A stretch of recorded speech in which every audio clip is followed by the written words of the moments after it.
9/11 from the TARDIS Wiki, the free, independent Doctor Who Wiki. A terrorist attack on the 11th of September 2001 that destroyed the World Trade Center and killed a large number of people became known as 9/11. Source: Audio, The Longest Night. Prose: I Was a Monster. And prose: The Danger Men. The attacks were witnessed on live television. According to Emily Chaudhry, the visual image of the two towers being hit was why 9/11 had such a huge impact. Source: Audio, The Longest Night. The Laughing Gnome sent William Bishop's soul from 2011 to Callum Bence's body in 1999. The bishop had to overcome the urge to warn the authorities about 9/11, which was 2 years in the future. There were budget cuts to Secret Service espionage in 1999, but Bishop knew that changed after 9/11. Source: Prose: The Danger Men. In 2002, the Capricorn killer wrote in his diary, quote, I need to be 9/11, not Big Brother. Sourced from Prose: I Was a Monster. In a 2003 book of essays, a historian wrote, following the attack of September 11, 2001, we all know the problems of the world aren't so easily defined, let alone solved. Prose: The Gallifrey Chronicles. Mark Whitaker was a man from 2011 sent back in time to 1994 by the Weeping Angels. In 2003, he said to the 11th Doctor, source from Prose: Touched by an Angel, quote, all the good people who have died where I've stood by and done nothing. How do you think I felt on September the 11th watching all those people die? But I did nothing. There are 2 more paragraphs, but I don't feel like reading them. Welcome to Doctor Who Part 3. Hello, folks. The moment the Laughing Gnome showed up, I knew it was gonna be some Kino. Welcome. Let me see who the Laughing Gnome is. The Laughing Gnome. Are these like books or audio dramas? Some of What are them, these? Yes. Both? This is Okay. Behind the scenes part at the bottom. Oh yeah, I should read the behind the scenes part. In addition to the World Trade Center, the Pentagon was also attacked. They hit the fucking Pentagon. Turn on your TV. Doesn't matter what channel. 4 planes were hijacked by Al-Qaeda members for use in the attacks. These facts have not been explicitly mentioned in Doctor Who universe sources. Not yet. They haven't. That's true. Future writers for Doctor Who, we gotta get more 9/11 details. Come on. You know, the thing is, the joke Bane said is always turn on the TV, doesn't matter the channel, but I like to imagine that like in 2001 on September 11th, someone said that and a guy just turned on like Sci-Fi or the Space Channel and there's a Doctor Who marathon. Hell yeah. But yeah, hell yeah. I love Colin Baker. I was about to make a joke, but he turned on a Playboy channel. Still found That works coverage. too. Yeah. No, we got more Doctor Who here, folks. Yes. Yeah, we're here to talk just about in these time for season 2. You know, in reality, here's another question.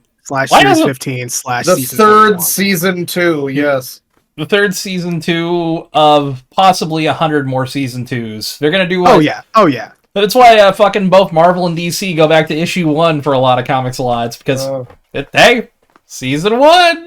This is literally the issue 1 reboot of fucking Doctor Who. You're right. It kind of is. This is going to be an interesting discussion for people that have issues with this season because like a lot of people apparently don't like the new Doctor Who stuff with Ncuti Gatwa, and I think all 4 of us are the command center of people that actually still like that stuff. I don't know. Yeah, we're the only normal. I don't know. I rewatched Church on Ruby Road, and I saw the most recent Christmas special recently, and they're just really charming, nice TV. I don't know. My opinion hasn't changed at all. At least for those 2, I admit I haven't rewatched the whole of. I guess what is it? Season 14 now. Yep. Series 14. Series 14 / season 1 / season 40. Yeah, I haven't rewatched all of season 14, series 14, but what I've rewatched of it recently, my opinion hasn't changed. It's still fantastic. Yeah. Well, we're not quite there yet. I know. Specials. Yeah, we got some less good stuff to get to first. But Well, I was talking to someone mostly about more Doctor good. Who. I posted the newest trailer for the new stuff, and they were like, "Oh, I haven't watched Doctor Who in like a decade. How's the new stuff?" And the way I put it was, the Jodie stuff is like, you can watch it and be like, I guess this is Doctor Who. It like vaguely has the feeling of Doctor Who sometimes, but the new stuff actually feels like Doctor Who again. It has that very Yeah. genuine sense of like charm and character that really makes you watch it and like feel like you're having a good time, even when the episode is kind of underwhelming. Like, there are a couple of the new episodes that are kind of like whatever, but they're always fun. Be interested to hear which ones you feel that way about, because I don't really have any negative parts for the whole of the season, honestly. Yeah. I mean, the specials I don't like as like the. We'll get into it shortly here, but the specials with David Tennant, I feel like they're a lot weaker than everything with Ncuti Gatwa. But after he shows up, it's like no, all killer, no filler. Not enough killer. It's only like what? Oh my god, like or 8 episodes? 41. 7 or 8. Wow. I think it's 8 episodes. But the one I'll say is like the weakest for me might be like Space Babies, but even then, I still like it. I still like it. I still have a good time with it. I remember liking that a lot when I saw it, and then everyone said they didn't like it, and I haven't really thought of it since. So maybe it's like the least interesting. I don't know, but we'll get there. I still like to that. It was just okay. That's my opinion on it. It was just okay. But first, let's talk about the 60th specials. Yes. So yeah, David Tennant came back. That was weird. Well, and this was a whole thing. The 60th specials were like, they mentioned that they were doing the 60th specials. They told us who the showrunner would be. We had all this information, and we found out who the Doctor would be. And it was like, oh, this is crazy. David Tennant is back as the 14th Doctor. Yes. 14th Doctor. Allegedly. And then we had to wait like a year, I think, until we saw it. A little over a year. Yeah. Yeah. Like a year I forgot about all of this. I think I kind of lost interest in like even paying attention to the production stuff of Doctor Who after the Jodie era started. It was very heavily rumored that it would be David Tennant, and everyone was very confused because they've definitely mentioned that David Tennant was coming back, but we didn't know that he was going to be the next incarnation of the Doctor. Yeah. Until, well, I mean, a lot of people found out because of the leak, but we didn't know for sure until that regeneration, which I think is the closest to a surprise regeneration we've gotten since the modern era. Yeah, probably. Yeah. The Jodie's regeneration is really weird, though. It breaks the rules of regeneration that we've seen before, and we still don't really know how, because like she regenerates, but all of her clothes also regenerate. Yeah. And becomes David Tennant in a different outfit than what she was wearing. And everyone, I remember when it came out, everyone was like, this is cool, it's David Tennant. Why did his clothes change? Did they just not want him wearing Jodie's like tight outfit? I think that from a production standpoint, yes, that is the case, even though Jodie's outfit was kind of designed to be gender neutral. Yeah. Like, I don't feel like she wore anything that was that tight fitting. I feel like he would have maybe been a little tight fit, but like a lot of the time you get the Doctor transition over to new Doctor, and he's still wearing like a much bigger outfit than like what would fit the actor. So like that's fine. Except for 11, because when 11 regenerates, he's still wearing David Tennant's outfit from the same episode, and it's way too tight on him, and the sleeves are too short, and the legs are too short. Yeah. Which I always loved. I like that was a lovely touch. Yeah. Yeah, I mean, the whole situation with David Tennant, 14th Doctor, quote unquote, it bothers me. I was really hoping that he would be playing a different type of character. I thought at the very baseline. So people might not know this, but if you're like a Doctor Who fan, you might have seen him in something else too. David Tennant doesn't talk like the 10th Doctor. He's Scottish. Yeah. You could have just had the old 14th Doctor be Scottish. That would actually have been fine. There have been Scottish doctors before. It wouldn't be like a fucking great brand new thing. Just let him be Scottish and have a whole thing like, why do I talk like this now? Ooh! Like, you could do it. And they just did nothing with it. He's just the 10th Doctor again. I don't know why they even call him the 14th Doctor. It's a real missed opportunity. Well, he's the 10th, but he's like a little more reserved and he's more mature. He isn't more he isn't quite so vain. I guess. I don't even really get that. He just seems like the same character. So we should also mention, not only did they bring back David Tennant, they also brought back Donna, Catherine Tate from his series, and also her family. Her entire family. And they introduced some new characters into the family and stuff. Yeah. So I just quickly, before we get into like the plot and stuff, he is more mature, but also the moment he meets Donna's family, he just acts the exact same as he did before. Like, until he meets them, and then he acts the exact same. It's weird. I also kind of found it. Yeah, I found it very strange, specifically that he was very cavalier because the backstory is that if Donna ever remembers the Doctor in any way, she dies. She becomes a past tense human being. Yes. Kind of like burns. Yeah, kind of human being. It's complicated. Watch season 4. It's series 4. It's very good. Yeah. But he's very cavalier with like, hey Donna, what's up? This is a sonic screwdriver. Yeah, he does just say that. Actually, like he says it. He says this is a sonic screwdriver. I'm not making this up at all.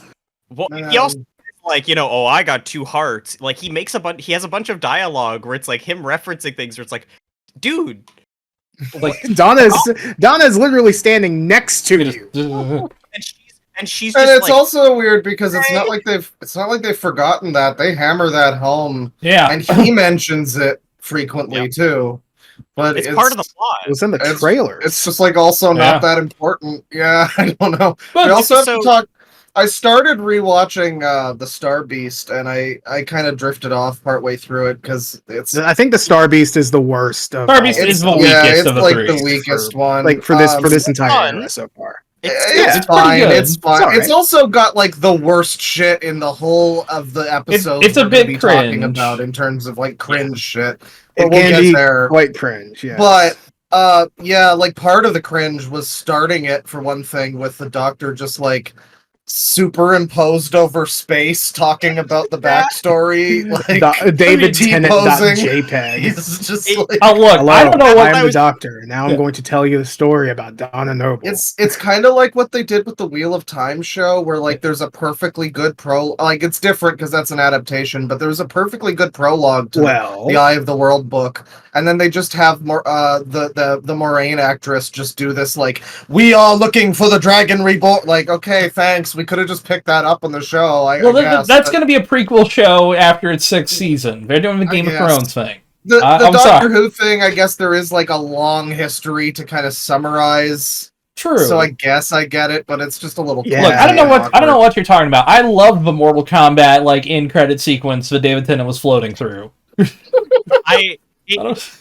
And I was about to mention that actually because it's they also mentioned there the stuff with Donna and how about if she remembers him she'll die and blah blah blah blah blah, and it's clearly there after the fact to go, for anyone new who's starting Doctor Who here is all of your context. Yeah, or even people who started to play later Doctors. But it's like still confusing because they're just bombarding you with shit like. They could have paged. I feel like there's like integrated naturally. Like there's a much more subtle way to do it. Yeah, I heard people point out before that because the first Capaldi episode is called Pilot, and people joked like this would be a terrible first episode for people to watch Doctor Who. And it's like, no, it would be fine. Yeah, it was the whole Capaldi era is perfectly like self-contained. Frankly, you could just watch that and like you're good. And it would not be that confusing or anything, but this, like it's like a reboot, but it's so heavily reliant on stuff like really specific minutia of details like that I forgot about entirely that happened like 17 years ago or whatever. And there's constant references to things like the Dr. Donna, events from the end of time, and it's like that's like a good chunk of the episode, and if you don't remember all that or haven't seen it, it doesn't make the episode easier to engage with just because you saw the intro that said, here's what happened. Like, it doesn't give you what you need, especially because the new episodes also introduce so much new stuff. Yeah. Like, I feel like, if anything, I would recommend people don't start with these specials at all. No, start with Church on Ruby Road and just keep going, basically. Honestly, I will say... If you want to start in this era, that is. I think maybe starting at well, maybe not Wild Blue Yonder, maybe at the Giggle, because I feel like you need to know what the Giggle is. Well, kind of. You actually. Well, the Pantheon is slowly becoming more important, I think. So they are. That's true. Yeah. I guess I'd say start. And that also is. It also is the first episode with the new Doctor. So I mean, yeah, that's fair. Oh, I will say the problem is that the Giggle's also like probably the best one of those. So yes, I would say Wild Blue. Wild Blue Yonder. Yeah, I'm torn between. I really like that one too. That one felt so much just like a series 4 episode or whatever. Yeah. Just like classic. I feel like I say this every time. It feels so good after the end of the last time where we were trying to talk about Jodie and we all just went, yeah. It feels so I didn't watch it. Literally shrug. It feels so good for all of us to be sitting here like, this episode, that's a really good episode. Wait till we start talking about the next season. Even the Star Beast is still pretty good overall and fun. It has a lot of good dialogue. I like the Meep's design. I guess Meep with a P. Meep. Yes. I will say, I'm always bad with that name. It is. I feel like we should mention that this is an adaptation. Yes. Yeah. An adaptation of the very first Marvel Doctor Who comic, The Star Beast. Damn, and Marvel didn't get the rights to that character? Holy shit. Nope. Wow. Which Doctor is in that story? 4th. 4, right? Yep. Interesting. Right. So it's an adaptation, but it is that's still kind of in canon, right? Because he's met the Star Beast before. I think so. I mean, I think he has. Well, I from what I remember, so we'll get into the actual plot in a minute. But the thing is, it does play out basically exactly the same. So the fact that he didn't immediately see it coming is a bit strange. If he's for sure seen it before. That's true. He also knew the Rarth warriors when they showed up. He recognized who they were as a race, and they're the same from the comic. Yeah. So it's to be fair, weird, but they didn't put a bomb inside of him, so he might be a little bit more game to talk to them on equal footing. Because in the first one, they put a bomb inside the Doctor. That happens. True. Jeez. So were they able to do the Star Beast because of their Disney partnership? Because Disney has Marvel. I don't think so. I think it was. Did they have the rights to that? They might have. Pretty sure. It's kind of like how they can't use the Microverse in the MCU because that's a different company's license that they use. So they made the Quantum Realm. True. Yeah. So it could be one of those things where it's Marvel could technically use the character in something else, possibly, but they'd have to rename it. Yeah, Guardians of the Galaxy. Watch out. I think it's this. I think it does the old BBC thing where the writers themselves have the rights to. That was pretty dope. They did bring them on to help with the episode, and there's a bunch of behind the scenes stuff as well that's really cute, where David Tennant shows up with his copy of the comic and gives it to them to get them to sign it. It's very cute. That is pretty dope, actually. I love that shit. And they start talking about it together. So clearly they were involved. But when it comes to the Star Beast, so there's 3 specials. I guess we should lay that out. There's the Star Beast, there's Wild Blue Yonder, and then there's the Giggle. The Star Beast was met with mixed reception, I guess. Yeah, I'd call it mixed. You got some it's got some moments of highlights and some moments of it's a little cringe, it's a little embarrassing. I mean, But it's still a fun episode. It doesn't even really have that much in the way of highlights for me. It's just kind of like a steady pace with a couple of like weird dips of cringe. It's fun. Yeah. It's fun to see characters that we haven't seen in about a decade and a half. You know, yeah. It's also Donna. Cool to like. There are a shit ton of like old continuity references that are just throwaway. Like the fact that the Doctor pulls out a fucking judge's wig is a reference to a Fourth Doctor story whose name I forgot. Yes.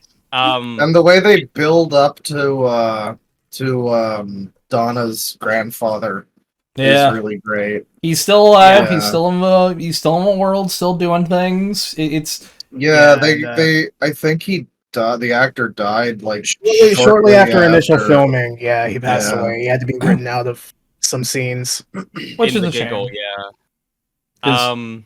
It would be nice to see, like, there's a lot of characters that it's like, man, it's sad that the actor's gone, because I'd like to see them back on the show. That guy's a bigger draw for me than Donna, and I love Donna.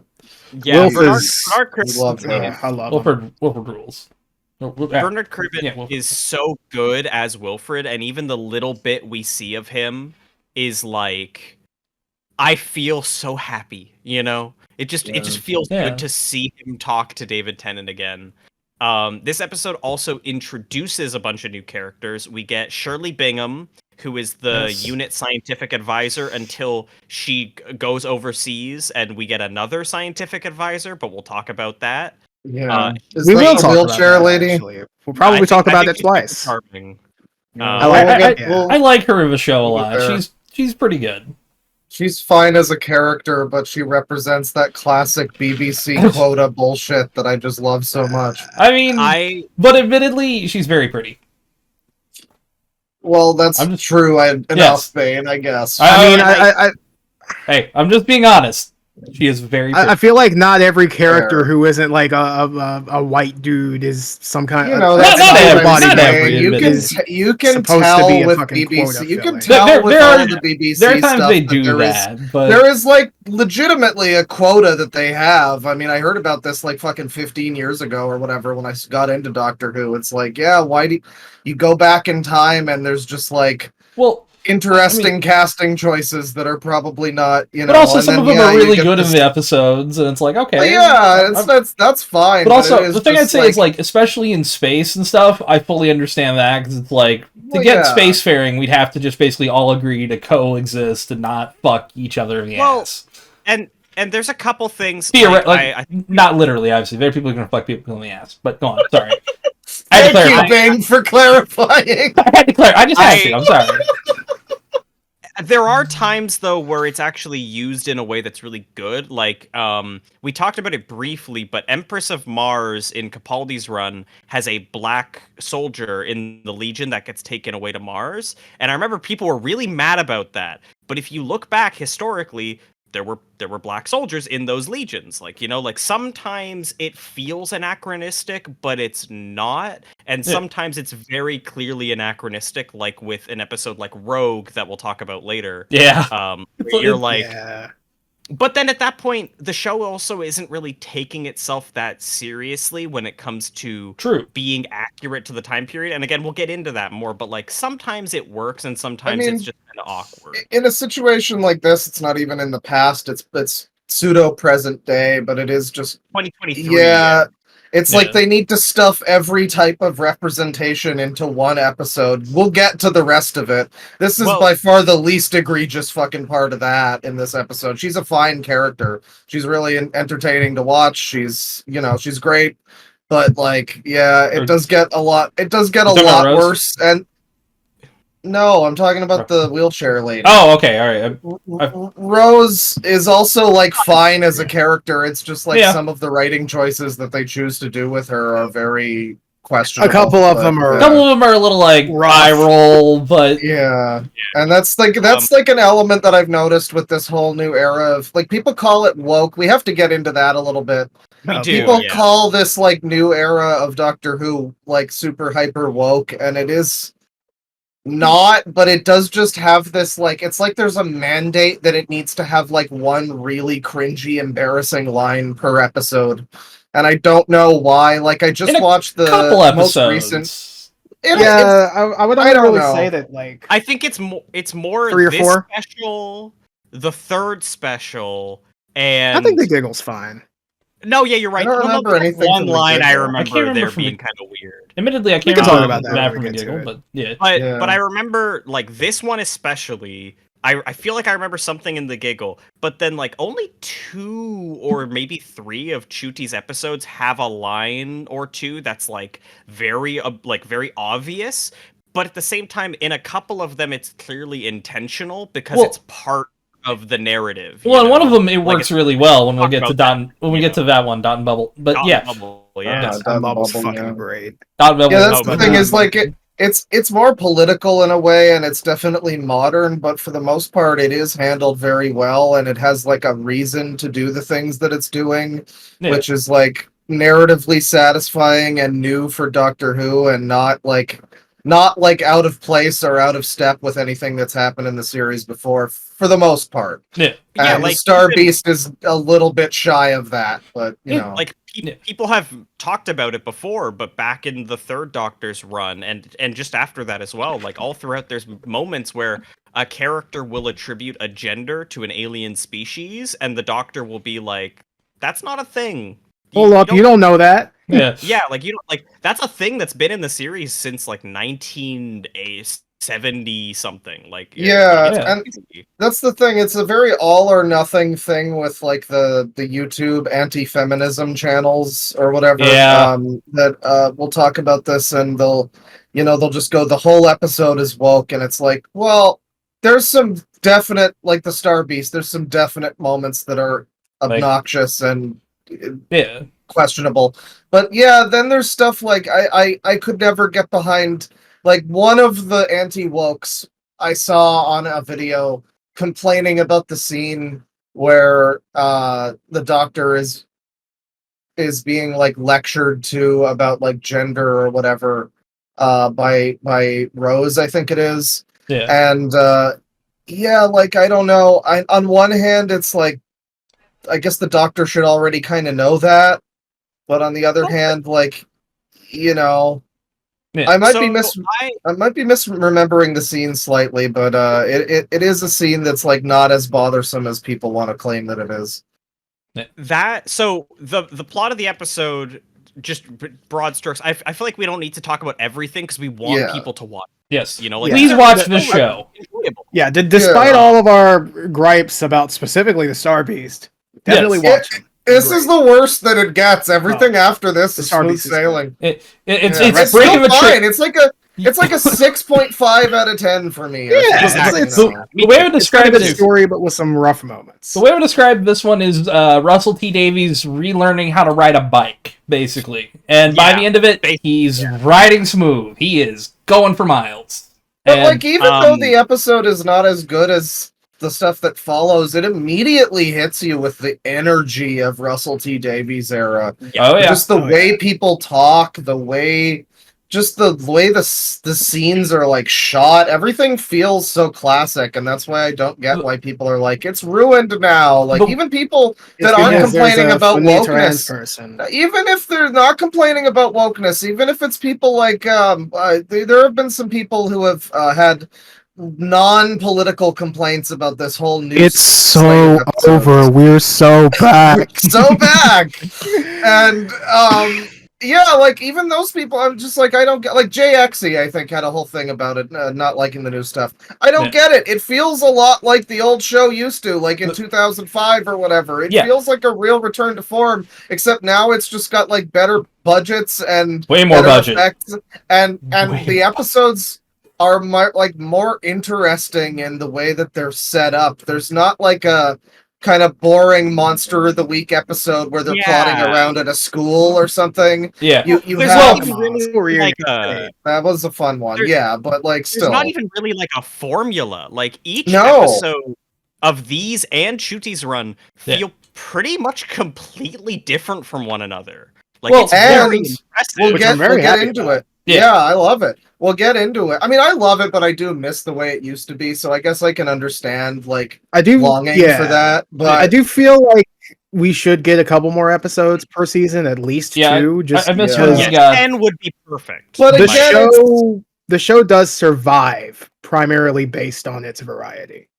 Yeah, I mean, and it's got a lot of variety right now, but it is just like a denser, compacted thing. And yeah, you don't get the Idiot's Lantern or whatever with like an 8-episode season. You don't get. I know we all love the Blowjob Stone episode, but you don't get a Love and Monsters with an 8-episode season. You get like damn shame, but also mostly fair. hits. Yeah, it has to be all killer, and there can't be any filler because of how many episodes there are. Which I miss when we had some episodes that are like controversial, where it's like people had some opinions on them, where it's like, oh, I love this one, I fucking hate this one. Yeah, well, that too. Yeah. We'll get into this much later, but we have trailers for season 2 now, and by the time this comes out, we'll be much closer to it. And it looks like it looks like it's continuing in the same direction with the very varied episodes. It's 8 episodes. We have the episode names too. We'll get to that later. But if you liked what's to come, you'll like what's to come. Yes. We should probably go ahead and finish up. At the very least, finish up Star Beast. Yeah. Yeah, like. Well, hang on. Hold on. Gabe, you good? Hold on. Hey, folks! Quick technical difficulty thing there. We're back, though. We're back. Yeah, we should probably talk about the general plot of the Star Beast and kind of work through. It's a pretty straightforward Doctor Who episode, all things considered. The Doctor lands in, I think, Camden Market. I think. Yes. Yeah. It's something like that. A British location. Yes. And then he runs into Donna Noble. Yeah. And he's like, "Ooh, got to get out of here." He like goes to help her out with boxes, sees it's her, puts the boxes back. Yep, it's a good scene. He's drawn back though by his willingness to help people. Yeah. And then Donna characteristically misses a big ass fucking spaceship crashing overhead. Which it continues a really, really funny running joke that she just always misses every single massive, huge implications thing that ever occurs. Like, I'm pretty sure she slept through the Dalek invasion with the Cybermen. She did, and then she was unconscious when everyone became the Master in End of Time, and then she woke up and the Gallifrey like about to crash into the planet. I'm pretty sure she was asleep for that too. I think she saw like bits of it and then like a failsafe in her head, because this was after her memories got erased, and when if she remembered the Doctor, she would die. But like she saw a bit of it, and then the failsafe happened, and then she was like, "Why have I woken up inside of this alleyway?" Yeah, I guess never thought of it again because she's fine now. But she characteristically misses it. She calls for her daughter Rose. The Doctor's like, Rose, whoa! But it turns out to be her daughter, and so there's never really much reason given for why there's a Rose, like why her name is Rose. No, there is. We'll get to that. We can get to it later. It's sort of near the end of the episode. But again, spoilers for everything we talk about. By the way, if you like what we talk about, we're spoiling. You can skip at ahead to the next amount of stuff. You can skip down to the next episode if you're watching on YouTube. But yes, watch them. If you want to hear us episodes. Describe our feelings, click on the episodes down below. It's random video track. Hey. But yeah, so like a bunch of stuff happens, like little bits. He goes to like investigate the crash, and Unit's there. He has a really nice scene with Shirley Ann Bingham. Yeah. I believe next the Unit gets taken control of by the Meep, or I guess we're not sure it's the psychedelic sun. Yeah, like it's a weird thing inside of the mysterious vessel that's crashed that may or may not be attached to any sort of four-letter name life forms. Yeah, I have no idea what you're referring to. Who knows what it is? We meet the Meep, who is excellently voiced by Miriam Margolyes. The performance of the Meep is so goddamn charming. I love it. Every scene with the Meep is enjoyable, in my opinion. Every single one. I do think the Meep is the best part of this special. The Meep's an interesting character, but I actually would have liked to have seen more of like the life before landing. You know, genuinely curious on how that fucker lived. But you should read the Star Beast comic. I should. It does go a little bit into detail on that. I should do that. But basically everything crashes together. Rose finds the Meep and is trying to hide the Meep from Donna because Donna is Donna, and she's like, "My mom's First, the freak out." Meep looks really cute and friendly, and so everyone thinks the Meep is like an ET like situation or something. Yeah, would you not take him the cute little alien that kind of looks like a rat dog? Stitch? Probably not. Lilo and Stitch? I feel like I would just wash my hook hands of the whole thing. Admittedly, I'd be like, leave that. I would take him to like a dog shelter and run away. I'd be like, yeah. Hey, fuck it, you deal with this.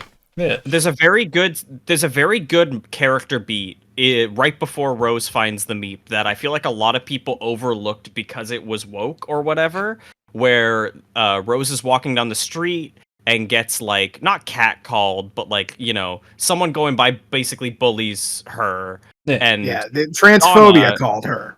Transphobia, yeah. They were mogging her, dead naming, yada yada. And Donna basically like stops and comforts her daughter and basically tells her like, these people are idiots. Don't like literally just don't listen to them. You are so much more than they make you seem, and it's very very nice. It's a great little shows that Donna's a good parent. Like it does, because Donna's very clearly willing to stop and care for her daughter no matter what, because all that matters is that it's her family, you know. And we also get that great scene with the doctor hijacking the husband's cab. Not really hijacking, but like he uses the psychic paper, and there's a little reference to him previously being Jody, which is thematically interesting with a lot of what the episode goes on to touch on. But he talks to Donna's husband for a bit, and it's just like you don't get much of the three of them together in this episode, but like the whole dynamic, you can just immediately tell like, oh, this is such a nice thing. Why does the doctor have to show up and fuck everything up for Donna and her Donna's gonna fucking die because you remember the doctor and everyone's gonna be sad. Yeah. The way that they're written as a family is really well done, to the point that even when they are not in the same place, you feel completely that they are a family. It feels like the dad who's worried about whatever the hell's going on at home with the rest of his family. It feels like the mom who's struggling to hold everything together while all this stuff is going on. Like, it's really well done. The dad who's not there at the time because he's busy, like, working extra hard to provide for his family and everything. Yeah. And Grandpa got sent to a home. Yeah, but I mean, this is one of the things I like, though. That's like some of that's a combination of them being, you know, actors and having worked together for years, and some of that's also them probably in like real life taking some of that experience and connecting that. And honestly, they all did. Like, I wouldn't say there's any bad performances in any of the episodes going forward. Like, I think it's all pretty good. I think they really nailed it. The plot, you know, continues to progress. There's a bunch of action scenes. Again, I don't want to say too much because there's a lot of really cool ideas in like how the action scenes are handled and stuff. We should probably talk about the 14th Doctor screwdriver. It's a weird. I don't remember it. It's really weird. I like the design. It has a great design. Yeah, it mixes. It mixes everything from all the screwdrivers of the modern era kind of into one package, and it's wonderful. But then it does weird things. Yeah, it can do solid light constructs for some reason. So the Doctor can just like pull it out and draw like a wall, and then like move the wall with his hands. It's very weird, and it's only really there for the action set pieces to help them get out of situations. It's cool. I like the design of it a lot. I'm looking at it now. Yeah, I mean, just as a prop, it looks really great. This is so like classic screwdriver look to me. Which is funny considering the screwdriver we get after, but we'll get there. Yeah, it looks like a fucking iPod or like some kind of pre-iPod music player. Old MP3 player, I love it. Yeah, I dig the 14 screwdriver. That actually kind of fucking rules. All right. Yeah. I didn't remember it having fucking Green Lantern powers, but that's Admittedly, I did forget that too. cool. But basically, these guys come to get the meep, and then there's all this stuff. The Doctor pulls out the wig and tries to like mediate the thing, and everything crumbles because so on and so forth. There's a big spaceship that's about to drill into the planet and destroy London and steal its energy to launch the ship off the planet and whatnot. And there's all these brainwashed unit soldiers. And so in all of the chaos, the Doctor is like, "Hey, in order to do this, kinda need both of us to be able to handle the situation together, but this could kill you, Donna." And Donna's like, "I don't care. I just want to save my family." And it's very charming. Yes. But then weird things happen.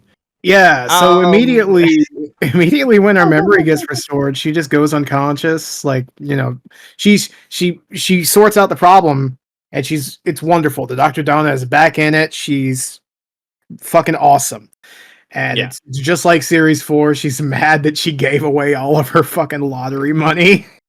It's a very good scene. That whole scene where she is like finally reunited with him is so good. It's very nice. It is, but again, as someone who hasn't seen that episode in like fucking 10 years or more, like 12 years or something, like I was a bit confused. I did kind of forget a lot of that stuff. But it's funny in the moment. Yeah, I had watched basically all of New Who very recently, like over the preceding year, until that happened. And it, like, man, seeing them interact again was like slipping on like an old like pair of socks. It was wonderful. Yeah. This is where things get weird and people got really mad. So Donna goes unconscious. She collapses, and the Doctor's like, oh no, Donna's dead, and she's like, shut the fuck up. No, I'm not. And it turns out that she's fine. Kind of. Yeah. She has a little bit longer. Because part of the meta crisis, which, if you don't know, it's like her brain kind of melding a bit with a Time Lord's brain. I could explain it better, but she and the Doctor semi-fused a little bit. Yeah. It would be not like good. Brain got overloaded, basically. Yeah, it's like if it would say you toasted a glass, and one glass has like wine, and the other glass has like water, and you get a little bit of water inside the wine, a little bit of wine inside the water. It's kind of like that. It would be not good. You strapped a car battery to a Game Boy. Kinda. Like kind of, too much juice. Transference is like that. And it would probably blow it up. Yeah. Car battery to Game Boy. So part of the meta crisis actually transferred to Rose. And so now Rose is also meta crisis.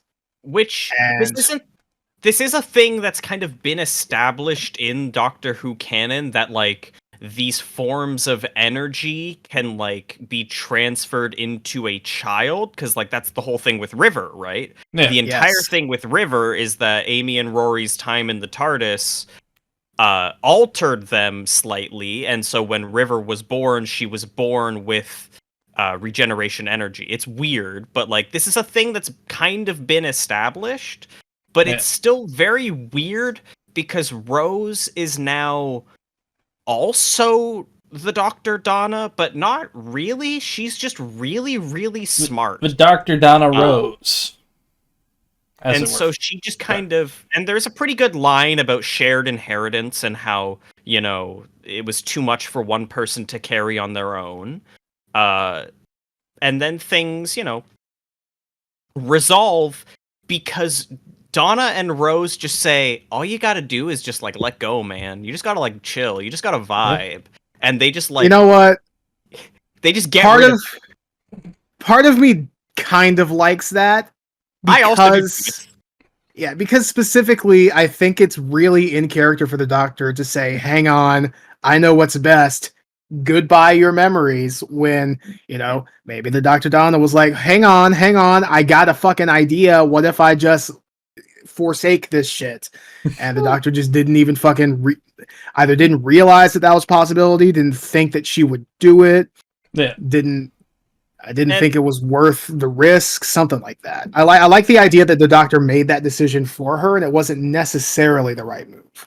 Yeah. Yeah, and as easy as it is to criticize it, like when this episode came out, people were really mad about that. People were like, they could just get rid of it the whole time.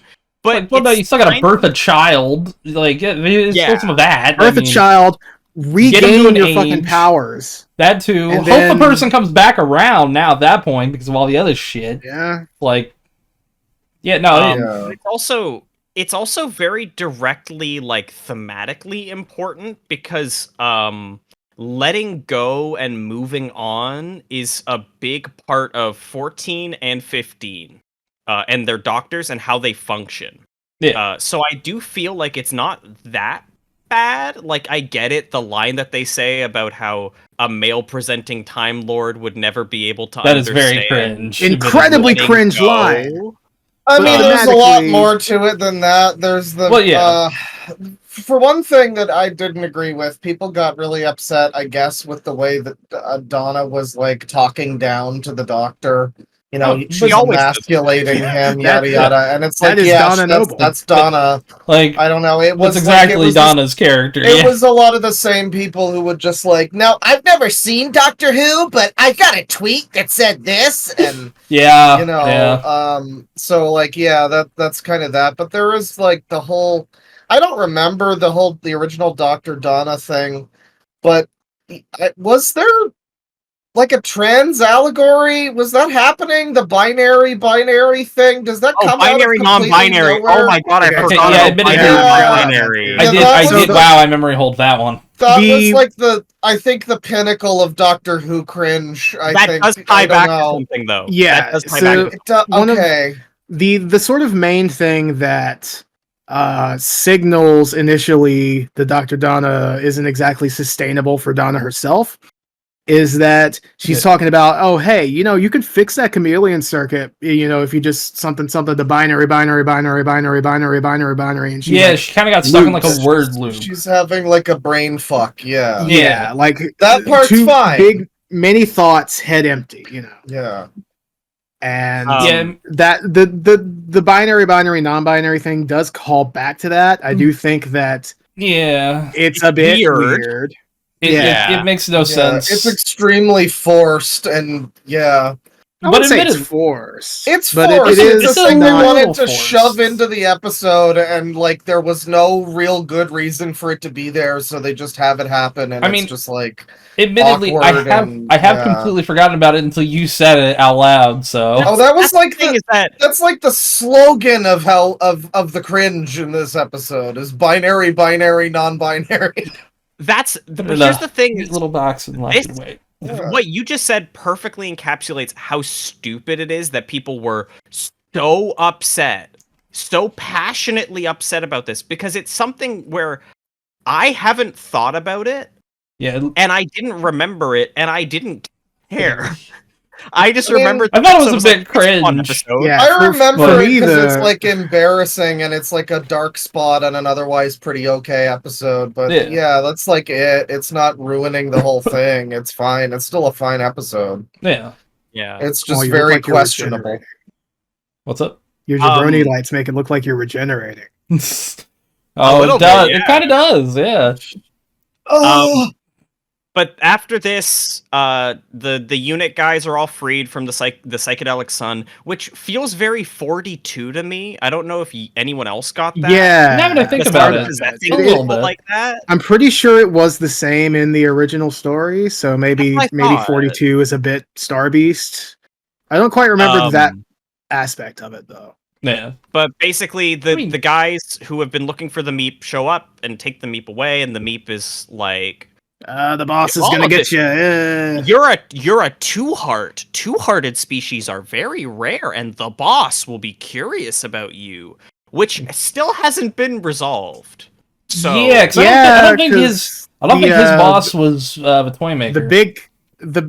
Him or the big bad that appears at the end of season 1. So I think No. I think no. I feel like the Meep might come back. There's gonna It's be an possible? army of Meeps. Oh Well, God, awesome. I Or they're all they're planned. gonna go to the Meeps planet and get kidnapped or something. they're gonna go into the Meep city, and the big Meep is gonna say, "You're gonna Yeah. take a bigger bumbo." But I then hope the it episode. But then the episode wraps Yeah. up with a really great scene where the Doctor and Donna go to see Wilf, and they're on their way, and the new TARDIS it's the 15th Doctor's TARDIS basically, but it's a little bit emptier. Minus exactly one jukebox. One jukebox, and the Okay. Doctor's like, "We got a coffee machine," and so he gives Donna a Donna's cup of like, coffee. "Oh my God, I love coffee. Oh man, something something. I used to spill coffee all over the PCs at work.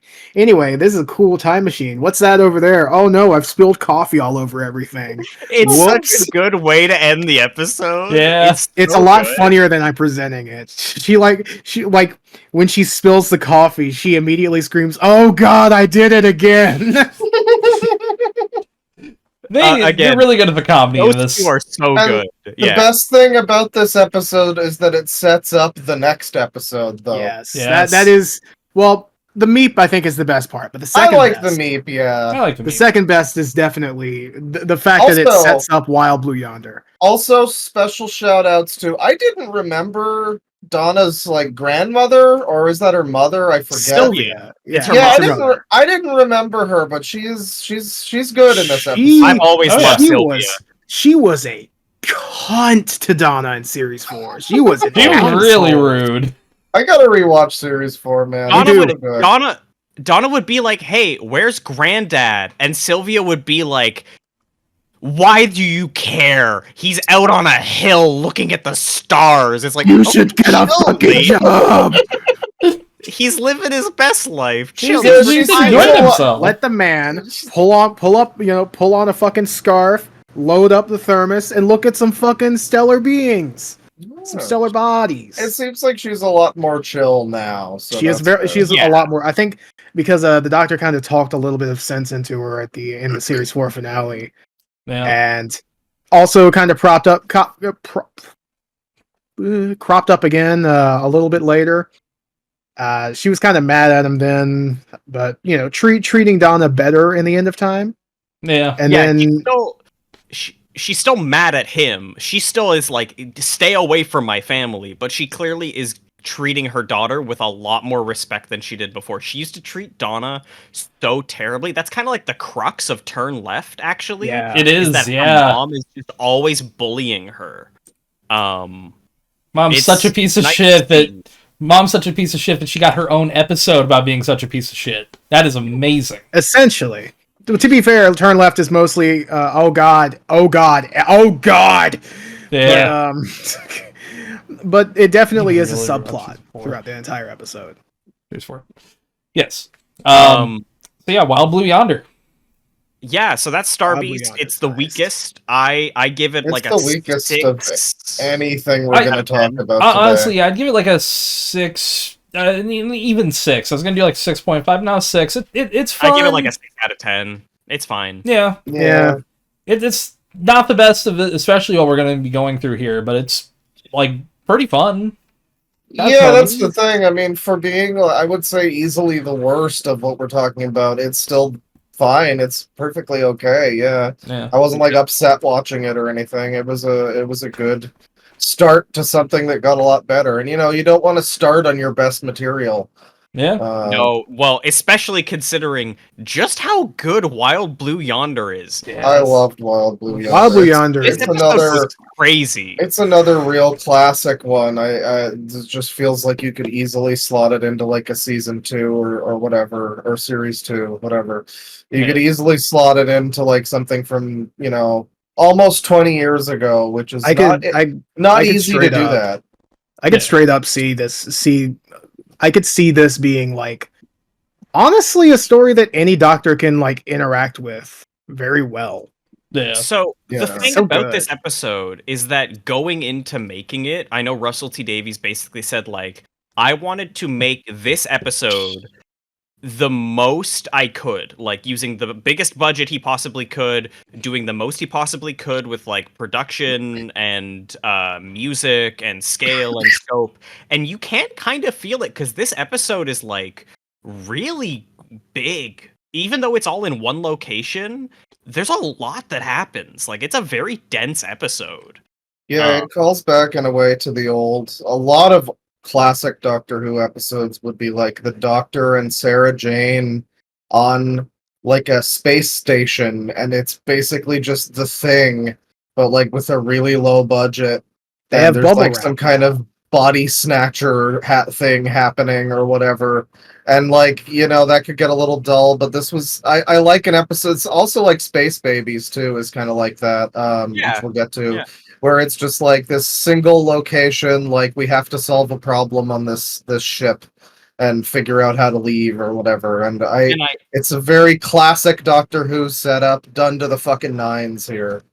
For this one, I kind of want to say even less than the Star Beast because this episode is so cool because it's like a little puzzle box. The whole episode feeds you all these tiny, tiny details in sound design, in production design stuff. Like there's a robot on this ship that moves incredibly slowly. The walls of the ship rotate out every so often. There's always words being yelled by a speaker. Like there's all these little things. It's a very clever episode.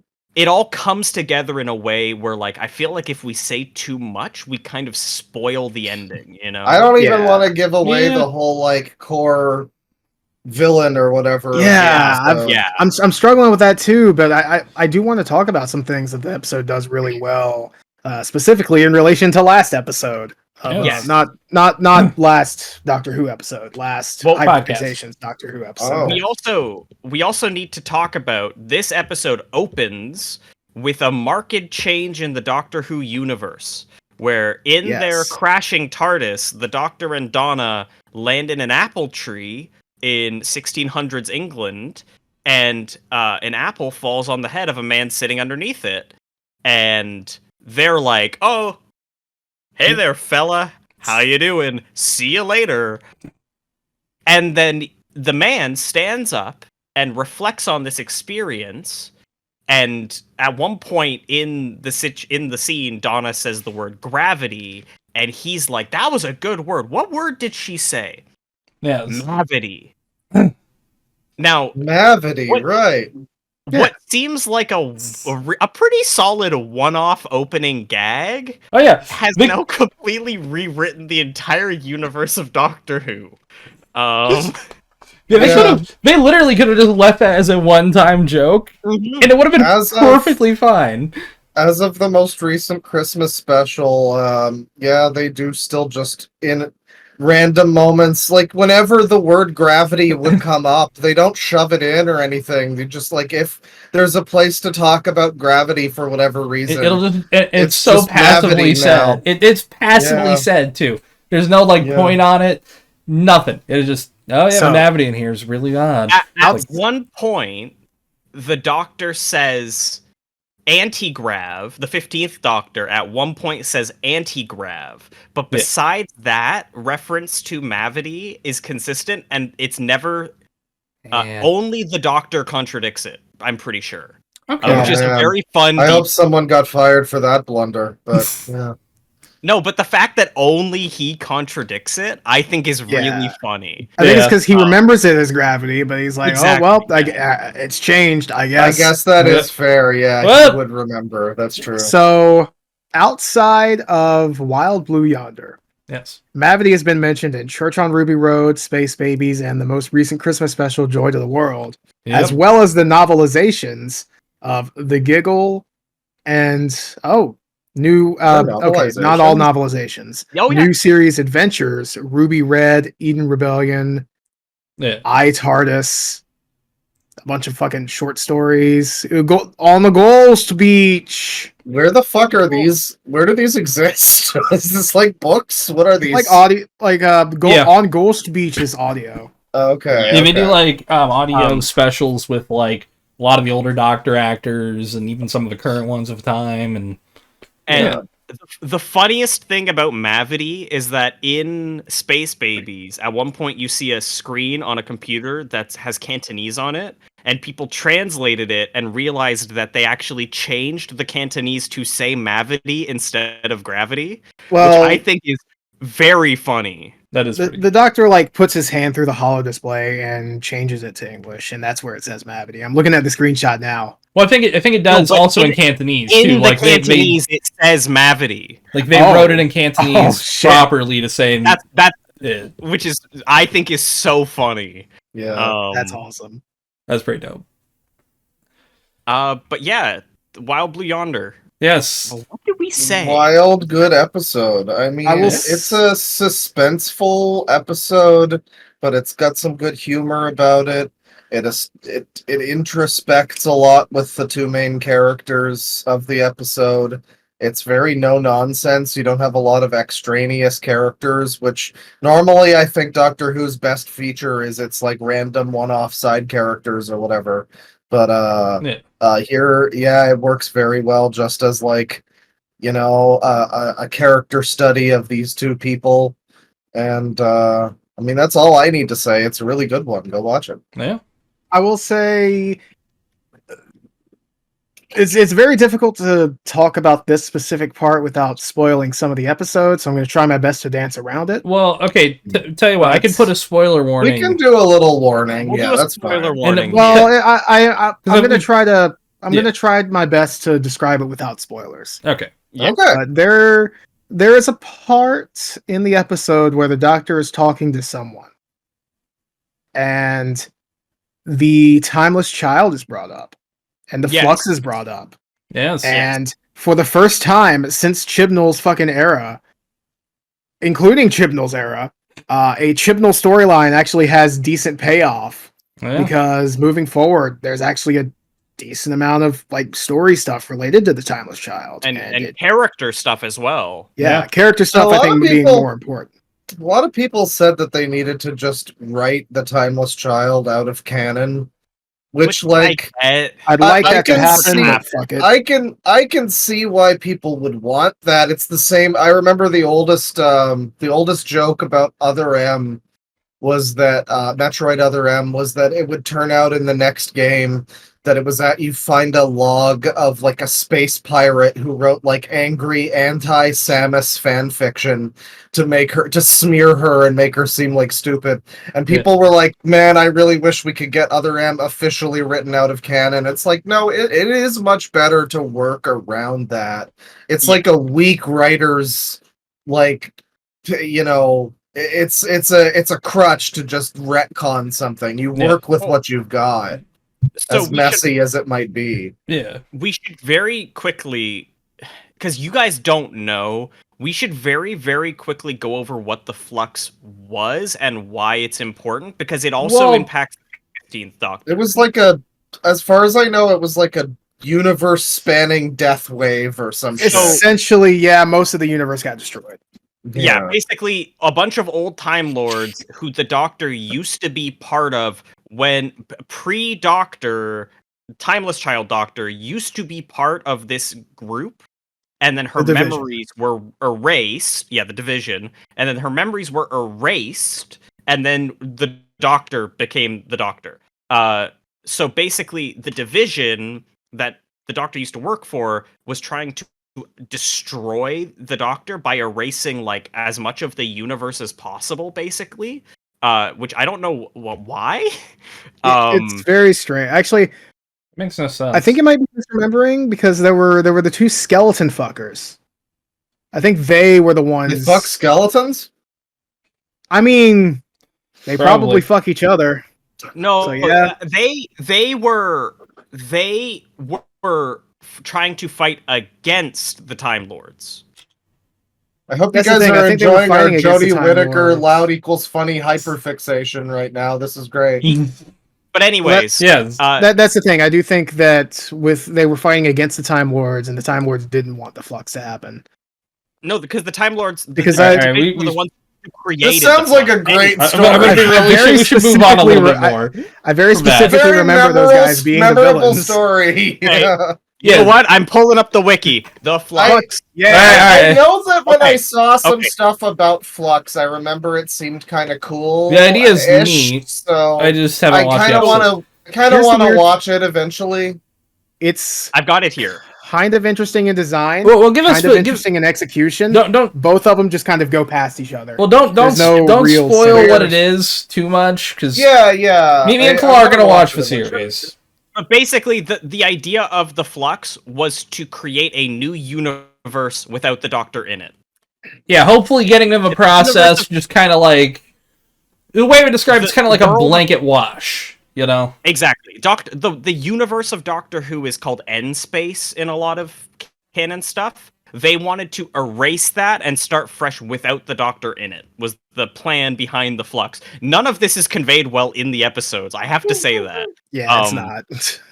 Yeah, But that doesn't shock me. anyway, so the fact that because of the Doctor, basically, half of the universe got erased really, really weighs on 14 and 15. And this episode takes a lot of time to focus on how the Timeless Child and the Flux are still weighing on the Doctor, despite him being new, you know? I feel Yeah. like it's just not as effective. But the way you're describing it, it doesn't sound like it's as effective. It sounds like it's a very similar premise to start a new series from as the Time Lord War was with the Yeah. Daleks. But Yeah. but that's more interesting because that's the Doctor voluntarily choosing to be a war criminal, basically. Exactly. Whereas Yeah. this is like the Doctor is like an unwilling victim that just, and I guess that's a different way to take it. It's not inherently bad. I just don't think it's like, it doesn't sound like it's as thematically interesting, but I haven't really noticed any of that so far. It It's just seems like generically he's kind of upset with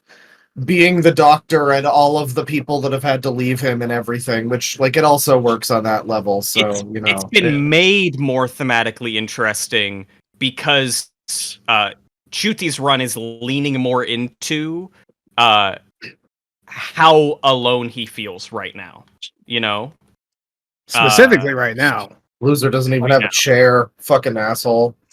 But anyways, Wild Blue Yonder. This is also where, again, I'm without spoiling anything. The Doctor invokes a superstition at one point, and Yes, he because of the casts a line of circumstance- salt.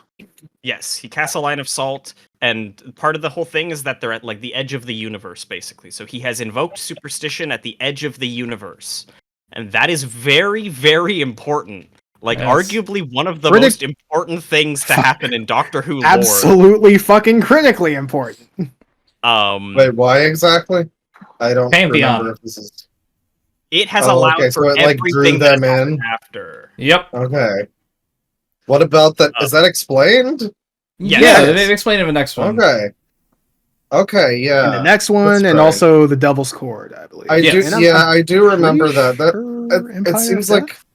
I Yeah, guess that- I mean, Aaron's like, talked about it was in that depth. set up beforehand as something that would happen? Did he know wasn't- that would happen? It wasn't set up when he did it, but at the end of the episode, he's like, "Hey, listen, I did that thing. It might have consequences." Yeah, this could Yeah, be bad. okay. He remarks that he remarks. I think even while he's doing it, he remarks that he probably shouldn't do it, but it's the only way out of their situation. Yeah. And it works. Yeah. And It but yeah, does. Wild A Blue minor Yonder, spoiler.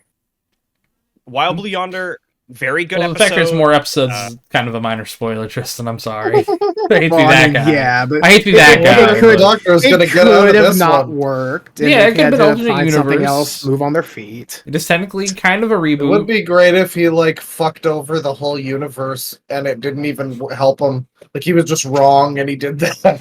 It's like, Yeah. oops. That'd be really funny, actually. All I needed to do was punch him. Damn. Shit. The Doctor, you know, after everything, the Doctor kind of reflects on things and is kind of like, "Hey, I don't think I will like ever be okay again. Like I am in a place right now where I think I'm at my lowest emotionally." He doesn't say that exactly, but like that's But it's what's a being vibe. conveyed. Yeah. And The then Doctor just they starts go- watching Bo Burnham's inside, and we get it That's all. true. We understand it. He starts watching BoJack Horseman and slowly tying a It's noose. completely unedited. It's on the TARDIS's projector. Honestly, I'm not sure how they got away with it. It's weird. I'm not Very either. long Netflix must episode. have been really mad. Yeah. Just aired on. But we finally, because the end of the last episode, they're going to see Wilf. We finally get this. We finally get to see Wilf again. Yes. And It was, he it was is lovely. One and precious scene. Yeah. he basically says, like, because this is the same face, I know everything is okay and the whole world can never be better than this moment. Which is and a it's really so sweet. It's a really good scene. It's The look on his face and also the look on my face. oh yeah, it's a hard hitting scene. I It's good. cried. Yeah. I genuinely cried. I mean, yeah, the emotion of him, the actor, having passed away shortly after that, but also just he is so good in that role, and he sells that genuine hope and optimism so well. Yeah. Which Rest is in kind peace, of not Wilford. Bernard Cribbins. it's kind of bittersweet because of what happens to him, but like it's just a really really nice scene. Yeah. And then it's immediately interrupted Yep. by a plane crashing, and Wilf is like, I've been waiting for you because the world sucks right now, actually. I'm glad everything is awful. I'm so So we're fucking just- glad.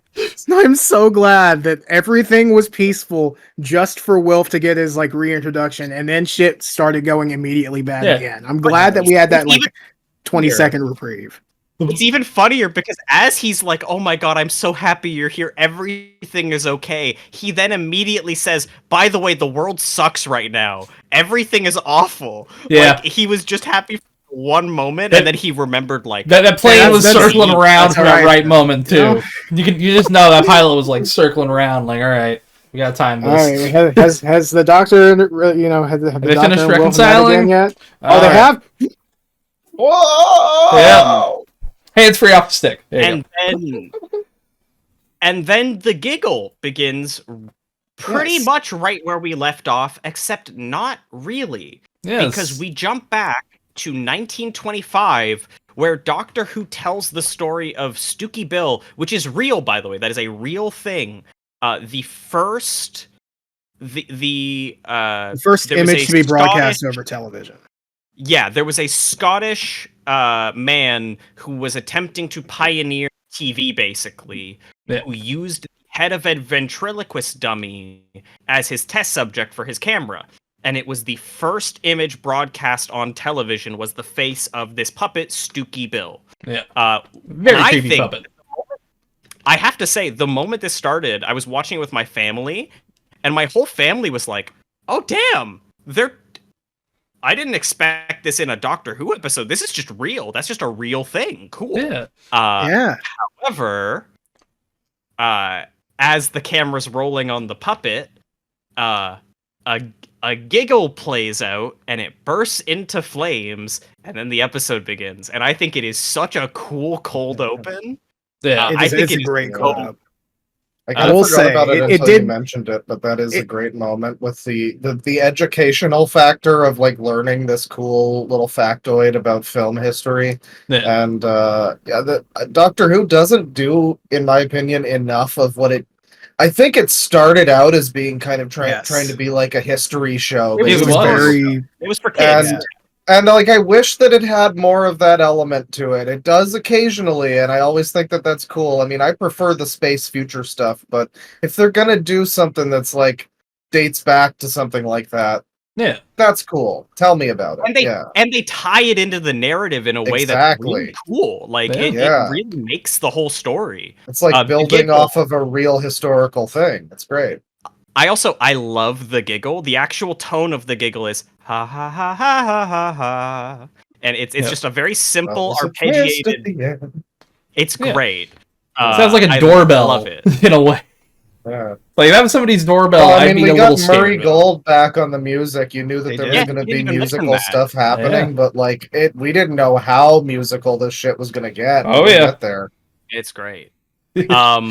But anyways, chaos is breaking out, all sorts of stuff is going on, and we are introduced to even more new characters and some returning characters because we go to Unit, who were Chibnall said that Unit got shut down for budget cuts, which is still one of the stupidest things in that entire era. Stupid fucking. It was for a stupid fucking joke too.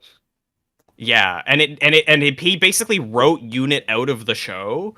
Which, Unit does there throughout various eras. There is maybe too much Unit here and there. It's I'd like to see a third Doctor episode that didn't revolve so heavily around Unit.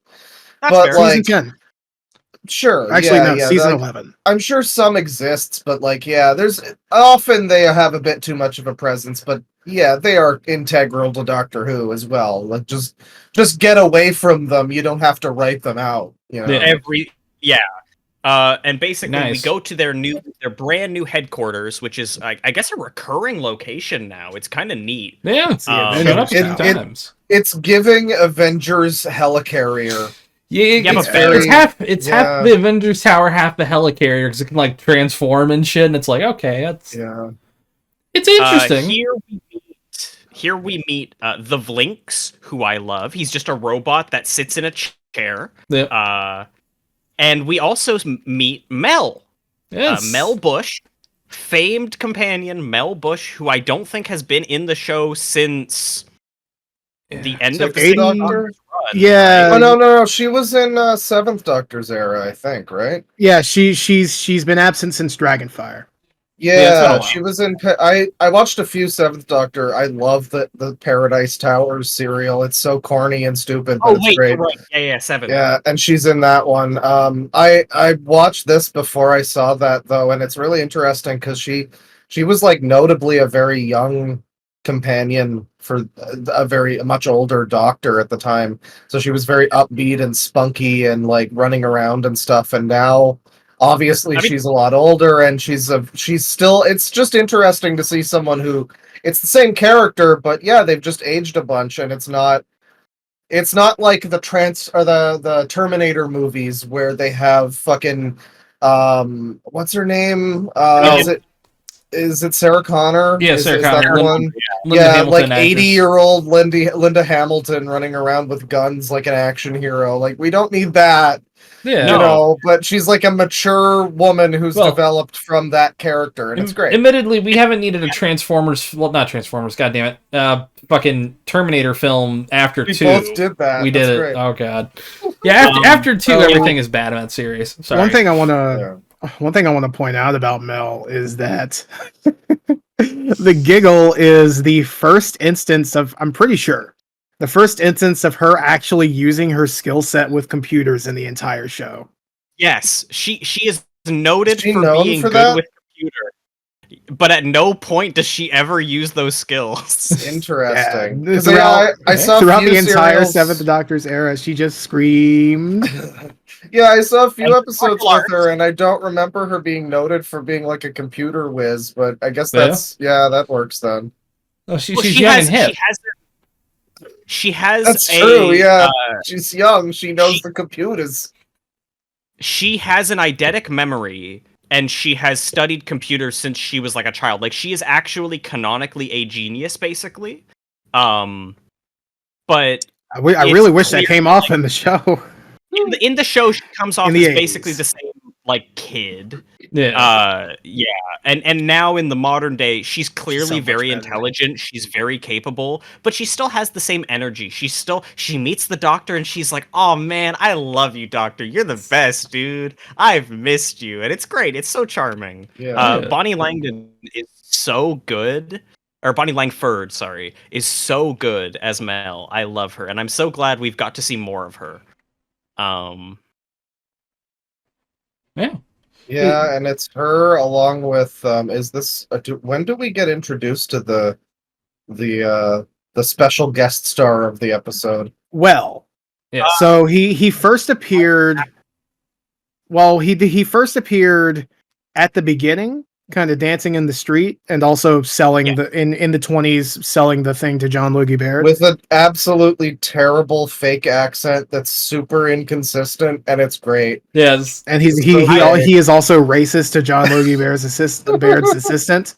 Yeah. Yes, you might be like in the warmer climates more because you're brown. Also, he specifically drops the accent when he's racist. It's really funny. Yeah, he does.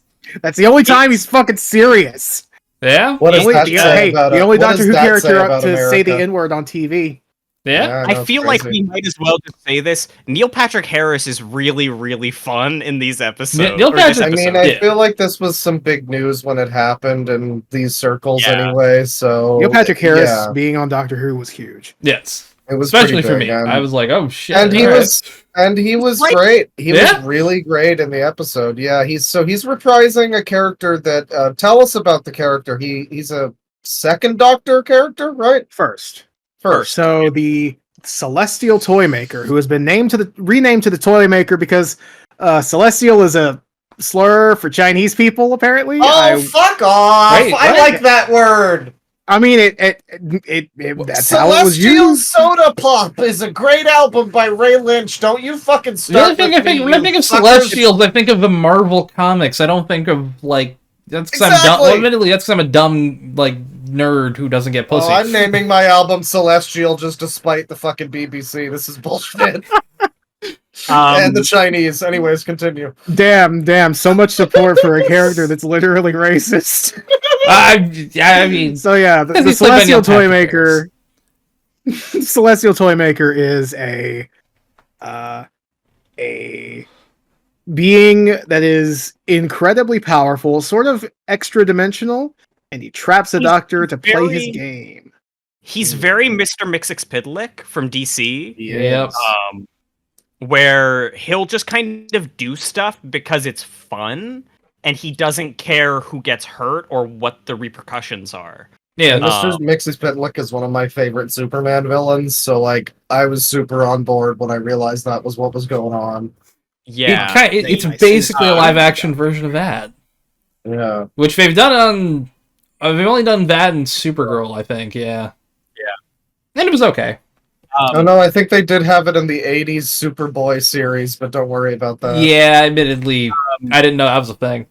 Sorry. Anyway. The thing with the Celestial Toymaker that's so cool, I'm going to call him the Celestial Toymaker, is that this story functions as a direct sequel to the previous one. It's not just that there's references to it, it's that this story actively includes and resolves elements of things set up in that episode. Yeah, the Celestial Toymaker.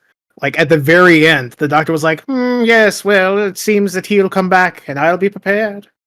Exactly. Something like that. And I was watching this again. I watched these with my family, and my dad he's British, and he grew up watching Doctor Who. He watched it. That's okay. We won't hold it against you. He watched it the day it premiered, and he watched all the way through till 6. I think he stopped around the 6th Doctor era. Wow. But he watched it for most of his life, basically. And there was an amazing moment in this episode where they reveal who the Toymaker is. They don't really tell you. They instead have a moment where the Doctor faces him in a room, and they actually play flashes of the original episode where the Toymaker appeared. And I remember they played that footage, and my dad went, "Oh my god, I remember that." That's awesome. And I went, "What?" And he went, I remember that. I remember this character. Like I remember I don't remember what happened in the story. I remember it had something to do with the Doctor's hands, and I was like, "Oh my god, he remembers this story from like 1964 so vividly." That's and fucking wild. I had a moment where I was like, anyone who's watching this show who gets to this episode who saw that original story, because it was lost to time until last year. A single episode. I think a single episode is missing. Either that or 2 episodes are missing. It's something like that. Yeah, but it was recently animated a couple years ago. Yeah. What were you gonna say? Yeah, Chris? most of the Sorry, go ahead. that's it. I was just saying that it was recently animated. Yeah, most of the stuff from that era, as a lot of people know, is like wiped out. I'm still holding out hope that a lot of it might be I'm hoping Marco recovered. Polo gets found. Oh yeah, Yeah. That's number one a for me. famous one. Yeah, It's really good. Like even the And, telesnaps, it's fantastic. oh yeah, and the yeah, I'd love to see more from the celestial toy maker, because he's a really cool character in this episode, and You I should mean, even as not Neil Patrick Harris, I'm sure he would be legendary. Yeah. So I recommend the original story, of course, and also the final game, which was it was originally intended to be a Sixth Doctor story, taking place. Oh, geez, right after Trial of a Time Lord, I think, right? I'm not sure. Yes, it's the audio story, right? Yeah. Yeah. It was later Right made after- into an audio it's story. right after that arc. Yeah. Yeah, I would recommend those. The final game and the original Celestial Toymaker story. Okay. Yeah. Yes. The Giggle's cool. It's a great episode. Again, I don't want to say too much. There's a lot of great scenes and a lot of like surprises. There's always stuff happening in this episode because There of is the toy Spice maker Girls. being- Yes. There is Spice Girls. Yeah. There's also a scene that kills me where a character just recounts the ways that former companions have died, and it is so funny. It's pretty good. Again, I don't want to say too much more because there's a lot of little things here. We do have to talk about the regeneration, and we also have to talk about the one who waits. Yes. The toy maker Yes. references in this episode. So at the Wait. end, yeah, we'll go ahead and jump to the end. The Doctor has played a second game against the toy maker and fucking lost. And then he immediately calls best of 3, and then the toy maker says, "Oh, now it will be in the modern day." And then, you know, that they go to the modern day. Everyone's scared. Some stuff happens, and then the toy maker's like, "Yes, I played on first game with on first Doctor. I played on second game with on second Doctor. Now I play on third game with on third Doctor." And he shoots him with a big ass fucking laser. Yeah. And that leads to the regeneration, which is Shall we unique. say The bi generation. the Yes. bi generation, which also pissed off a lot of people. Well, I because feel they don't understand. like a lot of people. Yeah.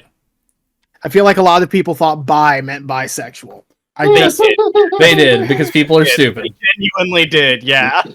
People I are mean, very stupid. I guess it is like it's a pretty huge shake up to the Oh yeah, lore. it's huge. The idea Massive that you can implications. just like become a different guy separately from the other continuing Doctor is like pretty big deal. I mean, I can Yeah. see people just not liking that as a concept. I guess I don't mind it. It took me a while to warm up to it. It Yeah. did for me too. However, now that it's a thing in the canon, it's basically a thing that Russell T Davies has said, like, this is not a thing that can happen every time. This is the kind of thing that is like a 1 in a million chance of ever happening. Yeah. Because it fundamentally impacts the Doctor's entire timeline. And so because of that, people have theorized that all the times we've seen, like there's a bit where the fourth Doctor shows up in the final battle and reunites with Leela, and people theorized, like, how is he here? This doesn't make any sense. And so after Bi-Generation was introduced, people theorized and essentially like retconned to themselves in their headcanon that, oh, because of Bi-Generation, there is now another fourth Doctor as well, which is also how the Curator exists in the 50th anniversary special, so on and so forth. I mean, I don't think it's that big a deal. Like, I get it's a big thing for this moment, yeah. but like, I don't think it's gonna show up again, you know? Yeah, Or I very don't think it least- has lasting. I mean, I It- think it- it probably will Could have some repercussions. I think that like, I mean, I think that like at some point he'll probably be like a replacement doctor. Something might happen. Someone will die. Yada yada. Well, yada. they may do like another special with 14 again down the road. Like that's always a possibility. Oh, yeah. Well, yeah. Well, I do hope he returns at some point. Yeah. So, all right. By generation, the Doctor splits into the 14th Doctor, which he's already been, and then the 15th Doctor, who was new, and it's Ncuti Gatwa, and we're all happy that he's here. He's great. Yay. The moment he's introduced, I get people took some time to warm up to him. For me, the moment he was introduced, it's like a bolt of lightning struck my TV. I was like electric. I was like, this guy is charming as hell. It's nice. He makes you smile. Yeah, he's very bouncy and cheery, very like very much similar to Tennant in a way, but like amped up to 11. You know? Yeah. Where it's like a mix of 10 and 11 in their most upbeat. Yes. He's very balanced, and he keeps that energy throughout the series. When we keep talking about that, and of course, he's extremely gay. Very flamboyant. Yeah. We should also say at one point the toy maker mentions that he has a gold tooth with the master in it. Oh yeah. And it gets whatever knocked that out. Means. By the way, it's really funny the close up that they show. His teeth are like unnaturally small. Yeah. And then it like shines. Yeah, and like he has so many fucking teeth. Oh my god. Like a shark, you know? But the gold tooth gets knocked out of his mouth, and we see a hand with nail polish pick it up, and then the laughs of a bunch of different masters are heard layered over each other. Still has not been resolved. Yeah, and when the scene zooms out afterwards, there's nobody there. Yeah. And the position that the woman was probably standing in when she picked it up was occupied by a very, very long drop to the ground. Yeah, so it has to be some big thing. I wonder if the master's coming back, guys. Eventually. Yeah, it'll be eventually, but I mean, let's give it like 5 years. I'd say probably next year we're gonna get something. They should have given it some fucking.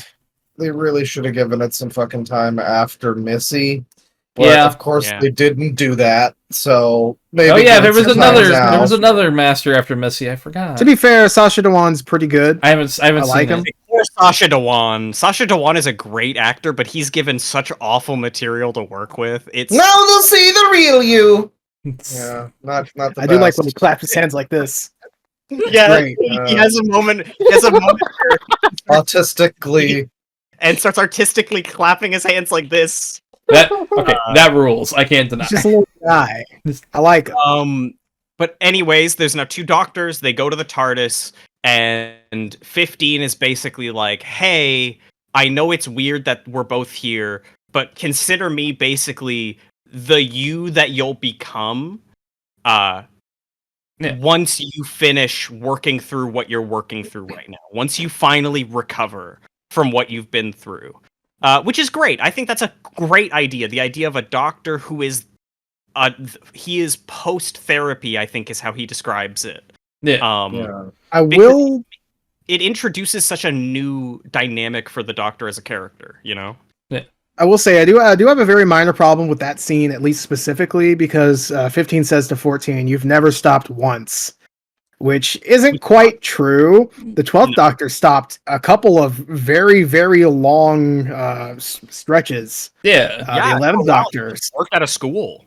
Yeah, the 11th Doctor, he also stopped for a long stretch, but to be fair, that was also defending a planet. Yeah. So you could... The other time he did it, he was depressed as well. But I think what that means is kind of like you need some time to like relax from being on the move, being on the run so much. Yeah. Like with the weight of the weight of a universe, but the weight of the world's always on your shoulders. And you could argue he's not talking about stopping doing Doctor stuff, but stop taking the burden of all of that. Yeah, exactly. Stop taking it so serious, man. Yeah, just let it go. Yeah, you heard of THC vape? Is what the 15th Doctor is saying to the 14th Doctor. Yeah, there you go, babes. Have a drag of this. The toy maker's whole thing is that when you win a game, you get a reward. And this is a thing that's kind of now a wider concept in the universe as well that we'll get to. But at one point, the 15th Doctor is like, we don't have a reward yet. And I gotta say, I love that scene. Yeah.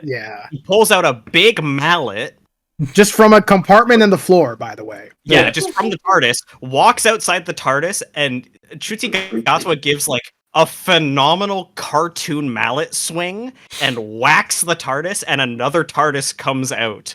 And it's so charming. I love that scene so much. Which, hey, so not a bad prize. I think an interesting thing that I want to, at the very least, mention. Yes. After this happened, Russell T. Davies said that there is going to be definitive proof that the TARDIS that Ncuti takes in the end of the episode is the original TARDIS and not, the copy that it's sort of implied to be. Which we have gotten now. Yes, we've gotten that. That is true. All right. I will say this also comes a little bit after the TARDIS has been making some weird noises. Yeah. So we have a little bit of story arcs being set up. Although you can assume at this point it's because Donna spilled coffee into it and it's acting up because of it, but you know, we'll get to that. It could be a little bit of column A, a little bit of column whatever we're talking about later. I did mention the TARDIS acting up because that line is what made me think, okay, the TARDIS acting up, it's important. Yes, absolutely. I gotta say, we'll get to it obviously, but the setup for what that inevitably pays off, it's just so fantastic. It's impressive. Yeah. But that's controversial, by the way. But we'll get to that soon. Well, fuck those people. They don't deserve rights. Are we the only smart? Are we the only smart Doctor Who fans? We really there's a lot of smart Doctor Who fans. Some people some people just didn't vibe with it. I get that. Whatever. Yeah. And then the Giggle closes off on a really, really good scene where 14 has basically decided, you know what, he's right. I gotta take some time and focus on myself. I'm gonna stay on Earth, and you know what, noble family, it'll be you, me, and Mel, and we'll all have some great times together. And they just have a lovely little garden party where he basically says, like, I have always been fighting for the ability to have a family, to safely and live happily. And I am now the happiest I've ever been in my life, now that I finally have that family. And it's so sweet. I've been so well. I've been watching Trailer Park Boys lately, and a little while ago I got to the Netflix seasons, which continue after a perfectly good happy ending from the old seasons, and it's difficult to justify why they continue doing stuff. And so it's interesting,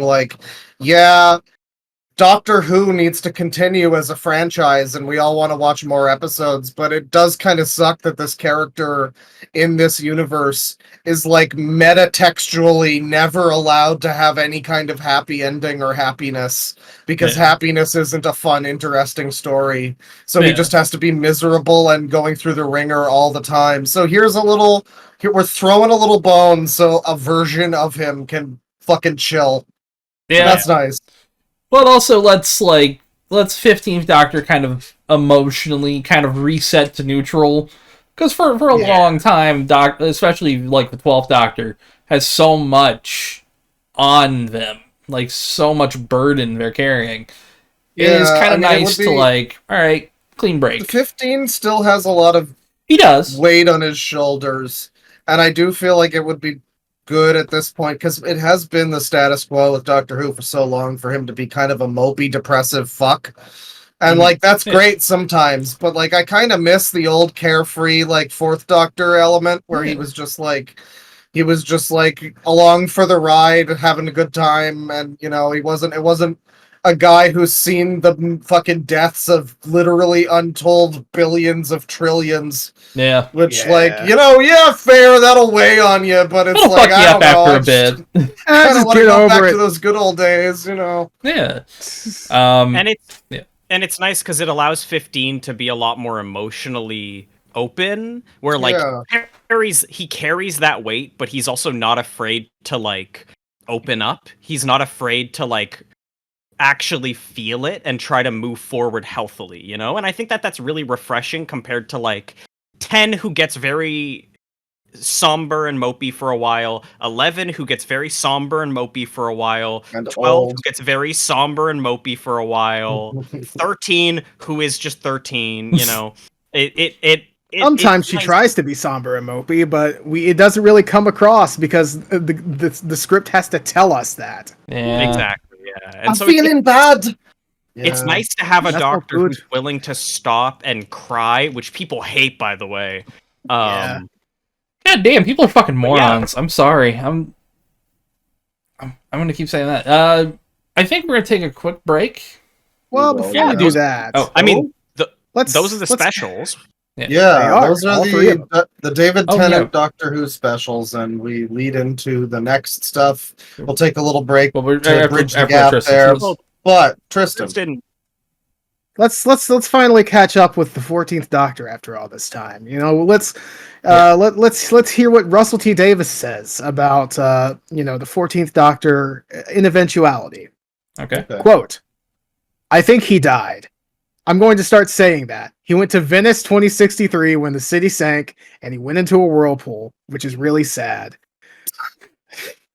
So rest in peace, 14th Doctor. I love you, Russell T Davies.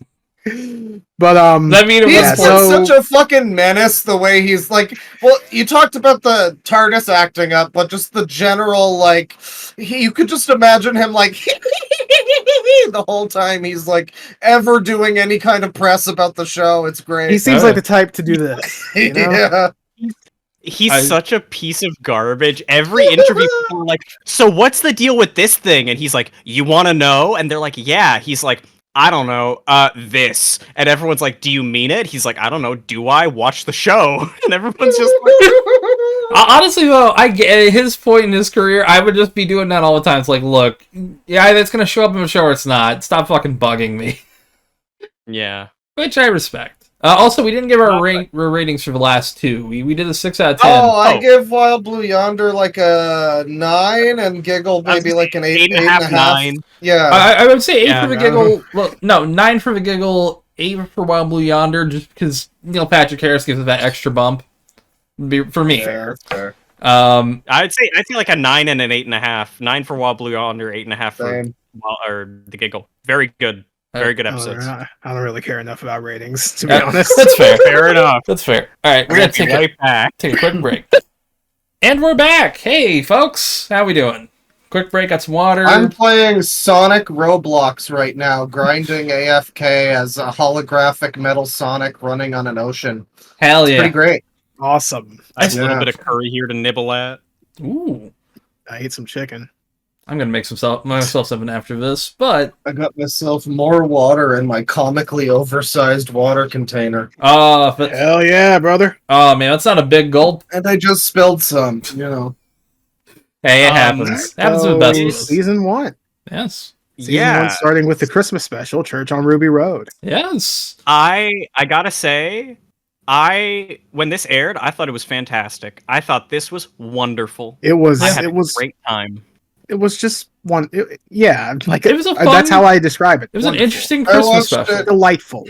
I watched it recently, and it's it's the only one, that and the new special that I saw recently, and I still think it's pretty good. It's not, I don't know, it's not a very typical Doctor Who episode, very non-standard. No. Kind of feels a little too long, maybe, but like I like all of the events that happen. It's a good through line of stuff that happens. It's very all over the place. Like you can't guess where that story's going to wind up from the beginning, which I do like about it. It's very, you have to watch it to know what the fuck's going to go on. It's not a story you've ever seen before. Yeah. It's also like most Doctor Who Christmas specials tend to be a little more, like what's the word? Where it's going for more of like that nice, comfy, emotional hit. Yeah. Whatever. Yeah. You know what I mean. Yeah. Like there's a lot of little moments in the Yuletide episode. glee. Yeah. like there's a lot of little moments that are really cute. Like there's a bit where a policeman stops to talk to the doctor, and the doctor is just like walking away and kind of like half ignoring him, like answering his questions but not really like paying much attention. Yeah. And there's a great scene between the policeman and the doctor where the doctor's like, "Hey, just so you know, when you propose to her, she's gonna say yes." And the guy's like, "Huh?" And then he goes off, and he just goes off on his adventure, and the policeman's like, All right. "He's gonna say yes." Yeah. It's so sweet, you know. It's so comfy. Yeah, Yeah. it's one Yeah, of those. funnily enough, that scene was also added at Disney's request. So Yeah. Yeah, Hey, that's the evil Disney influence right there. well, it's hey, true. you know, Mickey gonna be Mouse has honest. killed my family. Hey, you know, sometimes Disney's got a winner. They don't have it with Secret Invasion or most of their movies nowadays, but sometimes they suggest a nice Christmas scene. You know, every now and then you get one. Yeah. Yeah. They used to be big We with Christmas meet our new movies. companion Yes. for the season, Ruby Sunday. Ruby Sunday. I really like Ruby. I think she's a fun character. She's very charming. Oh yeah. Yeah, Uh, she's kind of like a not weirdly romantic Clara type character, which I like. Rose. Also, not Clara, super, yeah. early Clara, not super competent Clara. And I gotta say, I like her mom character a lot more than Rose's. Farla family. is fantastic. but And her Cherry grandma. Sunday though. Oh, Well, Cherry. I somebody- love her. Get this woman some tea. Oh my god! I want Cherry's to awesome. tea, man. It's very sad. Nobody wants I really- nobody wants to give her a cup of tea. It is No. shocking. I really appreciate that Russell T Davies is leaning more into long running gags. Yeah. Because that was always something I missed in Doctor Who after a while. Because like early Revival Who had a lot of gags. It had a lot of little things like, you know, Donna always missing things, all that kind of stuff. That Yeah. kind of stopped with Stephen Moffat and more became like catchphrases. Yeah, and Yeah, more, like, Moffat dialogue. did some of that for Yeah. sure, but it wasn't as common. It was No. few and far between. Like it would happen, It's- but it happened over a longer stretch of Would you time. count the Fez as a gag? I guess it is. Yeah, That's a Kinda. gag. Yeah, it's a yeah. gag. But it's like the catchphrase of gags, though. Yeah. And so it's really nice to see him back and be getting all of these like episodes where there'll be one recurring gag that Yeah. just always works because Well- the writing is so charming, you know? I'll also say, and we'll get more into it in a couple episodes, but the Stephen Moffat is still on the writing staff Yeah? on this Yeah. the show, and It was announced He's- before season 1 aired that Stephen Moffat would be back to write the 3rd episode of the series and also the Christmas special after this one. Yeah. now, as much as I like Yeah, it feels like a Stephen Peter Moffat. Capaldi era, I still don't really love the way Stephen Moffat leads a show. I guess I'd say. Yeah. Like Fair, the yeah. style of the show when he's in charge is not my favorite thing. It And- depends. I but- didn't vibe with the 11th Doctor's era, like just sort of as a whole, but the 12th Yeah, was the like 12th is a lot really better, for sure. considered and Yeah. Yeah, it's a lot better Massive for sure. improvement. But I still prefer like early Russell T Davies or like season 2 or That's whatever, fair. that kind of thing. And this feels this season he's back and he feels like he did back in the day when he was writing under Russell T Davies, which is interesting. It's just another, I don't think he did this one, but like it's just another interesting element of this show and how it is like a real return to form, which is why it's so perplexing that people have such an issue with it. Like So he only wrote 2 episodes so far, but we know that he has been working with Russell T Davies. So like Russell T Davies and him are working kind of collaboratively to lay out ideas. I mean, it's Okay. the dream team. Yeah. Yeah, like you're getting Russell T Davies who knows how to run the show, and you're getting Stephen Moffat he also writes who knows great how to write- dialogue. Yes. also writes great dialogue, and you're getting Moffat who knows how to write great mystery And has great and- ideas. Yeah. Big He can ideas. plot something out pretty well. Yeah. Concepts, yeah. He is very much the idea guy. Like if you need a weird idea that fits for Doctor Who, he'll usually spin you one that's pretty good. I Exactly. prefer the down. Usually. it's weird for Doctor Who. I guess it's better to be like a little aloof and spacey, but I guess I prefer the Russell T Davies down to earth format where it's. I mean, and this feels Church on Ruby Road feels a lot like the old, like I guess Rose, the pilot of the new, the revival in 2005, where it's Kinda. like they're just in her apartment. Like it has that element where it's just like you get that comfy British flat vibe. And Yeah. I like that, and it's a lot more. I don't know. I guess you get some of that with Moffat, or Chibnall. I don't even know what's going on there, but it just feels so right, man. Yeah. You don't get a lot of things that try to chase like remember what it was like 20 years ago and actually do it really, really well. Yeah, but it doesn't feel like Ready Player One level. Like, do you remember this? Do you remember that? It's not like Remember it's Nintendo? it's not like when Deep Purple puts out an album in 2025. It's like, it's like they're actually still doing it as good as they ever did it.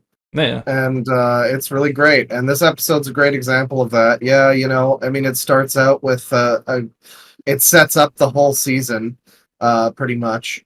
And it sets up a mystery that a lot of people wound up having a lot of issues with because I guess it didn't meticulously explain every element of it, and it's left some things open potentially to be explored later.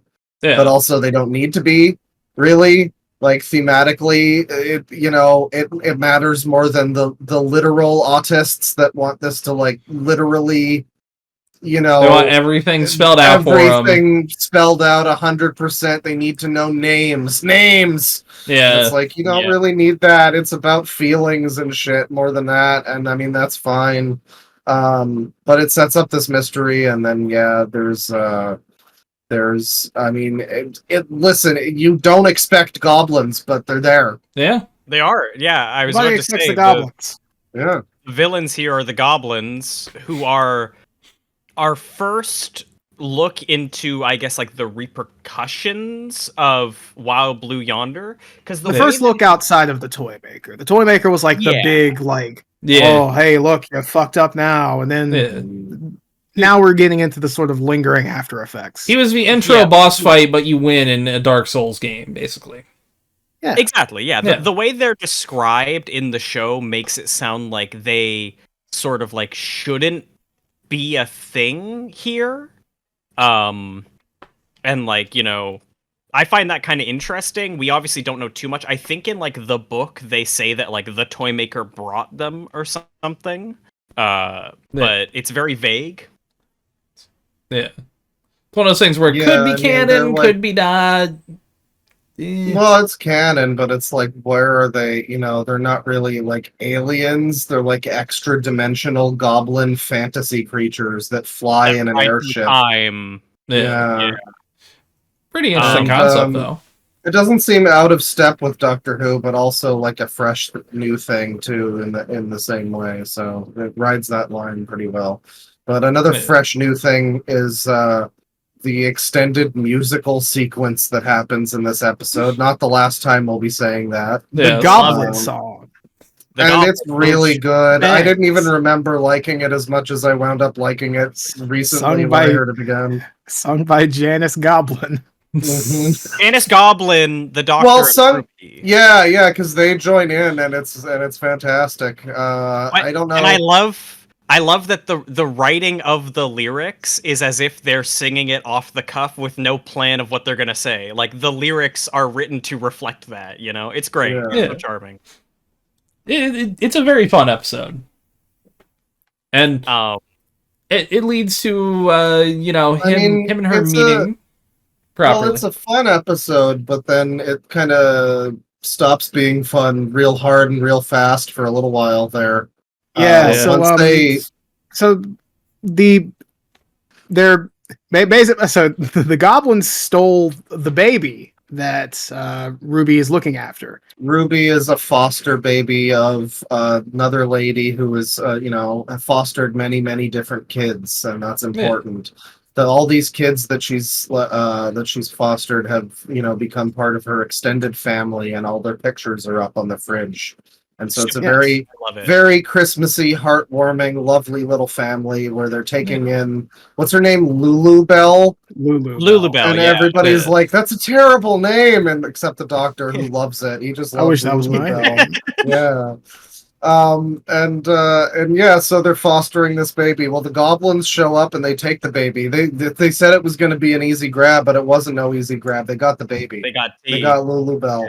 And yeah, what results is like a Looney Tunes-esque. I mean, that's going to come up a lot. I mean, we already talked about the cartoon Mallet on the TARDIS, but well, for one thing, this is also the episode where so a giant ladder descends from this goblin airship as they're climbing back up. They got the baby. They got to get back up to the airship.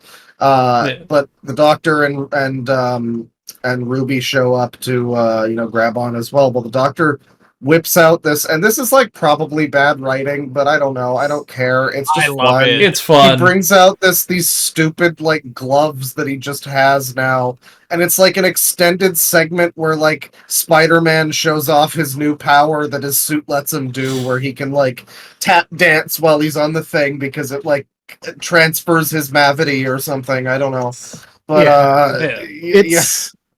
it is essential for gloves. It is something where you're like, man, I wish I could have this. Yeah. But it's a little James Bond-esque, but I dig it, you know? Yeah, so two things about that scene. First of all, it is very explicitly set up for not only the finale of this story, but they also appear later in the season as well. Yes. Yeah. To very useful effect. Also. Yes. Excuse me. So another thing I like about the scene is that I've always really liked when the doctor is like inventive, when they make shit. Yeah. Like, the thing that goes ding, or the timey-wimey detector. I was gonna say the timey-wimey detector, yeah. Or the sonic sunglasses. Like, that's always fun. Yeah, sonic sunglasses. It's always good to have it's always good to have another thing like that. I miss the sunglasses too. Honestly, I'm shocked they haven't came back a few times. Like, I always love seeing the doctor. Like, yeah, he has the sonic screwdriver. Yeah, he has the psychic paper.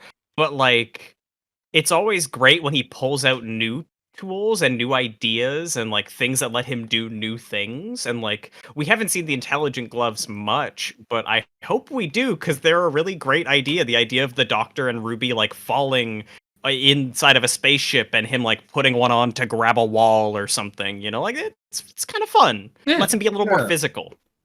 Yeah, I love it. I mean, I think he needs more, because most of modern Doctor Who, it's just him solving problems with words or the sonic screwdriver. Back in the day, you got John Pertwee just smacking motherfuckers. And that was great. I mean, like, it's not great to solve problems with violence, kids, but like, However, sometimes you gotta wall up a motherfucker. You gotta slap a bitch. Sometimes that just happens. That's true. Sometimes that bitch has a potato skull. Sometimes it has a funny little plunger hand. Yeah. So. One thing leads to another. Essentially, the goblins decide, fuck it, we're gonna go back for this woman who just showed up and ruined our dinner because we're gonna eat the baby. That's what the song is about. The song is a song about Ruby was left at a church on Christmas Day at Ruby Road, which is where she gets her name. I didn't say that. Yes. But they decided to go back in time and eat her because, fuck you. Right? Yeah, they can do that. They have time machine. The doctor only realizes this after an extended, and it's great for a Christmas special. It's basically It's a Wonderful Life as a Doctor Who. Not even the whole episode, but just that scene. It condenses that idea into one scene, and it's just like, what if Ruby was never here?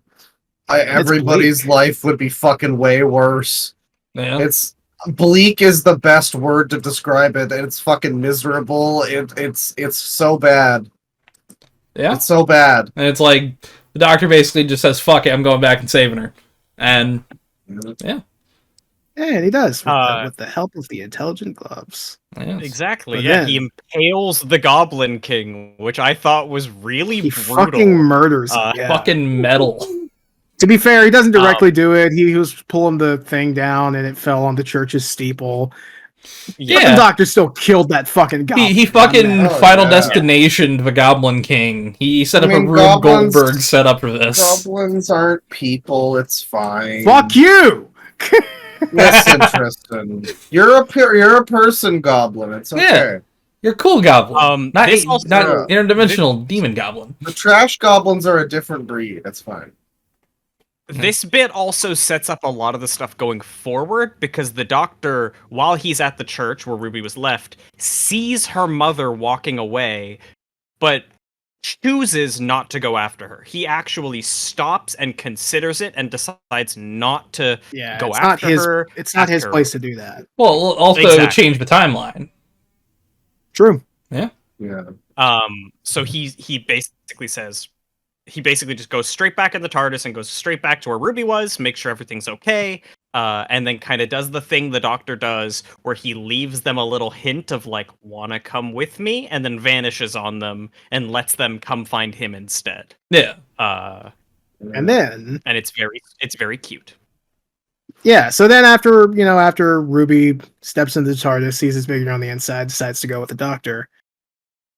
A side character who's kind of been popping up mostly as comedic relief throughout the episode, sort of having a feud with her neighbor. Mrs. Flood Yep. turns to camera and says, "Never seen a TARDIS before." And I gotta tell you, that was an interesting time to be a Doctor Who fan on the internet. Yeah. Admittedly, Yeah. like Mrs. Flood is my favorite like side character because I don't know who the fuck she is yet. Mrs. Flood. Yeah. Please, I don't know who the fuck she is yet. I don't necessarily know whose side she's on, but it's hilarious every time I see her. She does something different, and it's always fun. Yeah. Also, played by famed wife of Brian May, Anita yes. Dobson. True. I always forget that. Yeah. Yeah, at It's so the bizarre. proms, at the proms they brought her out, and she said she went to go see Queen in 1986 last week, and everyone laughed because it was a cute little remark about how she went to go see her husband's band back in the day. That's pretty Very good. nice. So a lot of stuff that's been set up here. Yes. Yes. So I feel like we should probably kind of breeze through the season because I do want to get. I'm kind of getting tired, and I do want to Yeah, get admittedly, to. we're 2 hours in. Also, Yeah. people should just watch it. Yeah. It's That's a good the season. thing. Please. We've been kind of a little cagey with some of the stuff, but it is just because, like, I want to convey my utmost enjoyment of these episodes, but they're fairly new. When it's something like a 2007 episode, Yeah, we'll go deep into it. I'll go we'll talk all the all shit. the shit about that one, but this is pretty new stuff, and I am just like, yeah, people should really just experience it. Go in. It's under a year old at this point. Semi-blind. Yeah. It's Yeah, pretty, it's not pretty even been a fresh. year yet. The way I would, Like with the specials, it's one thing because you can go into this and experience this season and then go back to the specials for context because they require a lot of other knowledge. But like, I showed my girlfriend Church on Ruby Road, and she was like, and I said like, do you feel like you're ready to watch a season of Doctor Who after that? And she was like, yeah, I think I get everything that's been laid out here. And I was like, Yeah. Okay. cool. Like, it seems really approachable for people. That's what I've heard from people I know who have tried it. see so. that's why I think it was fine them marketing this in like the West because in the UK isn't it still like series 14? No, it's still season 1. Oh, think. okay. It's season 2.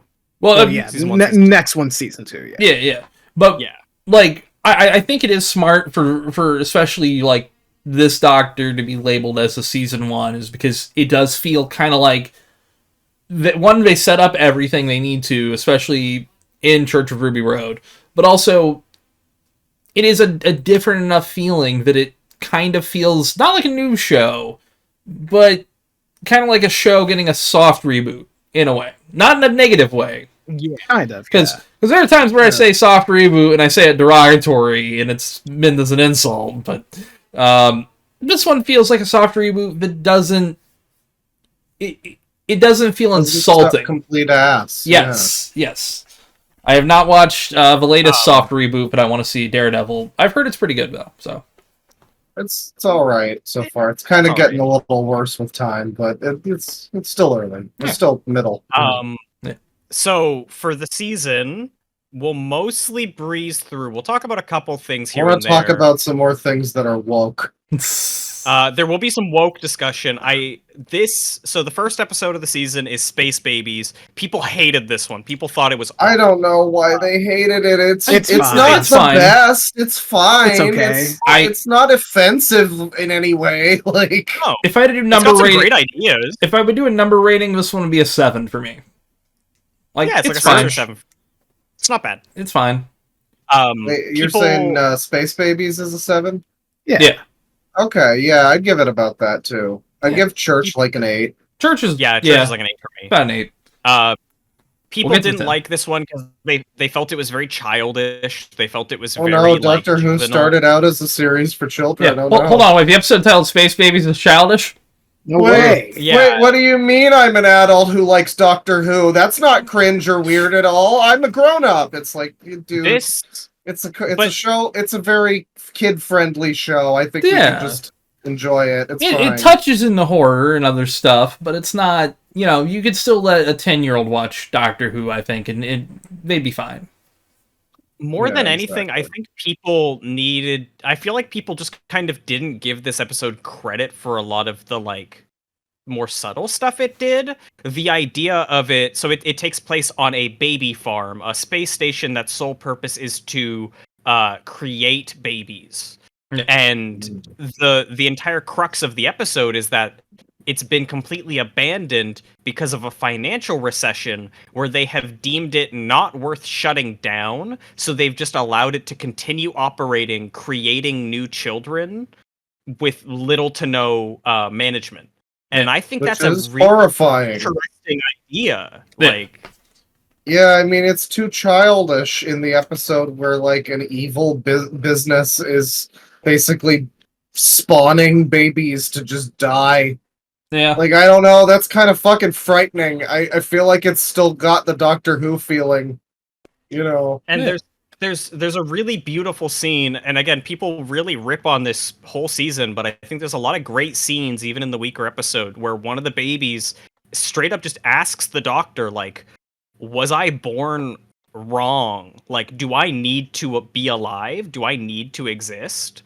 And the doctor basically says, no one is born truly wrong, and you have every right to be alive. Yeah. Which is, of course, calling back to himself and to Ruby as an abandoned child, and himself as an abandoned child in a way. Someone say a timeless child, even. Sorry. A timeless child. I think that there's a lot of stuff here that people just kind of ignored and didn't even really acknowledge just because they didn't like the snot and the fart stuff, Yeah. Which, I mean, it's fair to not like that, but saying that... I mean, a good fart joke still gets me. Yes. Saying that the whole episode is bad because of funny stinky farts is stupid. It's a relatively fun episode. I don't understand how some people are just fucking miserable about everything, man. It's fucking wild. Yeah, I mean, a lot of people seem to just go into the season with a really negative mindset, I guess. It's been very, I've said before, it's perplexing to me. I've even used that exact word just today. In fact, it's perplexing that so many people, even people that are not saying that it's because of any political reason or anything like that. Yeah. There's some cringe stuff, whatever, but it's mostly really good Doctor Who again, and that's after a while when it wasn't so good, and people just are not down for it, and I don't know what I'm missing or what they're missing or what the fuck. Yeah, are we the ones experiencing the gas leak, or are they? That's the question. We might be insane, and I'm okay with that, but I'm also enjoying the TV show, so I think I'm better off. I don't know. I mean, what's yeah, go on. No, go back. I would say I could understand if if there was anything off on some form of equality, maybe the CGI, I would kind of get okay, it's best that it's ever been. It's literally, it's fucking filmic. I've seen movies that are worth 50... Practical effects are great too. Yeah, I've seen movies worth $50 million that look worse than this fucking show. in one episode. And the thing is like it's not style over substance because it's got the great effects, but it's also still telling really interesting stories. Stylish that are, substance. Yeah, Exactly. it's new stuff for Doctor Who that feels new, but also feels perfectly fitting with Doctor Who. It's exactly what you want. You could put any of these scripts into like the 10th Doctor, 11th Doctor, 12th Doctor, and they would like work just as well. Like they'd still fit. Yeah, it's well, you know what I mean. Except for one. We'll get there. We'll get to that. That's fair. There is, well, you can do it with Jodie. That's you would just change it from color to gender. Yeah, kind of. Spoilers. The thing is that the Doctor is black now, and they actually do something with that in this instead of like Jodie, where it was just kind of, she's a woman. This does nothing in any way to like change her character or affect how she makes any decisions or anything. Like she's just the same fucking person, but now she's a woman. It's like, okay, this is kind of pointless then. This just feels gimmicky. But the Doctor being black would affect things for the Doctor. So like, tell us that. Show us that. That's interesting. And we'll get there. But yeah. Like, this is what I'm saying. New interesting stuff for Doctor Who. New stuff they can do. Like, and we got babies too. That's interesting and new. Literally. Yeah, like the only other thing really left to say about Space Babies is that it introduces us to our first moment of snow falling. Yes. So when the Doctor and Ruby talk about, the woman pointing, some snow starts falling, which that's something. They're in space. That typically, with rare exception, doesn't happen. Yeah, usually you don't get snow inside space stations. Typically. Yeah. I mean, I don't know many space stations, so I mean, I can't confirm. I know a couple, but in fiction that doesn't happen often. Yes. Yeah. But like that's Space Babies. Devil's Chord. Oh, this is another episode people really don't like, by the way. People don't like this episode. It's like one of my favorites. It's so fucking fun. It's fucking good. It's great. As a music person, Gabe, I'm sure you'd agree, it's very fun. Like for the music element specifically, not even just the music being good, but just like the way they use music in the episode. It's great. It's just great. The second time ever that the Doctor Who, like, at least an accompaniment to the Doctor Who theme, has been played diegetically. Yes. Like as a lead in to the fucking credits. Awesome. I love that. Well, there's even music references. Of course, they marketed this episode as the Beatles episode. The Beatles stuff doesn't really matter that much. It's more of a side note. They show up. They show up for like 5 minutes in like the first third, and then like a little bit at the end. Yeah, and they look kind of shitty. They're like really bad. They don't badly casted. Here's the thing. I love that they're like kind of shittily casted. I find it hilarious to me. Well, it does fit in the universe because I'll just say, I mean, it's not a big spoiler. The plot of the episode is what if, and I like these Doctor Who's where the plot is a what if, basically, and like how that plays out for the Doctor. The plot is, what if music all sounded like shit? So it's like, what if it lost all the soul? What if it lost the spirit of music? I guess fucking the Beatles looking like stupid fits with that a little bit. I don't know. I like it. Yeah, but there's obviously a woke element to this episode too, of course. Which I'm sure people had a huge problem with. People were very mad about this. Yeah. The character who plays the antagonist, the Maestro, who is great, by the way. Yes, I love fantastic. Oh my god, one of my favorite characters in a season. I don't know. Great characters. I don't know who they are as an actor. I hope they keep getting work because they're Jinx Monsoon. Jinx Monsoon. Yeah, they're an American drag queen.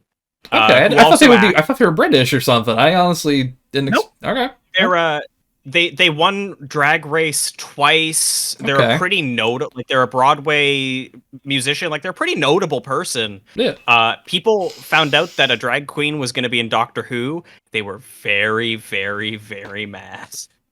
They were very normal about it, as usual. Yeah, of course. Incredibly, perfectly normal. Why would they be anything otherwise? And like, it would be one thing. I don't know, when it's depicted as like this is a great person who you should aspire to be. No, this is a villain in the episode. Yeah. I always say this when people get mad about stuff like this, and I'm like, wait, they're the villain? Hang on. Like You should be you happy. can't even like interpret this as like a good thing for you guys? Like, come on. This is the agenda right here. Yeah, this is what, You know? what you fuckers think you're fighting for. Yeah. But a lot of these people are just dumb this idiots. is what I'm saying. It's just glass half empty motherfuckers. Yeah. I was gonna say though, there's a lot of great moments in this episode. Ruby and the Doctor going to see Cilla Black recording at EMI is great because like she would have been recording at EMI in 1963. Like that's really neat. Yeah. The song she sings is great. Well, same with the Beatles song. I love the Beatles. Is it My Dog Fred? Yeah. Yes. I love my dog. Yeah, it's great. His I mean, name is Fred. He's not So your dog, good. he's mine. I mean, He's not your dog, he's mine, yeah. the thing is, that could also be a real Beatles song. They've had a couple of those But- songs that are on that level, and it's like, Well, I maybe could see Ringo it. wrote that one. Yeah. There's a great bit where That's the great. Doctor and Ruby are on a rooftop, and the Doctor looks out into the distance and basically says like, I live because over it's there. 1963. It's the start of Doctor Who, right? And he basically says like, right now I'm over there in a junkyard with my granddaughter, and it's him. He's opening up to someone. Like the Doctor doesn't Genuinely. normally do Yeah. that. The first time yeah. that Susan has been mentioned in the revived series. which Yeah, and- we'll and get I to think why it's- everyone. That's crazy. We'll kind of get to that later. The Susan thing. But people like this Doctor being so willing to just stop and open up to someone is so refreshing to me. There's something about it that's like, But Gabe, why it's have- unmasculine. oh, you're right. Sorry, Yeah. he's being emasculated by his own emotions. I hate it when that happens. I know, God. right? The This state of us. But this episode basically gives us the core idea of the Pantheon, which is all of the kind of extra dimensional entities in the Doctor Who universe. The Giggle comes back. Yes. Like the Toy Maker, the Maestro, from this episode, who is the son, the child of the Toy Maker. Yeah. The Trickster, the Mara, they name off a bunch of them. The Trickster, of course, is a big Sarah Jane Smith villain. Yeah. Awesome to get a mention, by the way. Yes. Yes. Hopefully they show back up. That'd be interesting. And there's a lot of cool stuff here. They even bring back the Toy Maker stuff with the Doctor fighting against the Maestro by saying like, well, your father, the Toy Maker, set a rule that any competition between us and one of you should be under fair play. You now have to follow those rules as well, which I think is so neat. I love that. Yeah. Bring it all back together. Yeah, there's some really cool stuff. There's some more And I musical mean, the stuff that's great. episode, it's musical, and again, like, it's not just that there's, a music-focused plot, but, I mean, yeah, the music starts being, like, a diegetic element of the episode. It's very clever what they do with it, and that's one of the things that I like. It's, I think it's something that, like, the Moffat era of the show has kind of lent to this era. In a way where it's like you got a lot of stuff like that in the Moffat era, but this is now combined with the feeling of the Davies era and The real so human drama. You've got like the Yeah. best of both worlds, in my opinion. I mean, Like a- short of somehow being able to revive the feeling of the classic series, which I just don't think tonally would work at all with what they're doing now. But like, yeah, I mean, it's a great blend, and it's very clever, and they just do a lot of interesting things that you don't expect them to do necessarily. And they bring back the Giggle, and it turns into a whole song at the end. I love fantastic. that. I love that if you're not paying attention, you could miss that it's the exact same notes as the Giggle. I don't think I did notice originally. I don't think I did. I just noticed that it was a fun song.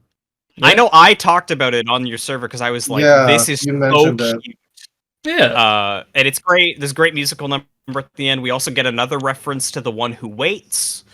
What's that about? Who knows? Yeah. Ruby has... He's almost here. the maestro says Ruby has a song in her, and there's another bit of snowfall and Christmas stuff it was leaking in weird. where it shouldn't. Because the song weird. she sung was kind of like the Trickster's theme. And I feel like that was intentional misdirection. Yeah.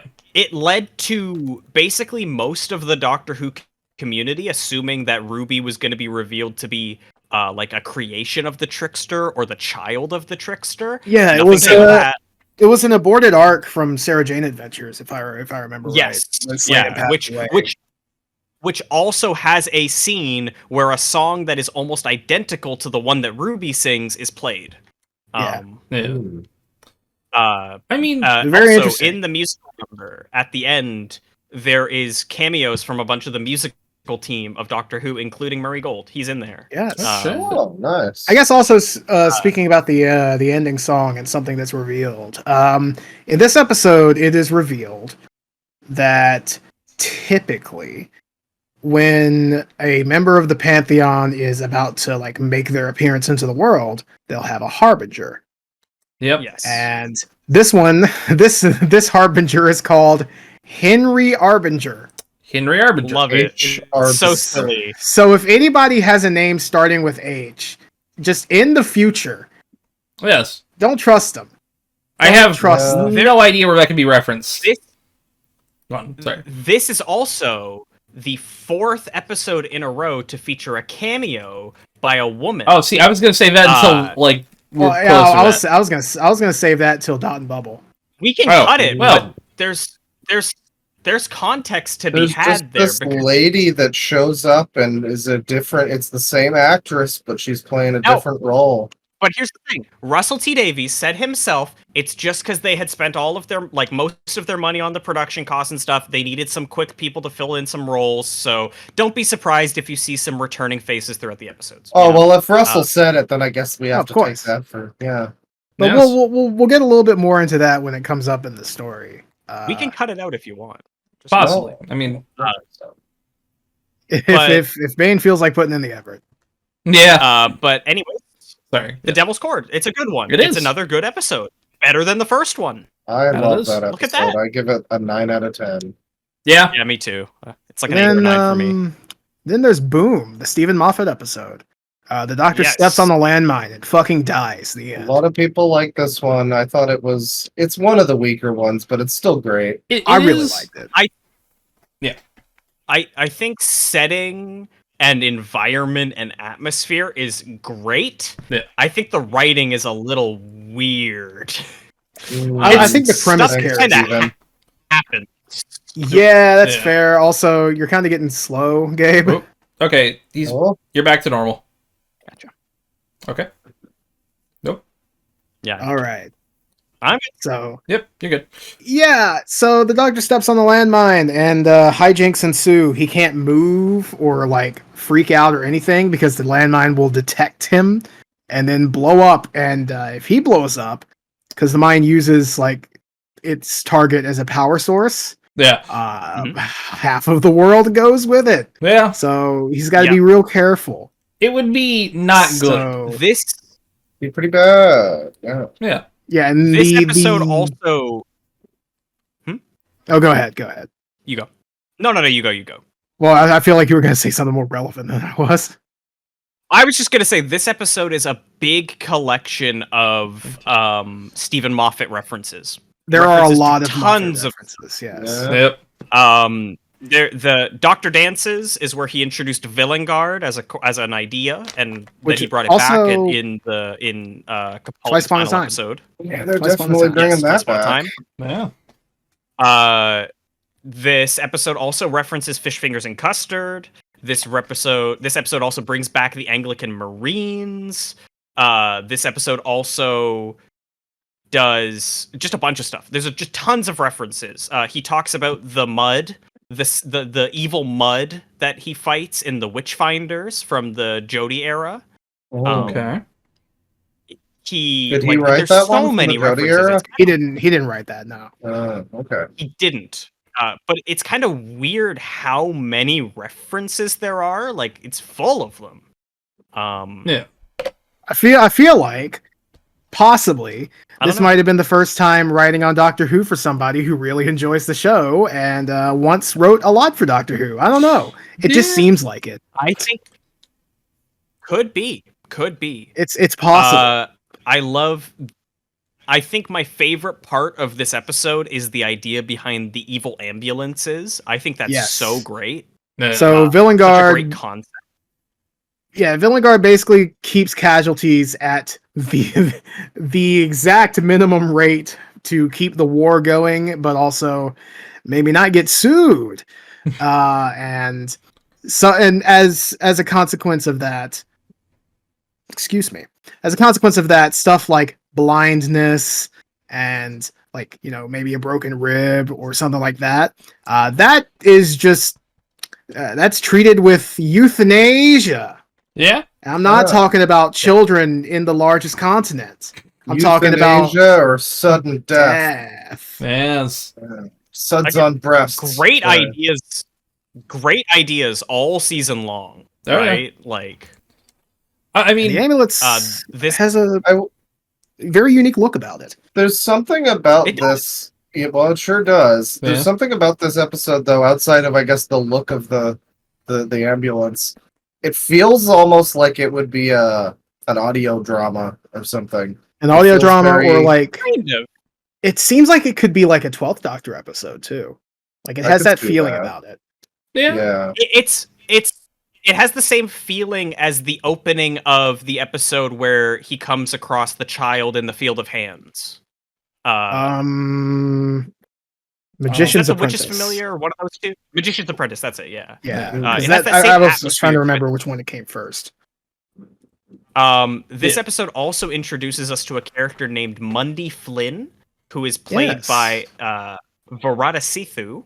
yes. And I like her as a character in the episode. I like the way that she's depicted as this like faith-filled soldier, which, because of course it's the Anglican Marines, who are a religious group, and I think that it's interesting that Moffat brings back that discussion of like, when is having faith a detriment to you, is kind of like at the core of this episode. Like, how long should you continue to have faith before you realize you can do things up for yourself? Yeah. It's a great idea. Love it. It's a very I mean, So Oh. I feel like it was announced by this time. I think it was announced that, before the Varada season Sithu- aired. Yeah, I'm pretty It sure was just that yeah. she was going to be the next companion. She was going to show up at least in season 2 as a companion. Yeah. It wasn't Yes, quite known if Ruby was going to be staying or leaving at that point. it's very awkward, I think, to just be like, yeah, this lady, new companion, and then, you know, you watch the episode. Like, I've seen the trailer now for season 2, and she seems to be great in the season. Looks like it's going to be a lot of fun, but I don't know. I definitely wasn't getting that from watching this episode at all. Maybe that's the point, but it is just very strange to be like, hey, get ready for her. Well, Fuck the off, idea, Ruby. Like, okay. the thing is, this was decided after they had filmed. Yeah. Basically, they enjoyed filming with her like enough to say, "Hey, want to come back and be companion?" And then she was like, "Fuck yeah!" Hey, which has happened a couple of times. People, you know, being on the show, they liked him enough to want to work with him again in different ways. Famously, Colin Baker. Yes, Yeah. but But, you know, like, it also, her showing up, and Ruby is, I mean, spoilers, Ruby is, to a lesser degree, seemingly still involved in season 2.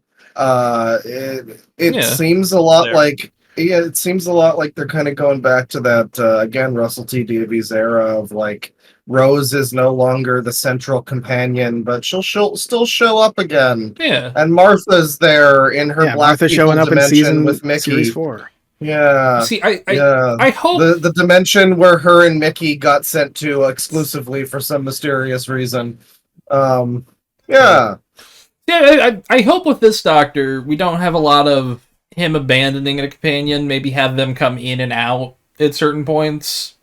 Yeah. That would be nice. It would be curious. I don't think we've had that in a very long time, if we've had it at all. Not really, no. Yeah. No.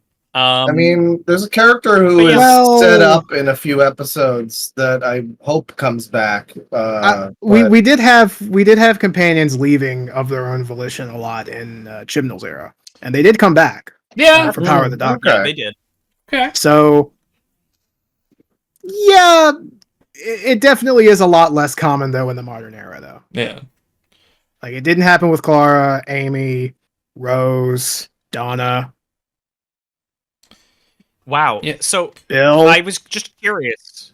Yeah, Bill. No. That's basically every companion in the Well- modern era except fucking Martha. Like Martha's the only one who Nardole, said, "Nah, too. I'm done."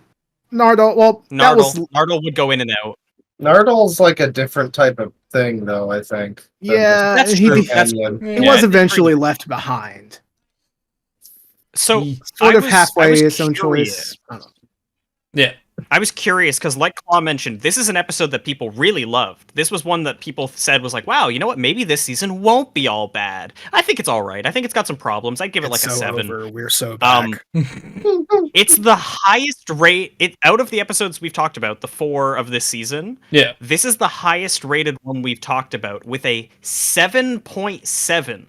The Devil's What? Chord had a 6.1 Jeez. on IMDb. Jesus. Space Baby had a 5.1. I mean, like, you have to take into account with that number that a lot of people are just like mass voting against it because fucking Oh yeah, just voting RK it a 1. Outpost Yeah. told them to. You Yeah. know? People are Yeah. stupid. Holy shit. I really He's gonna do. be the- Oh, go on, Tristan.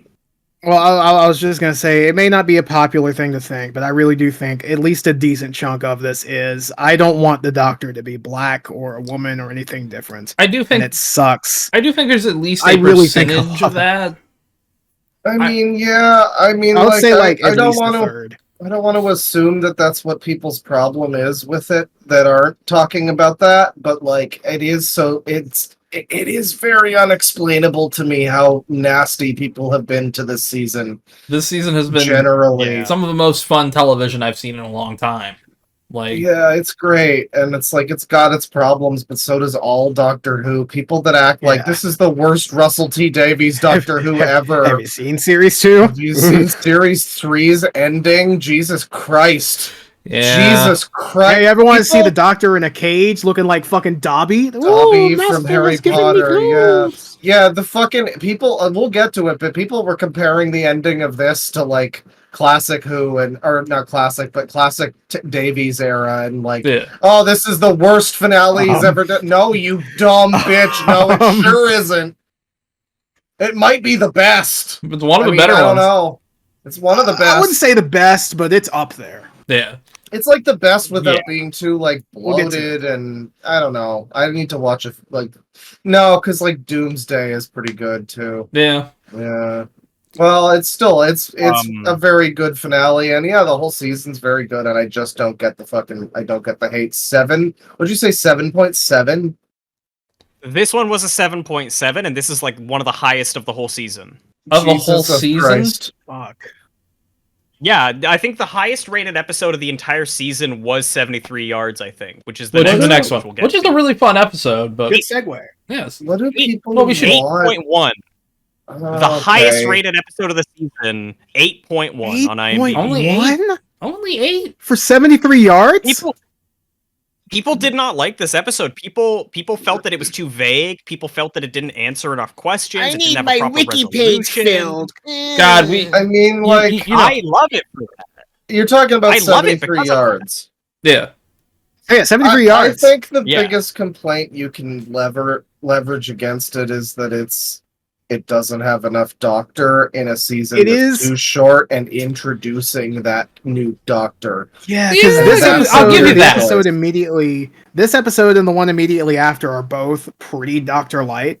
Like the second Yeah. one, not quite as much as this one, but well, still. they're both great episodes, but they're great episodes Yeah. for like the third season with this character instead of like when we're still trying to get to know him. That's a complaint I've seen people make, and I didn't really mind it that much personally, Yeah, but I've heard it's- people I say think it, and he's I really can agree good with at that. making up for it. Okay. Yeah, like he's really immediately charming right out the gate for me, so I loved him immediately. But a lot of the people, yeah, they needed time to get to know him, and the season doesn't really set him up that well. That's a criticism. I do want to ask a question, Gabe. valid. What's the lowest rated episode, real quick? I just want to do a comparison with something here, but I've got pulled up on my phone. Let me pull it back up. Yeah, let me pull it back up. I was just gonna say the thing about this episode and it being so Doctor Light is that it did come from scheduling conflicts. It came from the fact that Juicy had to finish filming Hyperfixations, so couldn't be around to film for a little while. Yeah, if you do look online at production, what's the number rating? 5.11. 5.1 is the Now, lowest. you cannot tell me that is like not even. The Borderlands movie is a 4.7 on IMDb. What the fuck? There is a fucking valley of quality, writing, storytelling, everything difference between Space Baby. Yeah, these. This is. I now know why you don't give a shit about number scores. This is why. It's exactly. I mean, Yeah, but when we say number I scores, just don't really care enough to give number scores here. that's fair. It's all good. It's all pretty good. 73 Yards is a very cool episode. I love this episode. It's a very interesting concept. I've seen it. For one thing, I've got the Doctor's beanie from this episode. But for another thing, Cosplay. Ruby is dressed like what's her name? Ashley From Graham, Resident Evil. kind of like a mix between Ashley Graham and Heather Mason. It's a little both, yeah. I like the outfit. I think it's great. Hey. Also, We yeah, got the Orange beanie. Beanie Boys. Damn, now I feel Hell negative about an yeah. orange beanie. Fuck. I don't have an orange beanie either. Got a red hood. So I feel like this is an episode that's That'll super work. easy. I'm taking this off. This is an episode that's super easy to talk about without spoiling it because we can just talk about the concept and nothing more. Yeah. The concept is so cool. The Yeah, idea behind this episode is they're in Wales, and this episode is very keen to convince you that every Welsh person is a psychopath. And I love That's it. true. Yeah, every interaction I've had Welcome with back to them. Wales, Doctor Who. Oh, it's always been in Wales. And I Actually, guess so. basically, It doesn't feel as Welsh as it basically- used to, though. yeah, this is a Welsh episode. The other stuff Yeah. isn't. Basically, they land in Wales, and the Doctor stands in a fairy circle, and Ruby reads scrolls in that same fairy circle, and suddenly the Doctor's gone. Yeah. And the TARDIS is locked, and there's a woman in the distance that's making some strange movements with her hands and body, and she always stays the same distance away. That's kind of weird. So Ruby Yes. just tries to go home because the Doctor's left her. yeah, I mean, And Yeah. that's all You I need lose to your- say about well, the episode. you Fuck lose yeah, your it's ride. good. You better start fucking walking. Yeah, it's time to start hoofing it. I don't want to say anything more because just that is like the perfect intro for a Doctor Who story. It also, I think it's I'll like sell the it. only time. Yeah, Go ahead. go on how you're selling it, Tristan. Oh well, I was just gonna. I'm gonna sell it a little bit more as a really, really good mix of a unique type of horror, as well as a little bit of political thriller in there, Yeah. which I like. Yes, very true. Yeah, well, there's like a few types of horror because there's the Yeah. whole segment at the bar. I'll say that, which Yeah. has like some There's real a good scene at tension the to bar, it. yeah. But then there's just the overall concept of like, yeah, wherever you go, this lady is going to be 73 yards from you exactly. She's never going to be able to come up to you, probably. I mean, it's Yeah. always 73 Can't go yards. up to her. No one Also, else sees which it. No is one else can interact with exactly it. that There's an far additional- away. Yeah, there's an additional thing that I don't want to spoil that makes it a little weirder. Yeah, It's- yeah. Admittedly, yeah, I know where you're coming from on that. There is a. Yeah, It's curious. Curious. Good. It's really Yeah. fucking good. Watch it. Anyway, It's just a really good episode. Yes. so I think what you were gonna say, Gabe, is that no opening titles. Yeah. Oh One yeah. of the only episodes not to have opening titles. One of the And I only really- ones. I think it's this one, Sleep No More, Yes. The Stolen Earth? I also believe Woman One Who of the Fell to Jodie Earth. Christmas specials. One of the Jodie Christmas specials doesn't have an intro either. Yeah. Also, No. Woman Who Fell to Earth famously didn't, because I was like, what the? No new opening? No Yeah, it new just TARDIS starts. interior? I need my wiki Um, page filled. But yeah, good episode. Watch it. Yes. The next Yeah. one, however, I really people, do. Really quick, adding on to the lack of an opening title. I like the implication that since the Doctor isn't there, we don't get opening titles. Yeah, that's Yeah, what I I was love that thinking too. too. I forgot that happened, and I don't know if I noticed it, but when you mentioned it, I was Now that I just like, think well, about it, yeah, I don't remember. I episode where the noticed- Doctor's Bum, bum, bum, bum, mysteriously bum, bum, bum. missing. Where's the titles? Yeah. I saw that I saw the title show up in like the opening shot, and I was like, oh shit, we ain't getting these. We Yeah. ain't getting opening titles. Now the next one is and, Dot and Bubble. Dot and Bubble. This another episode that is mostly devoid of the Doctor. He's more Yeah. present in this one, and his presence looms large at the end. Yeah. But First for scene he most- shot, makes by the the way. ending work. yeah. First Yeah, this first is the scene first for scene season shot. 1 he shot. Oh shit. That scene. Which Yeah, Damn. banger, what the fuck? Yeah, Great scene. we'll talk about that. I think that because he's not there, it makes the ending work way better. Because we spent true. so much time with these other characters only Yeah. for that ending to happen, you know? And again, another episode people really didn't like. To be People did fair, not I mean, like this one is more This one's more. controversial. This one's It more has also a little bit of a This reminds me of Black Mirror. That one episode of Black Mirror. Yeah, Do think- you know which one I'm talking about, Gabe? this is the can't most remember the name. Black Mirror episode of Doctor Who. There's a Black I- Mirror where it's like, I'll do this one joking. But what if your Facebook likes were like your real life currency?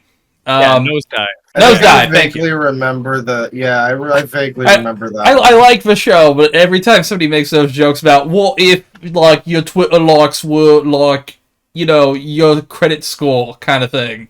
Like I love those memes. But I like but- your Andrew Tate voice there. That's great. yeah, I was supposed to be my Charlie Booker voice. It didn't work. But yeah, no, it's basically a Black Mirror-esque concept where everyone's living always online. They've got this thing projecting, like kind of like the HoloLens from Microsoft, but it would project everything in front of you. Navigation, where to walk, where to go to.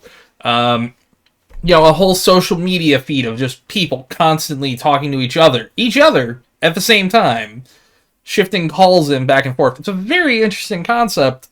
But yeah, I'll let you explain more. I just wanted to explain that part because I just really love how it's like, yeah, that I could see that happening. Well, that's the thing is, like I said, it's the most Black Mirror Doctor Who. I mean, Doctor Who doesn't normally do the type of science fiction that Black Mirror is. So Yeah. it's really interesting to see that like crossover kind of thing happen. It's great. Yeah. But sorry, you were explaining, Gabe? Sorry. No, it's okay. Alright, you're good. I was gonna say this started off. Russell T Davies had the idea for this back in, I think it was at like the end of his the Tenant run, but he wasn't it's sure how been to a while. be able to pull it off. Yeah, And now he can. and I know Disney he money. actually talked to Moffat about the episode and had him help plan it out back then, and then now he repurposed it and used it for the season, and it's A great cool effect, episode. I should add. Oh, absolutely. The whole idea is just like, what if there was an entire planet, basically, an entire city, I guess, of people who were so lost in their daily feed of information Yeah. that they could just be killed off one by one and no one would notice. Yeah. It's quite phones bad, but it Well, yeah. executes it Yeah. well enough. It's I a mean, bit that's- phones bad. It's definitely executes. phones bad, but it's also, I mean, that's fine. Sometimes phones Yeah. are pretty bad. Yeah. You should I- always. I love can't my just- anger rectile. All my friends are on it. I love Yeah. my angry rage device that's always listening to me. Yes, You know, for the government. But whenever I say one keyword, Siri, I think that China it is an immediately illegitimate lights up. state and that Taiwan is better. it immediately lights up whenever I say. Anything, Okay, so it's not going to explode on me. That's good. Well, that's Yes. good. Well, it's yeah. not a Galaxy Note 7. Sorry. So Well, it's a Google this Pixel. episode does a couple. Oh, it's a Google Pixel. Oh, never mind. You're screwed. Yeah. This episode does a couple things. At one point, Ruby sees a person and is like, that person looks really familiar. Where do I know that person from? Yeah, and it's the same actress who's been showing up in every single episode before then, starting with Church on Ruby Road. But also she appeared in Wild Blue Yonder. Oh. Did she? Yes. I forgot about she that. appeared Yeah, at the she's very at the beginning of start. Wild Blue Yonder. Okay. The only one she hasn't appeared in since then is the Giggle, and also, I guess, Joy to the World. Which is fair. This episode also introduces us to hit character Dr. P. We love I love Dr. Dr. P. Yeah. Stand Dr. Dr. P. P. It's a crazy. shame Dr. P's a huge racist, but that's neither here nor there. Listen, really. we forgive and forget for Dr. P specifically. Yeah. Fuck Lindy Pepper Bean, though. I guess we should talk about the end of this episode because it's such a we big kind of moment. need to Very spoil it a bit. I kind of didn't want to spoil it. Spoilers ahead if you haven't caught on already. Again, Spoilers ahead. hold on. I'll say this. Skip to the time code down below to go to the next episode if you don't want to hear Yay. spoilers. There we go. Well, This episode is It's a good basically- episode. Watch It's it. It is worth watching. This episode's great, and you don't really need that much. Like, it has some connections to other stuff, but so does any Doctor It's Who a episode. mostly You can just standalone watch this episode. on its own, basically. It's basically a very bottle episode. It's basically a bottle episode. And so basically at the end of it, like, the Doctor's helping this lady navigate her life and avoid these giant monsters that are killing everybody, and she's too stupid to see them because she's man trap. Yeah. Yes. And God, they Big got slug woke. guys that kind of Well, stand there. Yeah. And so at Very the end slow. of the episode, she finally gets rescued. And anyway, she randomly just turns out to be like a racist and it's like, ew, black people stinky, and she doesn't want to go with the Doctor. It's so It's not random and out of nowhere. It's completely random and not Well, set no, up in any way. it is In kind no of, way. Well, In no no way. at all. okay, fair enough. Not at all. People did genuinely argue that it was not set up at all, despite the episode It was set up constantly like hinting at fucking it. 2 minutes before that. It was I'll set be up entirely- in like the first 5 minutes. It was. I'll be entirely honest, the racism kind of like blindsided me, but to be fair, I was extraordinarily high. Yes. And That's also also the point, though. once Well, it hits, It's everything before Yeah. then starts making sense. It recontextualizes Lindy- every interaction. subtle. The Lindy whole says the thing. line to the Doctor, I knew I was right to hate you. Yeah. It recontextualizes Come on. so much, and it's like, And also, the Doctor is the first person to call her, and From outside she of her immediately friend gets bubble. rid of him. But then once Ruby pops up, she's willing to hear her out. yeah. And of course, Maintains it. like, by the end Ruby of the looks episode, pretty it's similar to fine. Lindy. Yeah. Yeah. And, Ruby also looks very similar, yeah. Yeah, and yeah, I mean, like, it's subtle. There's a version of this episode that would have been much more beat you over the head with it. And I once again, I'm happy that they're doing anything at all with the Doctor not being a white guy. If you're going to not just cast a white guy, you might as well do something with that and make it like an element of the fucking It like, just makes person. sense. You know? yeah. And I feel they like it didn't- doesn't always have to be like that, but having that is doesn't such have a to be, wonderful no. bonus. But also Yeah, especially the yeah, first, that- that adds an element that you just wouldn't get with the regular, old episodes. The 30, 40, 50, how long? 60 years of Doctor Who now? yes. 60 fucking years of We're on Doctor the Who. 62nd year. You don't get a lot of that sort of stuff. It's nice to get that. It's new, it's fresh, it's keeping things interesting. after 60 years, Black people, am I right? Yeah. Black hey, people. Gotta give it up. Gotta give it up. Yeah, gotta give it up for black people. Yeah, Hell black yeah. people. Hell yeah. And what about the gays? Come on, gotta Yep. give it up for the gays. Yeah, Love the gotta gays love the too. gays. Yep, Hell yep, yeah. yep. Now, of course, we Um, don't do anything for the French. I will actually say as much as I don't have any problem with the Doctor being like gay or whatever, because obviously he was like overtly like, oh yeah, I spent that summer with Queen Victoria or whatever before, so it's fine. Yeah. But I do kind of prefer when the Doctor is like an asexual weirdo who's just like too busy I also prefer that. doing space stuff. Yeah, I kind kind of of- wish they'd go back to I don't that, know. but I feel like the 12th Doctor had a very perfect kind of thing Yeah. where you can read into a lot of his interactions as romantic with Clara, but it wasn't like, oh, she squeezed into a skirt that's a little too tight. I've been looking at her ass, Yeah, like like- the 11th Doctor went. Oh yeah. Like, I also and you love it's Doctor not was like- formed. we'll get to yeah, Shuti's stuff and sexuality in a minute. Actually, connection and stuff. than- Yeah, I mean, it's already been or- laid. But The groundwork has been laid for sure. But Yeah. in explore it more. Church on Ruby Road, in Church on Ruby Road, he has a line about having a hot summer with Harry Houdini. Well, also it just starts with him dancing like the gayest man in London. Just With a I mean, man. oh it's- yeah, Yeah. It's very flamboyant and fun. You know, it's just Yeah. interesting. Like it fits because the Doctor used to walk around with fucking celery on his fucking outfit. Like, yeah, I think it's okay that he dances. I think it's fine. It's Yeah. I think not the most ending of flamboyant Dot thing he's ever Bubble- done. I think the ending of Dot and Bubble and having the Doctor plead with people to let him save them while they refuse because of their own prejudice is such a good idea. And I think it's so perfectly performed, not just by him, but by everyone. Ruby is standing there shocked, and she looks convincingly shocked. Lindy and the others are like delivering the disgust really well, and he delivers the like Especially, sadness like- of the whole situation. especially the also- dude that they were with, like the Yeah. long-haired dude Yeah, with the beanie. Ricky. Yeah. But it's also No, like, not- Ricky's different. No. I like to uh, think that Ricky wasn't racist. It's You like probably to. not true, but I like to think it. I don't yeah. remember the long I don't hair remember. guy's name, but I know what you're talking about. It's there is a guy at the end who had long hair. I don't think his name was revealed or anything. Okay. Well, you know, yeah. There again, there's a version of the episode where, I mean, even if it's just as subtle leading up to that big reveal ending, there's a Yeah, big version reveal where would it still goes. be embarrassing. Yeah, there's a version where it's way too overt and they're like cartoonishly racist to him. No, it's like still reasonably subtle enough in a way that's not like unbelievable for people to say this. Especially like it, you know, It's maybe not like realistic.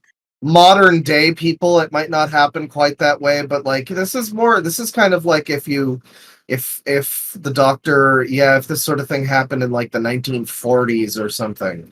Like this is it works. It's a different society, so you know, and it's interesting that they're supposedly so advanced. They've got all this information all the time, but they are just like, my first instinct is this is like, like if 50s people interacted with a black doctor or something. Like this isn't. Yeah. It's not even like people are still racist now. Sometimes, a lot of the time. Whatever, Yeah. all the There's gonna be time. a specific Arguably. episode coming up that might be a little strange. Then, well, maybe not strange, but maybe it might play into that. Who knows? We'll talk about season 2 stuff after we go to Rogue. That's right. Yes. Oh, is So Rogue the Rogue. next one? Rogue's the next Yes. Rogue is next. Yeah. Yep. Now this Rogue. one's I love not. this An ultimate story. This one's I like liked not. Rogue. Yeah, it's not my favorite just because it's like a little. I don't know. It's a little slow. It winds up having a very good ending, and I really like the character that's introduced in this one. Yes. Rogue is cool. The character. Rogue. Yeah, Rogue, Yes. the character. I forgot that was his name. Yeah. Kind of a swashbuckler in a way. Kind of feels like This that. this one's was kind of, marketed as Bridgerton. Wow. And it does do kind of some of the same things. Like there's a string quartet version of Poker Face that plays at one point. I like Yeah, that though. Like, yeah, There's it's another cool. one that's Bad Guy. There's a couple different ones. Yeah. They're introducing a lot of music again, and I really like that. Yeah, it's a very So- musical show at this point. Yeah. Yeah. It's set in Regency England, which I'm not sure what exact era that is, but I'm guessing it's like Nine- 18. 1800s, I think. Early Yeah. Late 1800s. Early 1810s. Oh, Pride and Prejudice shit. yeah. But JoJo and it- first arc shit. yeah, Yeah. it sort of centers around this big dinner party, and there's aliens. Yes. Sorry, I really love the idea tired. behind the aliens You're here. they're bird aliens that steal people. Shoulder. The shoulder, yes. Yes. Very curious And, design. I like it.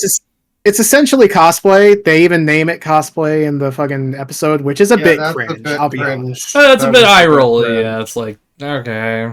We could have That's the gone without cringe. That's that. the cringe line of the episode. Yeah. Yeah. This episode actually has an interesting story behind it. Oh, okay. It was written by Kate Herron, who wrote season 1 of Loki. Yeah, but say the name and rings a bell, in yeah. that show- Yeah, in that show, she wanted to explicitly highlight Loki being bisexual because that's an element of Loki in mythology. But Disney in said lore, no. in Marvel China won't canon. like it. And Disney was like, "Nah, can't do that." Yep. And Russell T Davies was like, "Hey, I really like your work." And Loki You is wanna- very Doctor Who inspired. You Even want to though write some gay shit for me? Hell So- yeah! He literally just said, like, "Come write an episode for us, and you can put in whatever. Like, if you want to make it gay, go ahead." Yeah. And they did, and it's great. It's great. It leads Yeah. to some of my favorite character moments of the season. Yeah, Rogue is a character who the Doctor has like a relationship with. You know, it starts and it goes a little too fast, maybe. To be fair, you we're know, we're kind of limited to 45-minute episodes. Yeah. but like maybe it could have set that up and continued it later on, or have him be like a Jack Harkness type character who like travels with the Doctor for a bit or something. But yeah, like they kiss and it's a whole thing, and People got I- real I- mad.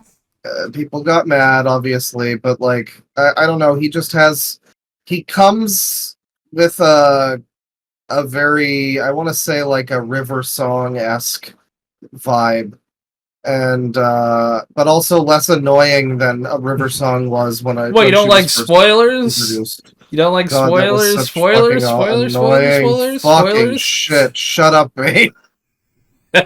So that was so fucking frustrating, and I yeah, like he the doesn't have any actress of and I like that. the character, but Oh yeah, she wound up being great at the end, like her last episode. I like and her all the way everything, fantastic. I like her all the way through, but God, the spoilers thing, like, it was cute the first time. It didn't need to be a Yeah. catchphrase. It became a catchphrase. He loves the catchphrases. He but really yeah, does. This doesn't have that. He's just he has that vibe without being like an annoying catchphrase machine, and Spoilers. like being he doesn't seem extremely Reddit is basically how I want to sum that up. Yeah. Yeah, he's an interesting character for He's what we get. of him. interesting and non-Reddit, Yes. he's pre despite Elon being Twitter. gay. He's Yeah, pre Elon Twitter. that's fair. Well, no, Twitter was pretty bad. I mean, but it was a different kind of bad. He's MySpace. Let's go with that. Okay, MySpace had music. Yeah. Okay, sure.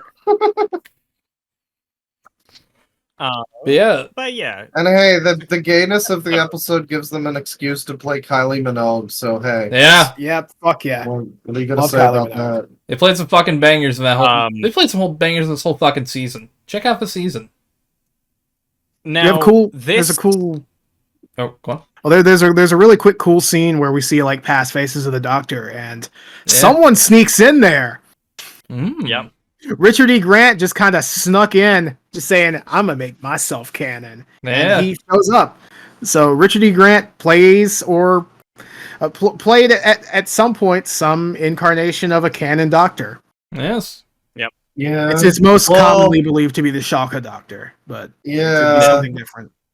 Yeah. It would be interesting if he shows up again. It would. There's always an opportunity. Yeah, the Timeless Child, like I'm not big on parts of it, but it opens the lore a lot because now you can just have for more sure. one-off Doctors. See, here's the Like- thing. I really do think that, like, Veilguard. despite all the Imagine. Timeless Child stuff, they kind of needed that to, like, give him more room to make stories after, we'll probably get 100 years of Doctor Who. Imagine Joanna Lumley, Jodie Whittaker combo story for Big Finish. It could always happen. That would go hard. Of the female 13th Doctors. Hey, That's it. it could always happen. I'm just saying. But yeah, next episode, is there anything left? Or what were we saying? What were we about to say, Gabe? Sorry.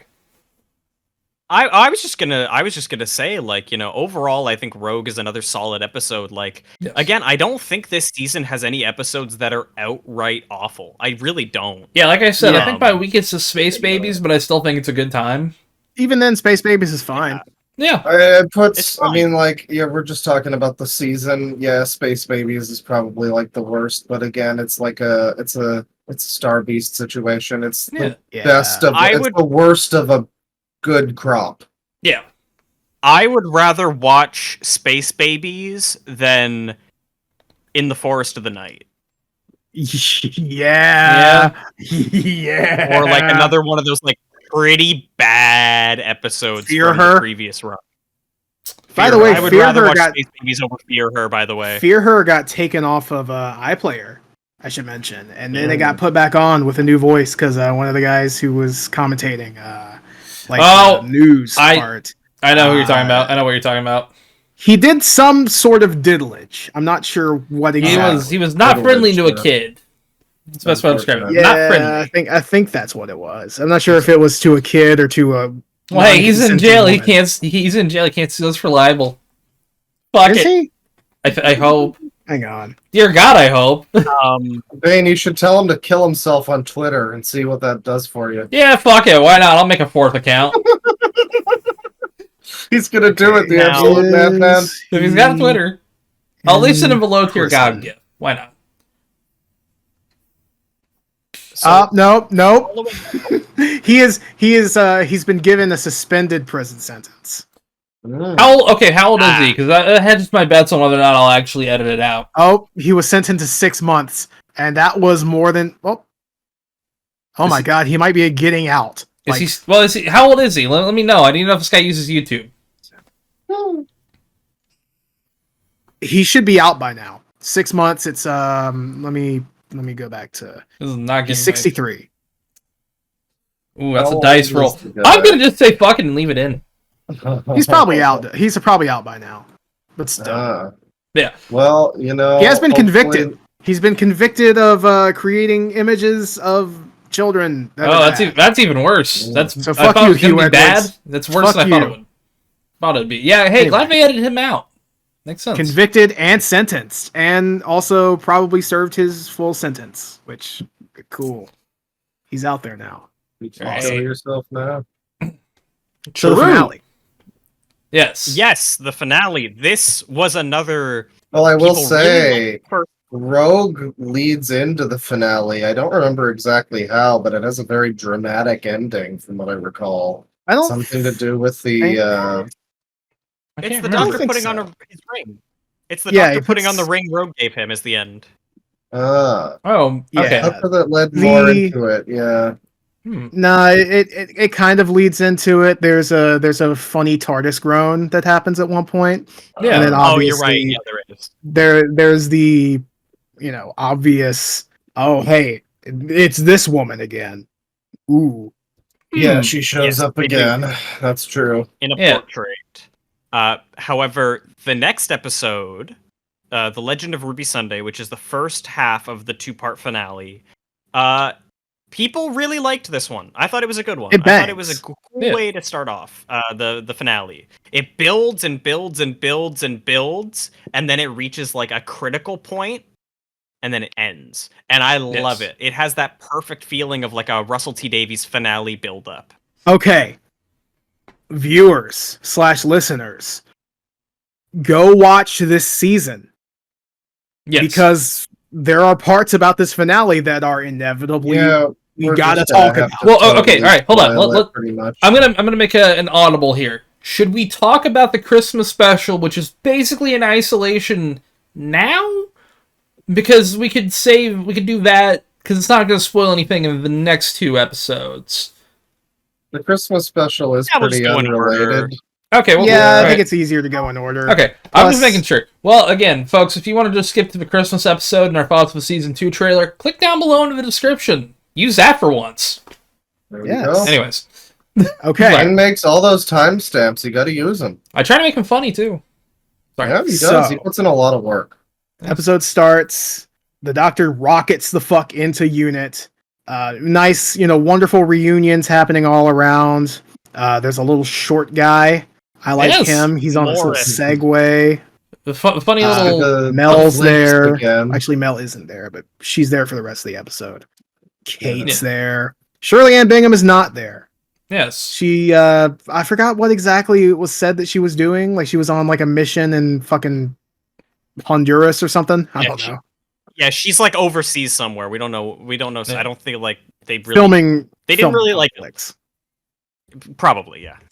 Yeah, like she probably wasn't available for when they were filming. But Rose is there. Mel is on the way. Yeah. And Mel's in back. They're trying to solve 2 mysteries. One, who the fuck is Ruby's mom? Yeah. Unit, get on that shit. Find out. And also, there's this woman. She's kind of showing up everywhere, and everybody, when they're showing the woman, everybody exchanges knowing looks. Yep. And as it turns out, this woman that they keep seeing is the spitting image of a woman named Susan Triad of Triad Technologies. Although it was recently renamed to S Triad, which is an anagram for TARDIS. Yes. So a lot of That made a suspicions lot of going people around. online.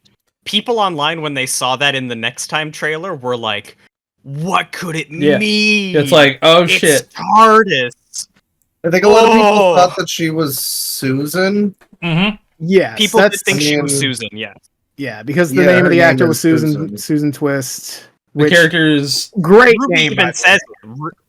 Ruby even in the episode is like, "Susan's the name of your granddaughter, Oh Doctor." yeah. Well, And also he's they like, set up "Yeah, the I granddaughter know." earlier in the season, being like, "My granddaughter's It's such a great over there." misdirect, and people are really just is. too people are legitimately too dumb, and they think that everything in a season must pay off in that season. No, some Well- of it is the concept of red herrings. Some of it Yeah. might pay off later. Also, Some of it might just be a little callback. It's fine. yeah, I like when the bottom kind of falls out of something where it's like, all right, this is the theory. Everything kind of leads to that theory. But when the bottom falls out of it and it's like, oh, this is not the theory. This is not what we expected. Yeah.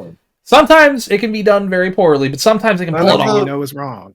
Yes. None of the people who are mad at this season of Doctor Who played Metal Gear Solid 5 or Yeah. were there for the lead up to Metal Gear Solid 5 where everybody Yeah. was like, bro, Quiet is actually Chico and she Oh, I remember that. transitioned. And just like wacky shit that people were thinking You have that to like know. was gonna happen. Yeah. Like, you think it's bad in Doctor Who and in Metal Gear? Every week, One Piece fans One just do Piece. that. Yeah. Every well, single yeah. week. But being a One Piece fan You'll see is a guy mild schizophrenia. You'll see a guy with long hair from behind, and the fans will go, "Guys, he looks just like that guy with long hair who was in this one chapter 4 years ago. It has to be the same," and it's not the same guy, and everyone's like, "Are you kidding me?" No way. Fans set themselves up for disappointment all the time. It's Oh, hey, amazing. Oh, yeah. Beautiful. Doctor Oh, yeah. Who is British One Piece, as we all know. It So it's really kind of We do. is. No, One Piece is on iPlayer now. Now One Piece is British people One Piece. Yeah, okay, By the fair way, enough. speaking of streaming Fair enough. services with Doctor Who, shoutouts to Disney Plus. Still not having any other Doctor Who except this new stuff. Well, it's Yeah, because It of just can't licensing. go on there. I It mean, fucking it's sucks. Disney. There's think no HBO excuse. still It's has- Disney. Yeah, at least here, at still least has the, HBO still has it, yeah. Yeah, it- so it's Oh, on fuck Crave. HBO's At like least one here of in the the West. HBO doesn't even exist anymore. well, yeah, now it's Max. Max. They Thanks, just got- Zaslav. They just got rid of all their Looney Tunes Wait. stuff, by the way. Awesome. Yeah. Cool. Most of it, yeah. We won't I don't feel like we need to spoil like everything that happens in the episode. Yeah. So, but there's some really cool stuff.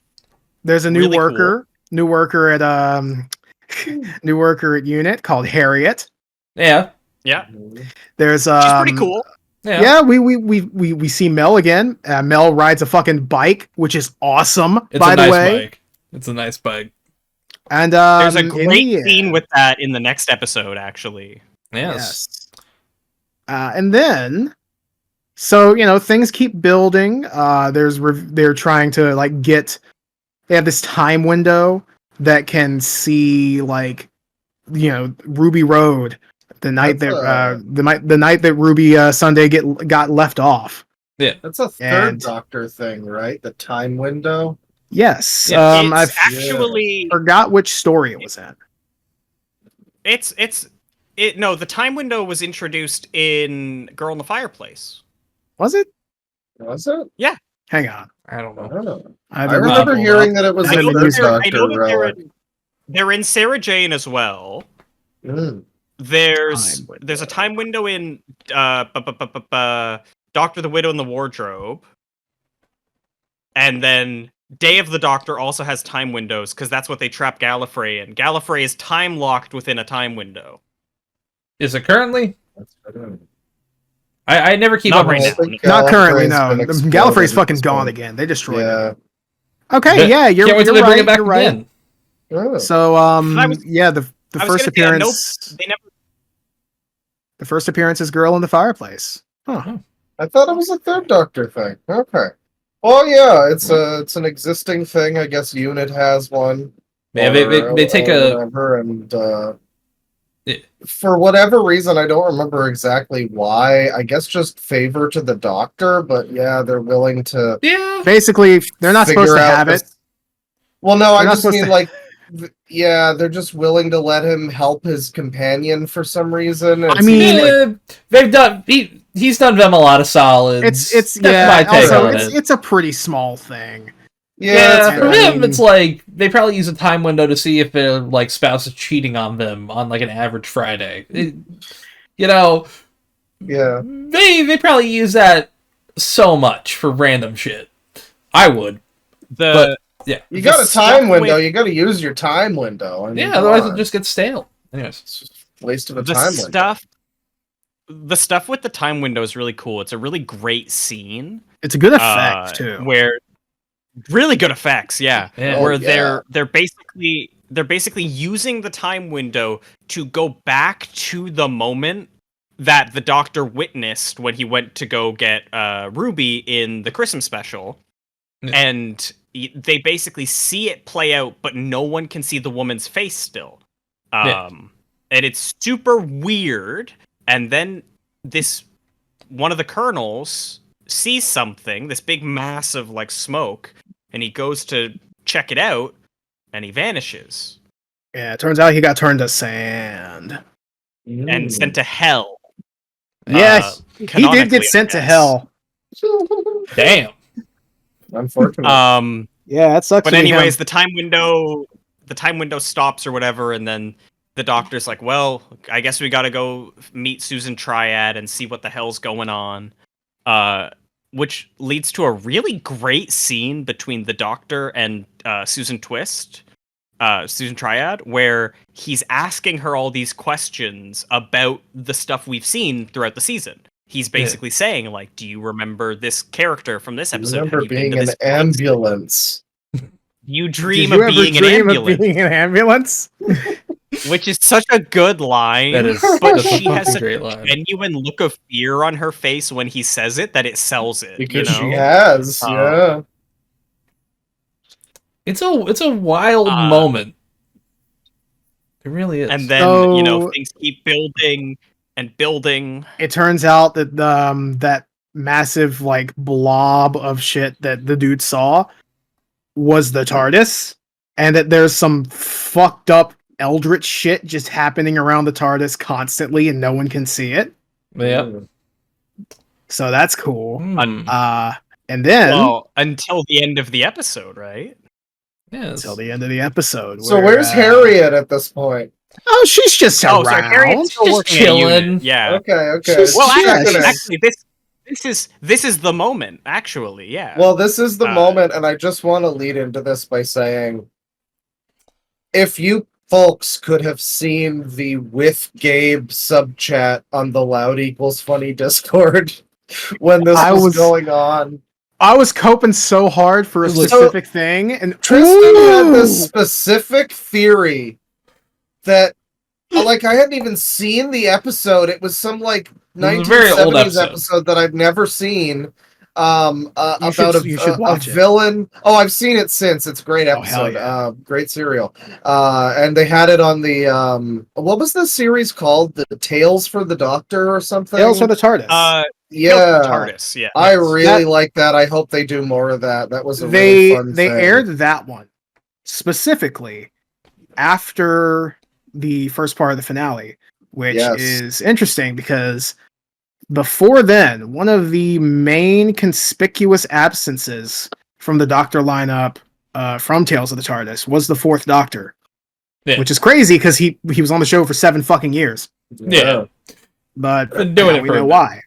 Yeah, they were like, well, Yeah. let's put this one in our back pocket for a little bit. But we'll get there. So before any of this, Tristan had this theory for a few episodes that seemed like a real far out there concept about this character Insane. that hasn't been in the show for a long it, time. it really kind of felt Insane, pie in the sky to me. crackpot schizo theory. Just like blankly firing in the air, but you got a duck. You got And the I don't winner. know which one Well, I of you wasn't was blankly leaking. firing. I don't know which It one felt of you like was that. leaking It felt like secrets to Russell T Davies because he was reading them. He was on board with that crazy theory, and there So were like true. things that there was some stuff to lead into it too because he was dropping hints that like, oh, this is going to involve a character that I saw in the 70s, and I immediately so was like, I'm going to make a thing with that or something like. So he said that he had been working on this idea for 50 years, and I was Yeah. 50 years, yeah. I didn't think much of it at the time, but afterwards it makes so much sense.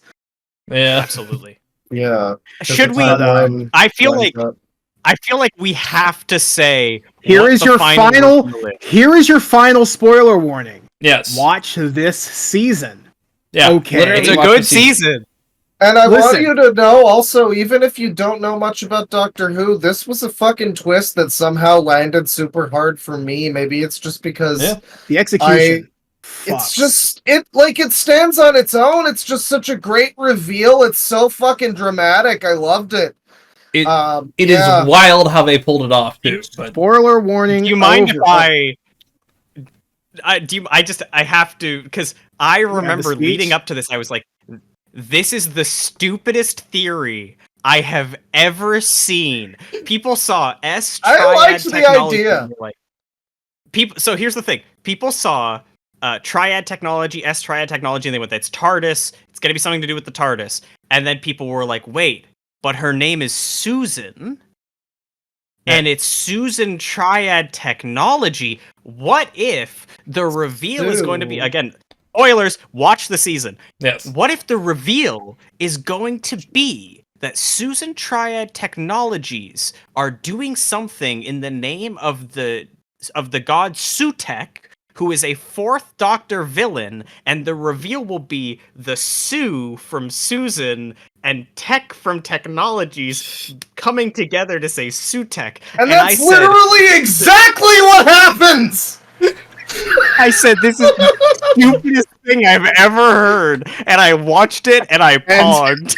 And the TARDIS groaning is the exact same fucking noise that plays in Pyramids of Mars. Sutek has been I fucking paused latched so onto that hard. thing.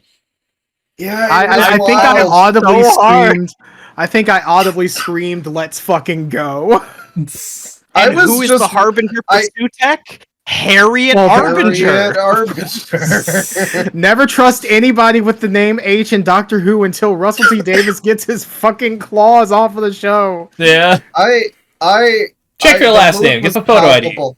I was so happy for Tristan to be right when that happened. I think that was the main thing. Was like I was just It was really such a excited good for my day. boy. I called, like, I wasn't shooting in the dark, but I called an improbable shot. Goddamn, I hit it. Yes, hit you it did. so hard.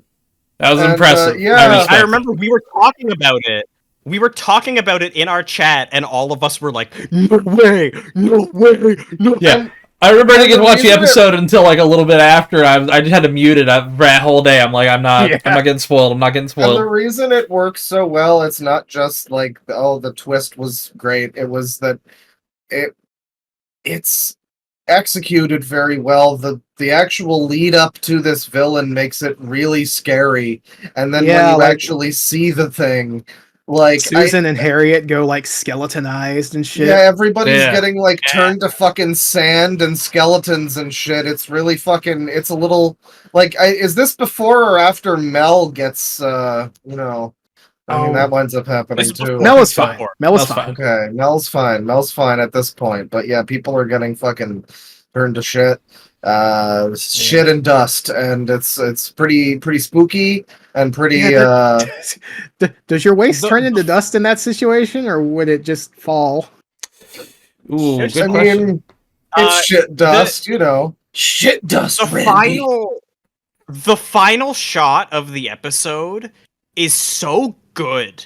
Like the whole final So- scene revealing how Sutek looks now And people is like, oh my god. It's fucking insane. Yeah, so people he's have been sitting on so- top of the TARDIS this whole time.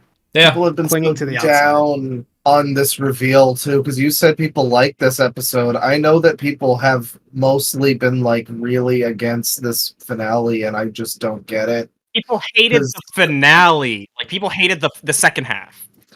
Okay, I mean, I feel like they're kind of a package deal, though. Yeah, I don't know. I mean, yeah, I think both are great.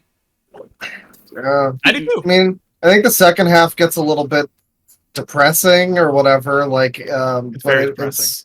It yeah, is. I mean, it's very Doctor at the end of everything, and it's his last final possible hope. kind of It reminds me thing, a which lot of Pandorica Opens and The Big Bang. Yes, Sure. actually, very similar. reminds me of Yeah. his millions of years spent trying to save Clara. Yeah. Yeah. That too. There's obviously they brought back Gabriel Wolf, who was the original voice actor of Sutek as well, and his voice Like is 90 years old. incredible. 90 years 90 old, Still doing kills it. it. I can hear And I his guess voice we'll get- perfectly in my brain. It's just so iconic. Damn. We'll get straight into the second half, I guess. Empire of Death. Yes. There's a great scene. It opens with this fantastic action scene of Mel and the Doctor on her bike trying to get away from the dust of death that he's spreading. And it's so well done. The action scene is so good for a Doctor Who set in a city action scene. See, the one thing I want to compare it to, do you remember the Tom Cruise Mummy movie? Where they did a similar scene? The similar scene happened to that movie. Much better here, obviously. 1,000 times better over here. I think the sand looks so much better too. I think another element really of good. it that works really well is like Doctor Who has had like god beings before. I mean, the Doctor is a time The gods of lord. Ragnarok. You have Yeah, the but- Toymaker. It's not like but it's not like Fenric. a super common thing for him to face gods. Usually it's just like an alien race or something. But here it is like, this is spooky. This is the guy who controls death. Like this guy is the guy who runs death. Yeah. So it should be noted. This is yes, really fucking a big deal for the Doctor. I don't know. in terms of pure Egyptology, yes, Set is not the god of death. He's the god of Okay. destruction and sand, which, I mean, destruction is basically just mass death, but also including objects. Yeah. You want to tear down a couple buildings There's also too. Like, Osiris is the I- god of the dead, you know? Yeah. Like, Yes. the afterlife and the process of going from one point to the other. Sutek is just like, everyone's dying. Fuck you all. Yeah. Also, here's some sand. I Which, when I yeah. was listing off members of the Pantheon earlier, I purposefully didn't say Sutek's name.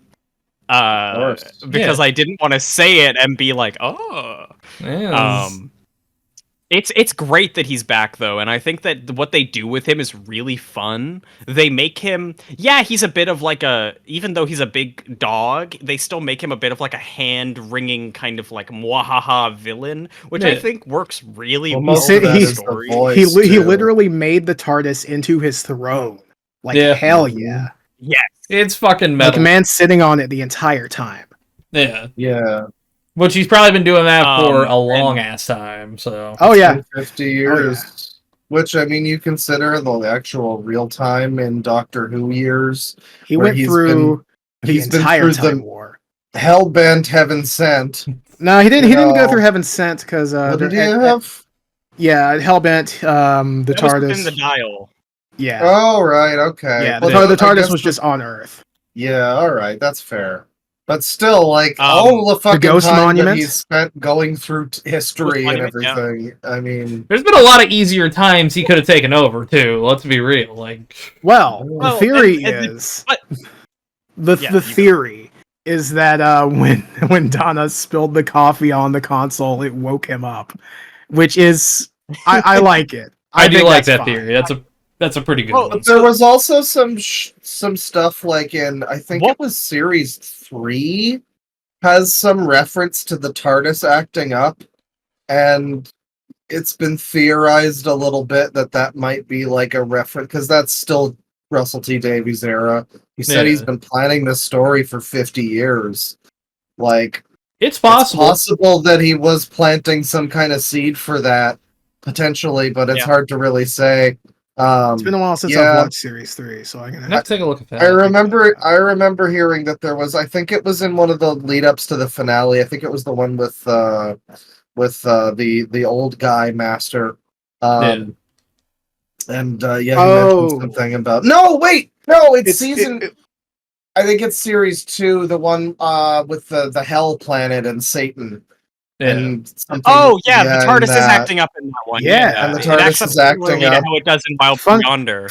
People funnily theorized enough, about that. Yeah. Funnily enough, an episode which also features Gabriel Wolf voicing, Yes. a big scary monster. So Yeah. Satan.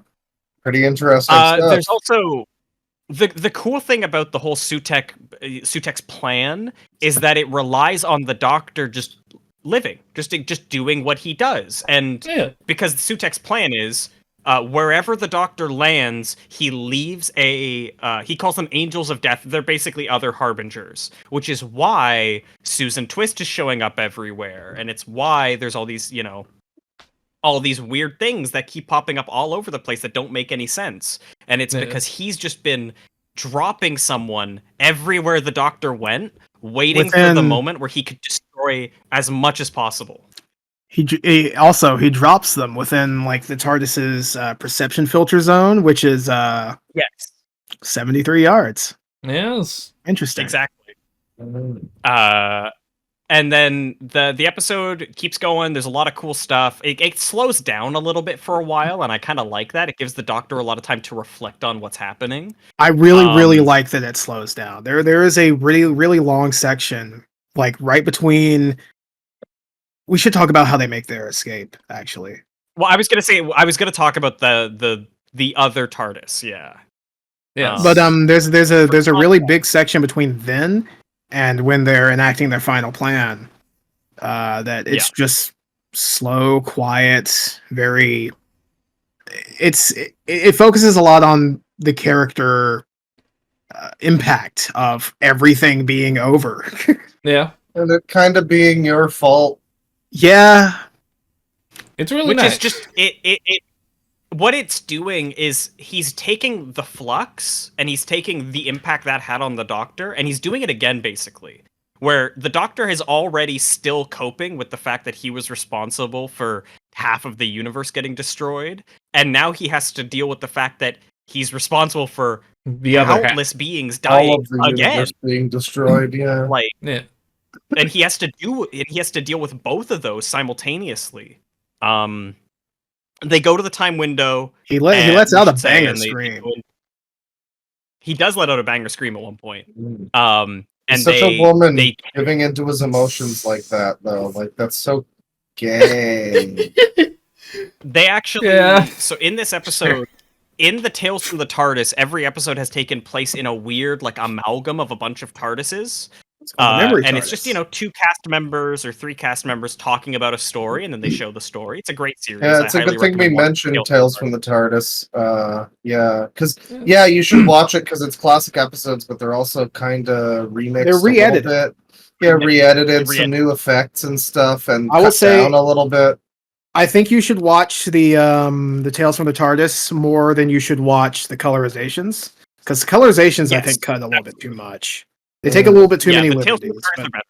Tales from the TARDIS, like the Pyramids of Mars version that they had, was so breezy.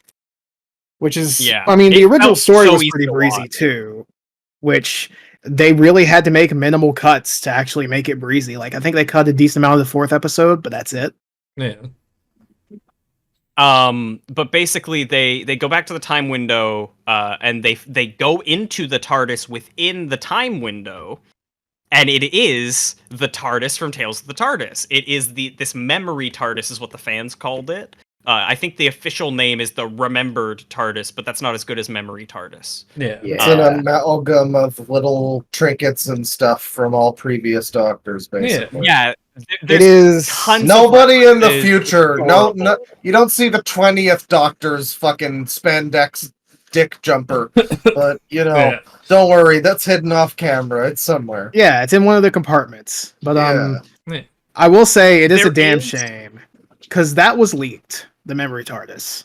Yeah. It was leaked in one of the trailers because we see the It epic was. scream that the 15th Doctor lets out during one of the trailers, and inside you can background, very yeah. clearly see the memory TARDIS. Yeah. So that's a Yeah. shame. There's a moment that I still don't love, and is still one of like my only real big gripes with the finale, where Sutek is like, after all this time I've made my plan, but one thing still evades me. Who is your mother, Ruby Sunday? And it's like, what? Why? Yeah. Why do you I care? Okay. I feel like he just kind of got invested like we did. Like actually, I mean, I think that's that would actually be like hilarious because. Well, you know, yeah, like he is in a meta sense, he is like a passenger on the TARDIS. You could almost imply he's like a viewer of Doctor Who, basically, because he's watching all this shit happen, or at least hearing about all of it. He's hearing all of the Doctor's screaming rage moments, or when he's just playing his guitar or whatever. And he's the biggest Doctor Who fan, honestly. Yeah. And basically, like, a bunch of stuff happens, and they kind of bait Sutek by saying, like, fine, we'll show you the name of my mom. And then as they go to give it to him, Ruby just drops it, and he's like, what? And he, like, has a little autistic moment, because he Say, what really is- wanted to know. What does she drop? the screen. She drops that, the, like, screen yeah. that says who her mother is, supposedly. Yeah. Like an iPad, basically. And this leads to my favorite moment of the whole episode, which is Ruby with one intelligent glove, the Doctor with the other, and she ties a rope to his like big, like beautiful collar that he has. I should say. She I just should ties go a ahead and rope say. to it. Because a lot of people are saying that this is a plot hole. Ooh. But no, it isn't. Because Sutek can't just take that off. It is a molecularly bonding fucking bungee cord. Yeah. Yeah. And they set that up. this was explained earlier in the episode because there was like a little like bit of trouble in the memory TARDIS, and that popped out, and I was like, they were like, They "Oh, okay." literally explain it. Yeah. People just don't pay attention. There was also the whistle that he uses. That also pops out of the same compartment, I think, and he just kind of takes it with him. Right? And they tie the rope to him with one side, and Ruby's holding it with the intelligent glove. And then the Doctor takes it and ties it to the inside of the TARDIS. And then they whistle, and the TARDIS just like blasts off. And they just take Awesome. Sutek with them, stringing him through the TARDIS. They It's keel so haul great. that motherfucker through the time vortex like the dog he is. Hell yeah. It's and it's it's so it's a moment. it's a moment where like I said before, it's not style over substance. The show's got great effects, but it also has great like impact. It's one of those things where like I feel like you could do this scene and not have the writing to back it up, and it's like, oh, big monster in space, blah blah blah, and like I can see that it happening wouldn't. with like a It Series 6 finale. Yeah, and If it this was wouldn't. the Series 6 finale. Yeah, and it wouldn't land, and like maybe the effects would be good, but it would be like, oh, at what cost? The show's lost something, Disney money, whatever. But like, Yeah. yeah, I mean, I gotta give it to them. They got the Disney money and the effects, and they've got actual stories that are good. I mean, yeah, it's a real impactful ending where it's like, man, this was what we were fucking leading up to, and it's great. It's a banger, and it looks great, and it's every step of the way is leading up to it perfectly. And I got no notes on the finale. I love that he beats the god of death with a spoon, Yeah. Yeah, or was it a fork? does that. I forget. Cutlery is involved. he uses Yeah. a spoon to like because it's like real, you know. Yeah. Yeah, or something. Yeah, it is explained better in the episode. I'm just not remembering the explanation. But basically, it's because it's metal is old. Yeah. It's real. You know, Yeah. That We doesn't should- explain it better, but the it show comes from does. Don't worry. it comes from the ground. There's a It's like a banger wood. line. It's There's existed a for a banger decent line amount of time. where there's a banger line where they're trailing Sutek, and the doctor is like, you just destroyed the universe, but you're the god of death. So what if we just kill death? Do Reverse it. And he just like tears his claws through the time vortex and just like spreads life. And I'm like, this goes kind of hard. I know it's It stupid. does. But Yeah. like, who cares? It's It's like- Yeah, it's a little It's silly. dumb, It's a but it's little over about- the top. It's about the feeling That's of Doctor it, Who, baby. and the feeling. That's Doctor Who, baby. Oh yeah, the feeling provides it. It feels good. Yeah, you have no heart in your soul if you can't accept just some good old fashioned the power of Sonic Heroes tier writing Oh yeah. in your finale. Look, you need it sometimes. Sometimes the power of friendship is all that matters. Exactly. True. They nailed it though. I think they nailed it. I genuinely, I think that's an element of like, Absolutely. I don't know, the cringe schmaltziness where it's not literal, but it's like a feeling of like, yeah, this sort of, it feels like it makes sense Yeah. and it's set up pretty well. I think that's a tool in your toolbox. Don't overuse it, but it's a good feeling when it works. Oh yeah, and they used it to perfection here. I think. Exactly. I think there's really only one big point we need to hit in this episode, and that's the parentage of Ruby Sunday. So which after people the were very climax, mad about. after the climax, Unit finally is able to analyze Ruby's like DNA stuff, and they find a match, and Yeah. it's just a normal woman, Yep, just a lady. just some a lady, nothing special. They did the Last Jedi thing, and I'm gonna be honest, Yeah. it was good in Last Jedi. It's good here. Exactly. Except No, Rise of Skywalker kind of overwrote that. Yeah, we don't talk about actually, Rise of Palpatine's your Shitwalker. grandfather. You're actually special because of your bloodline. Sorry. People got really, really I'm mad J.J. that Abrams. she was pointing at the sign. Yeah. But like I kind of get it. I don't know. Yeah. It's a little contrived, but like she's pointing to the street name. She wants people to know where her daughter was found, you know? Yeah. Like, okay, I get it. I mean, and there's a really I guess, and also there's the element where she's dressed like a spooky lady in a cloak. Yeah, like, I don't mean, that's yeah. kinda, it's kind That's of a- fun I mean, too. that's a little. That's the thing. Leaving a baby somewhere ain't exactly legal. Admittedly, You would it's probably true. It's get frowned upon. whatever the British equivalent of Child Protective Services called on you. not, And also, Yeah. let's be real, it was 2004. It's not like, cloaks were in short supply. This was when Harry Potter was at its peak popularity. Come on. She True. was just a big pothead. That's true. there's Hell yeah, besides that, potheads. there's one really there's one really great scene between the Doctor and Ruby where Ruby is like, well, now her life's all kind of evening out. She knows who her mom is. She knows who her dad is now. And the Doctor's like, hey, focus on your family. I will come back. You know, I will come back and I One will day, see you. I will come back. And he basically says like, I regret not coming back for my granddaughter. I regret not coming back for my family, and I'm not going to do the same to you. And I think that's a really great moment. Yeah. And he cries, and of course everyone got really mad that he cried again. Motherfucker. And people- The then- Doctor never cries. That's Never. That's Not not once. canon. Keep seeing one So time. I'm sorry, but I just have to ask, and I kind of know the reason, but like it's a little foggy. I'm mostly asking as like a like just posing a question. He is a time traveler. Why can't he just go back for his granddaughter? What's up with that? Timelines are weird. Yeah. Okay.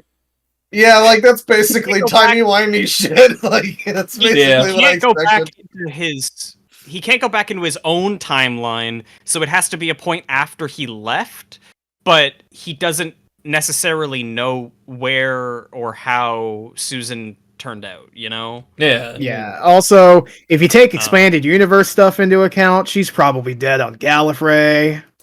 Probably, yeah. Well, you know, Um, I do think the way they set her up in the first season, and you know, They he must keeps bring her mentioning back. her, and I feel yeah, like it's gonna be a thing. I think it'll be a so I'm thing. looking forward to that.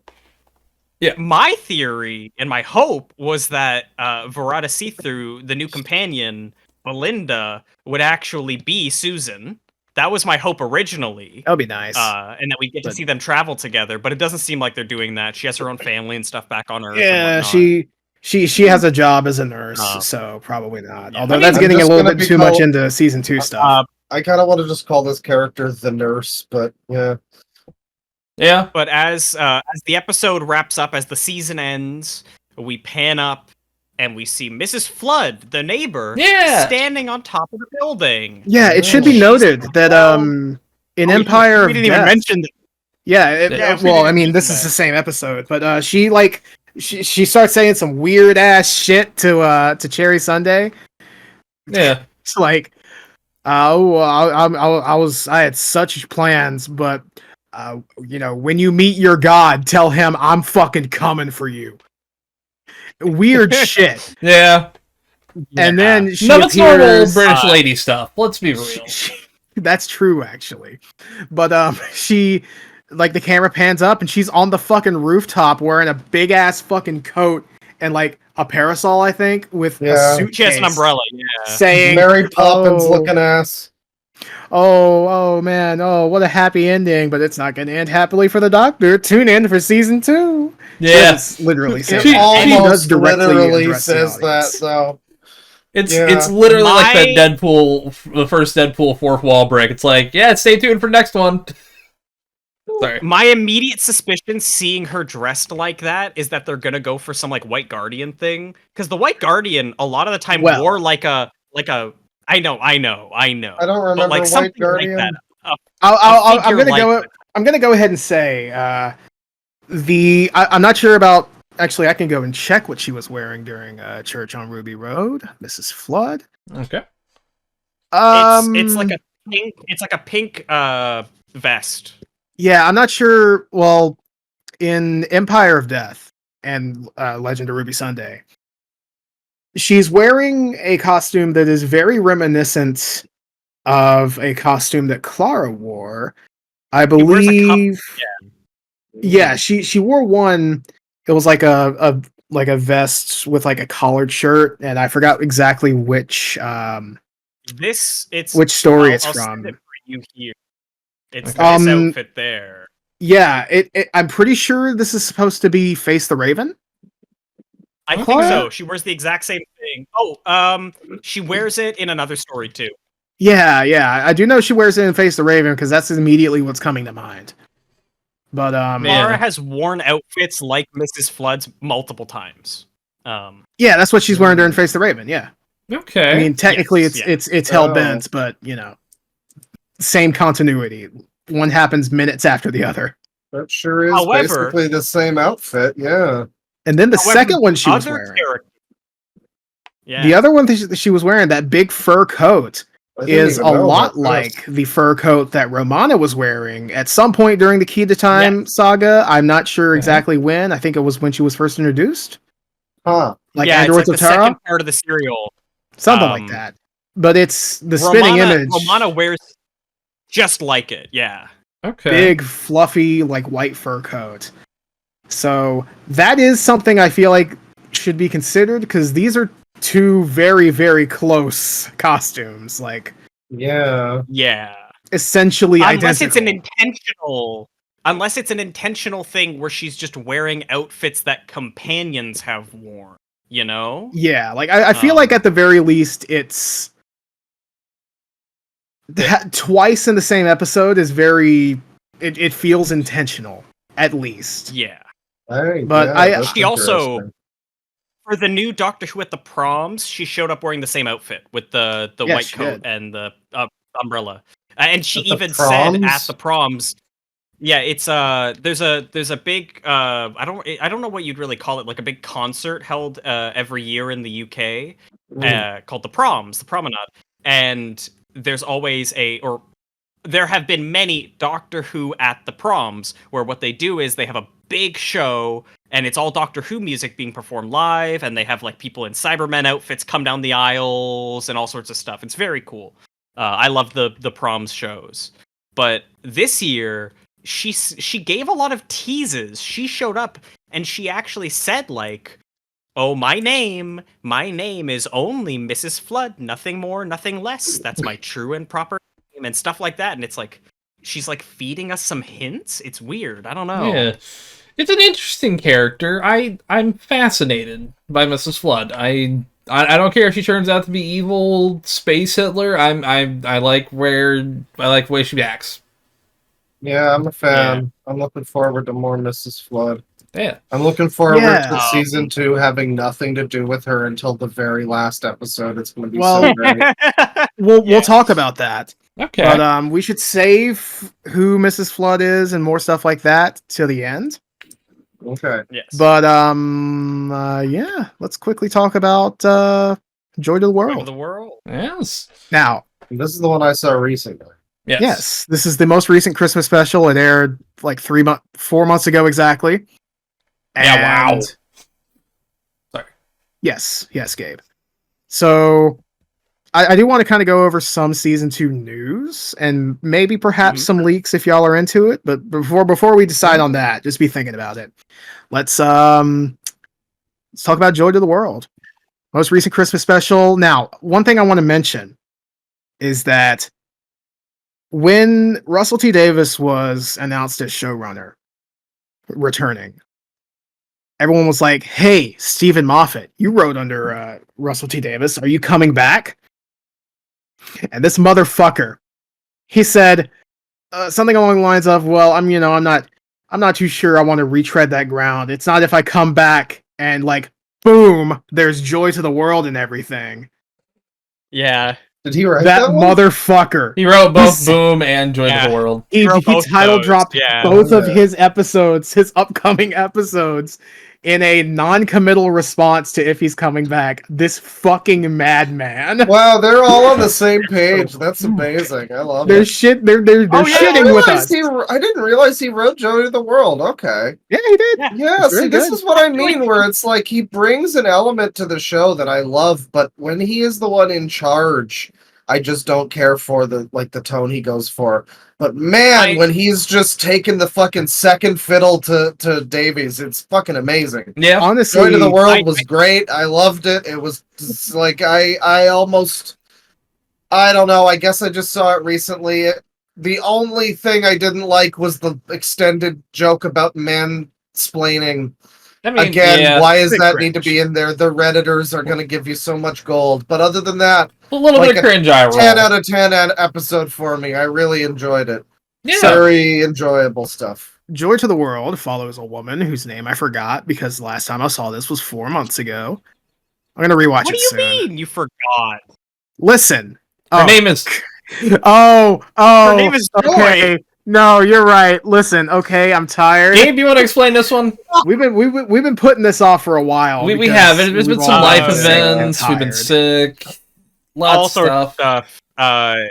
Haircut Yeah, day one day. Joy to the Almondo?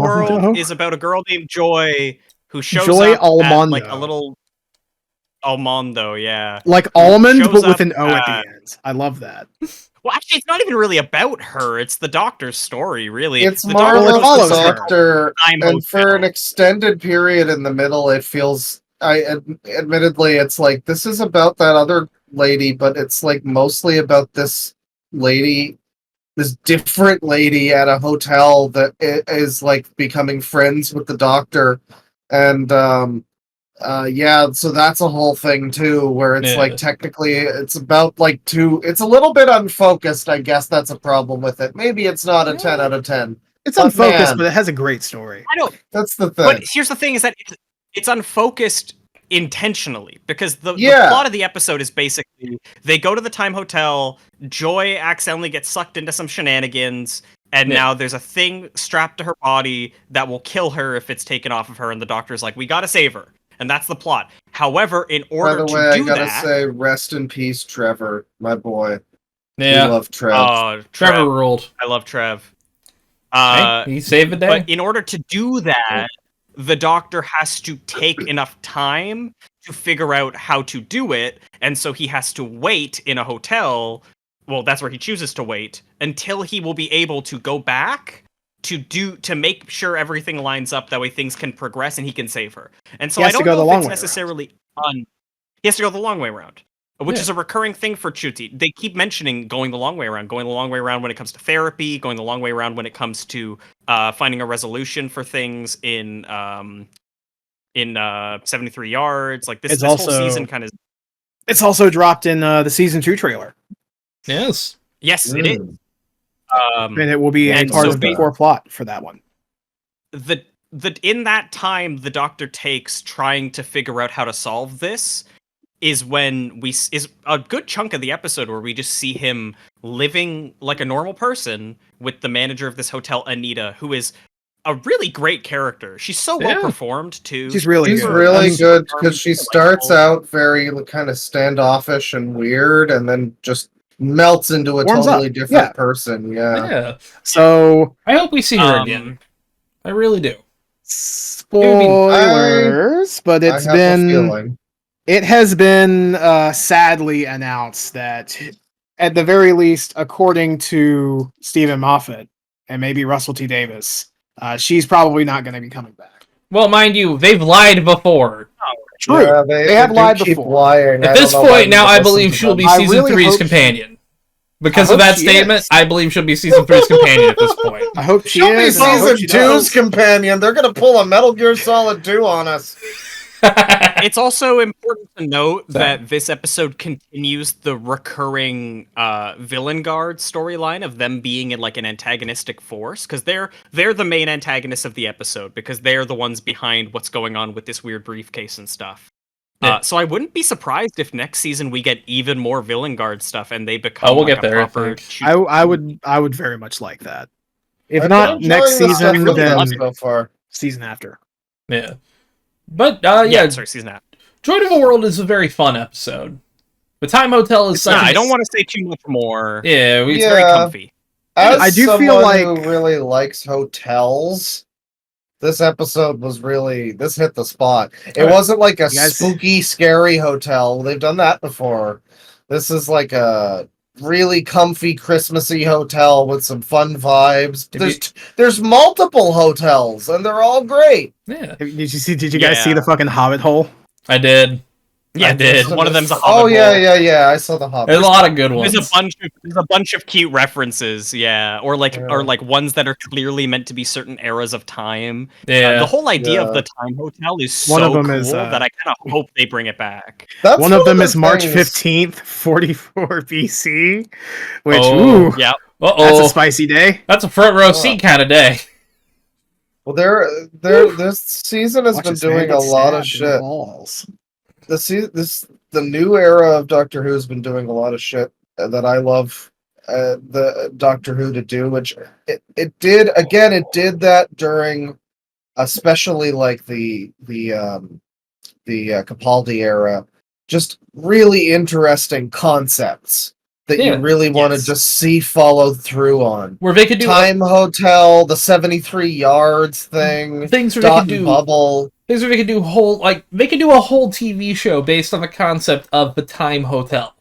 That could be its own whole fucking thing. I mean, we need to bring back the spin-off era. Series. Yeah, we need Agreed. we need 4 series of Time Hotel on BBC Three. Supposedly, aren't they still working on that one based off of one of the specials from Whittaker? There's the unit spin-off. There was going to be a fucking Martha Jones spin-off, wasn't there? Should we wrap up Joy to the World before we start talking about this stuff? I think we're pretty wrapped on it.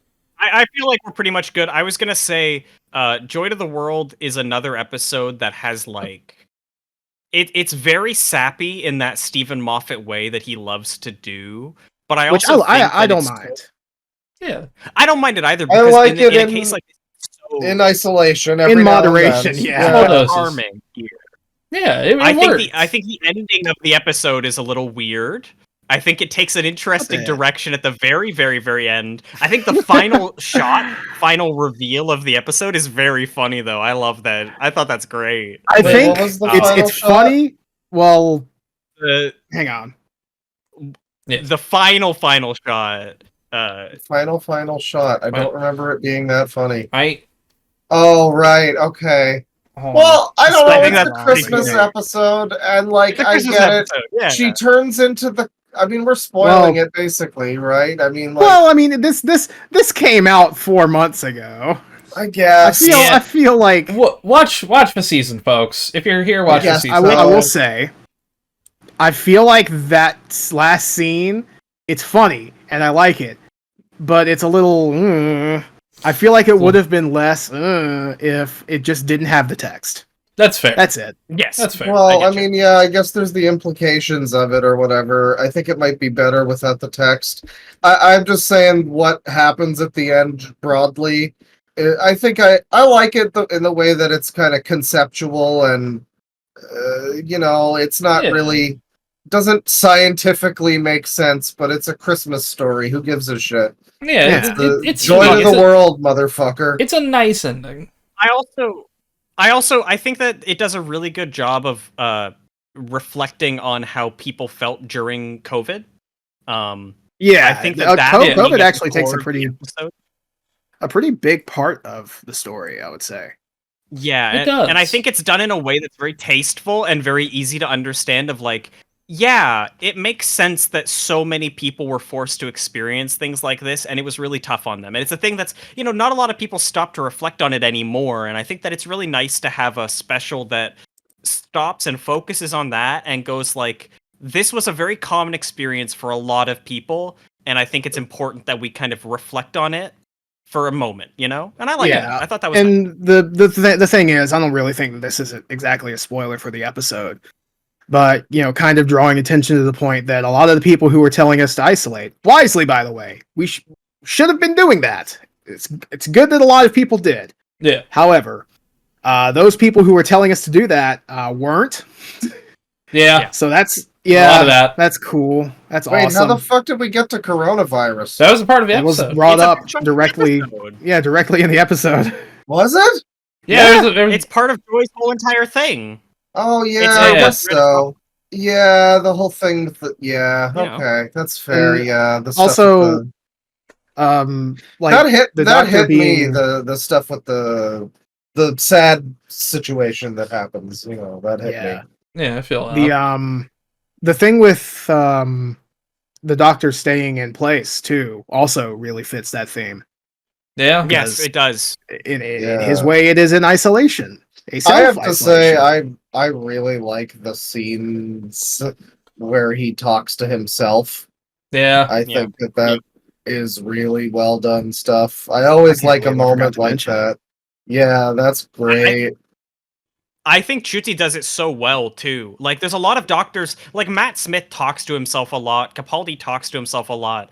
but Chuti does it in a way where it genuinely feels like a person trying to figure out what they're going through. Yeah, it's like whereas with the others, it's like I would say it's kind of like someone trying to actually like sort something out, and he's like mentally exactly, but just saying it with his like out But loud. he's also so mad at himself, and he's just like, "You're such a stupid bastard. You don't even have chairs, you motherfucker." Yeah, What's the wrong one- with you?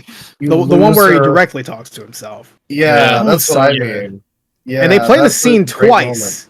They play it And it's twice from basically in different its entirety. perspectives. Yeah, And I love it. it's great. It's a great moment, and He does need more chairs, though. yeah, I mean, this is like just your classic.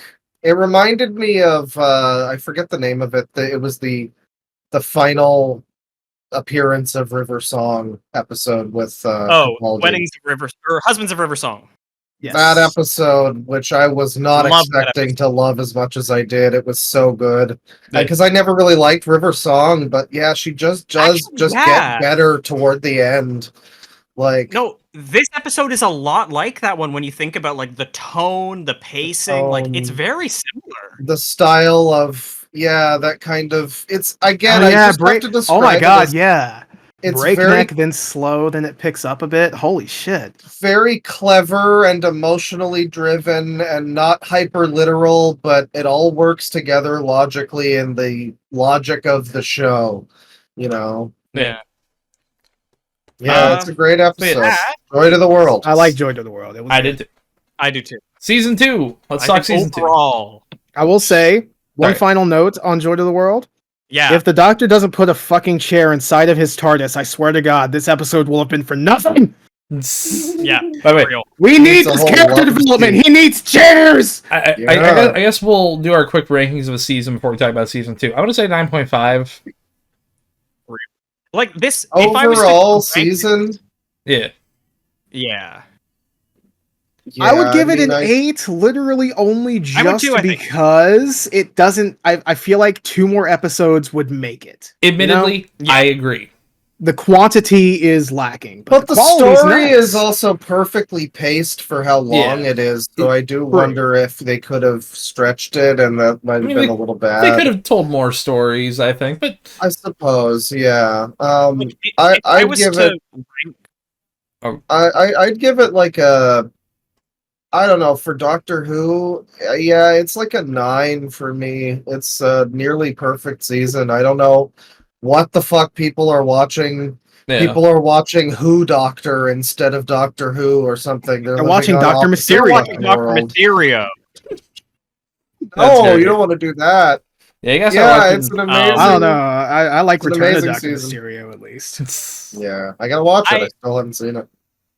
I think as a whole, for me, this is like an 8 out of 10 season because it's like, it's good, it's consistent, it's got good performances, it's got fun writing, it's got great ideas.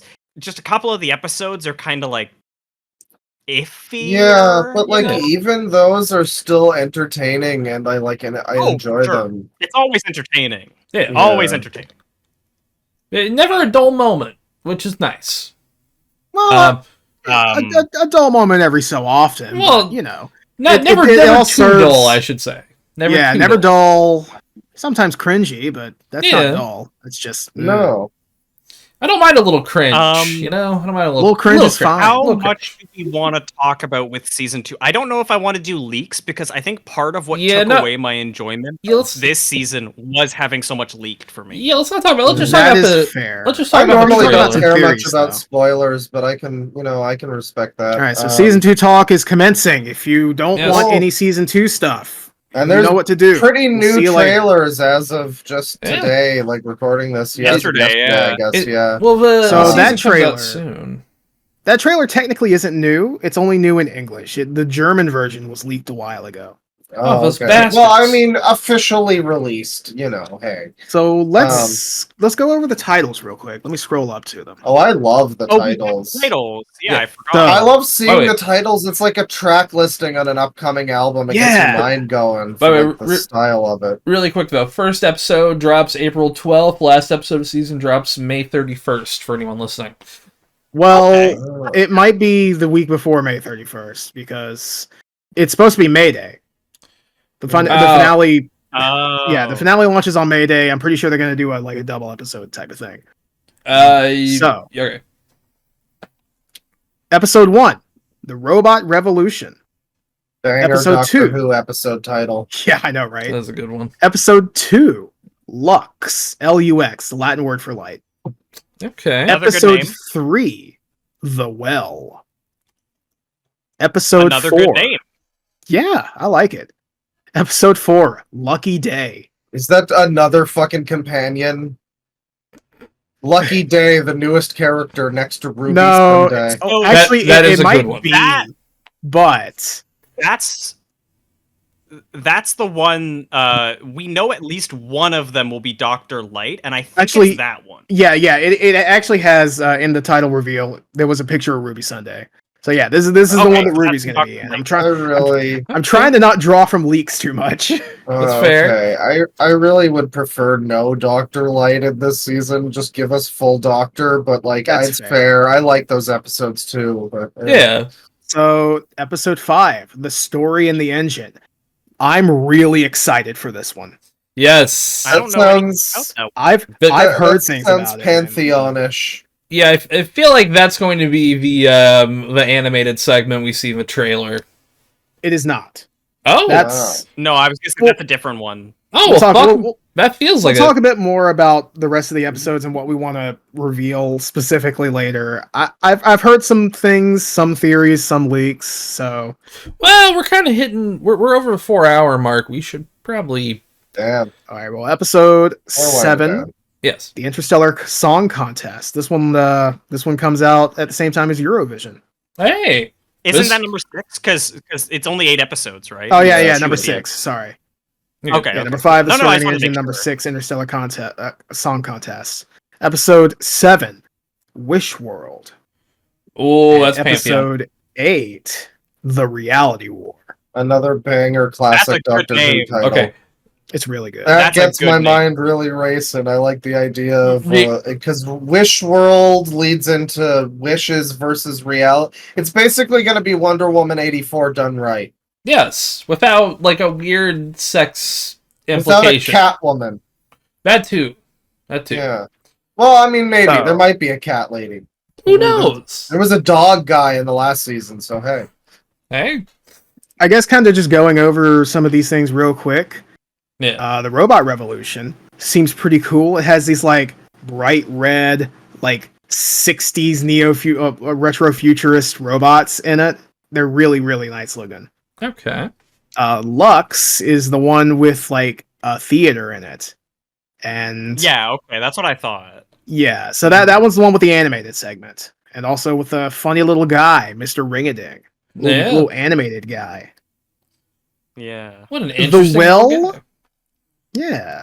The Well, I actually don't know much about, which I like the title. is interesting. Yeah. I know a few of the concepts that this one's probably going to go for.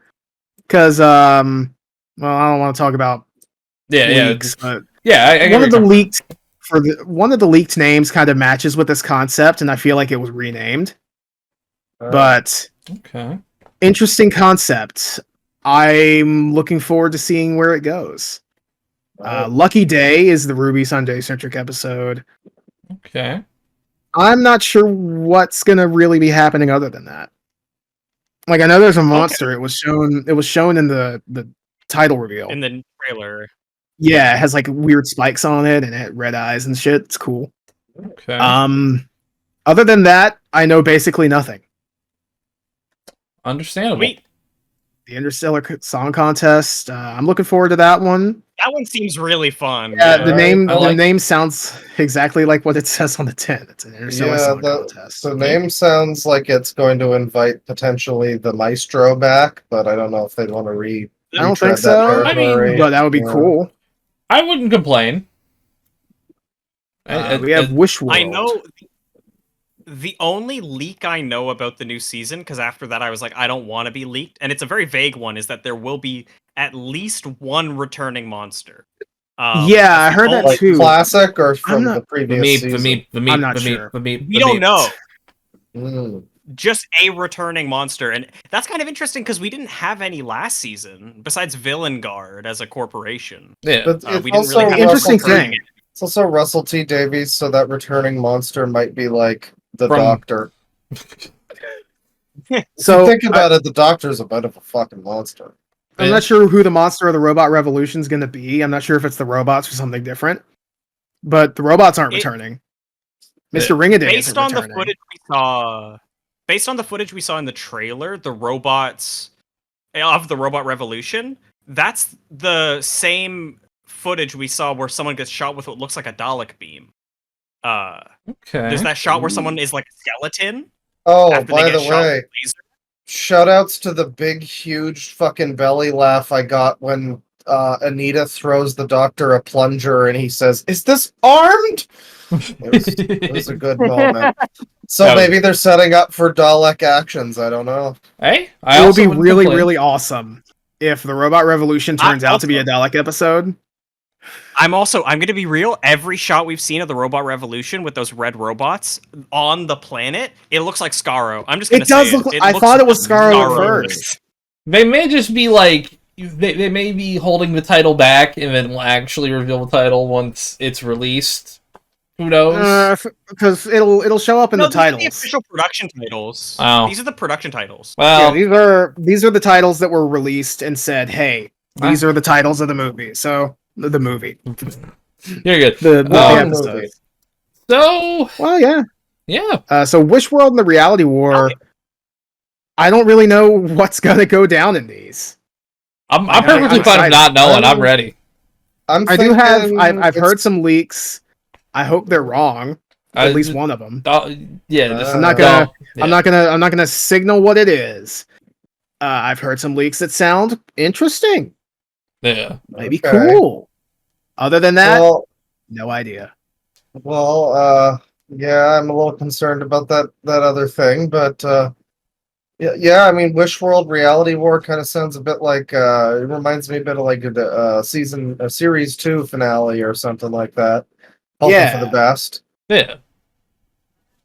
All right. So I think with that, we're basically at the end here, folks. Yeah, we're all rapidly getting hungry and tired, and we got to take a shit and piss all at the same time. Oh yeah, it goes in one hole, out the other. It's just efficiency. Come on. Yeah. We're gonna human centipede together just so we can get it all done in an efficient manner. Yeah, sure. It's gonna be great. Well, with that, this has been... That's a fitting end to this very cool episode about Doctor Who, everybody. Yes. Hell yeah. Tune in next time when we talk about the horrors of the Holocaust. I didn't know we were going to get into the Sonic comic by Ken Penders. That's great. I'm so excited. Well, really quick. Yeah, honestly, when you guys told me that we were going to be talking about The Timeless Child, Well, before we end this, do you guys want to just do a review once season 2 is finished, like just immediately after? I was thinking make it like a normal episode type of thing, where for half of the episode we do like a normal episode, and then we just go, hey, now let's talk about Doctor Who. That might be a 6-hour episode, Justin. That's fair. Maybe we can do it at the end of like each week. We'll have a lot of people skipping past Doctor Who segment. Yeah, it'll turn into like a big recap. Tell you what, better idea. What we'll do? I don't want to be a recap podcast. We could just do little hour-long mini updates or whatever. That's content. What we could do is after each 3 episodes, then do something. We'll do a half season. Oh, we can do each 3, and then after the finale. That works. Guys, we just got 2.5 hours out of talking about one season. I think we could do a full episode that's just a season. That's fair. You know what? You're right. I just want to keep talking about it. We might as well. We can do it the week after, so it's fresh in our minds, too. Yeah. We did almost 3 hours of just one season of Doctor Who. Yeah. So stay tuned for another 3 hours in like 5 months. There's a lot. Well, it's at the end of May, so it'd be in 3 months. Listen, thank you, everybody. That's fair. Thank you. Loudies soon. starring Loud E. Funderson. Yeah, that's gonna be a July thing. Looking at the timeline, It's gonna be Fuck great. it, let's make it. You know- Let's make it a 2025 No, thing. no, Why don't hold we on. do 2024 stuff. No, look, here's the thing. There is no award shows in July, so technically we got open room. Hey, there There's you go. True. Yeah, We can Wide capitalize the on it. E3 is done, so why not? Actually, yeah, fuck. If we do it in June, we can just. Is there a way we can retitle Veladius to E3? They don't. They're not doing it anymore. I mean, come The on. loud EEEs. Yeah. Yeah, I'm down for it. All right. Anyways, with that, this has been Stay tuned. Like and subscribe. Hyperfixations. Fuck you. Take it easy, And- everybody. Go take a piss. Yeah, penis. Tennis. Have a Penis. good one. Penis.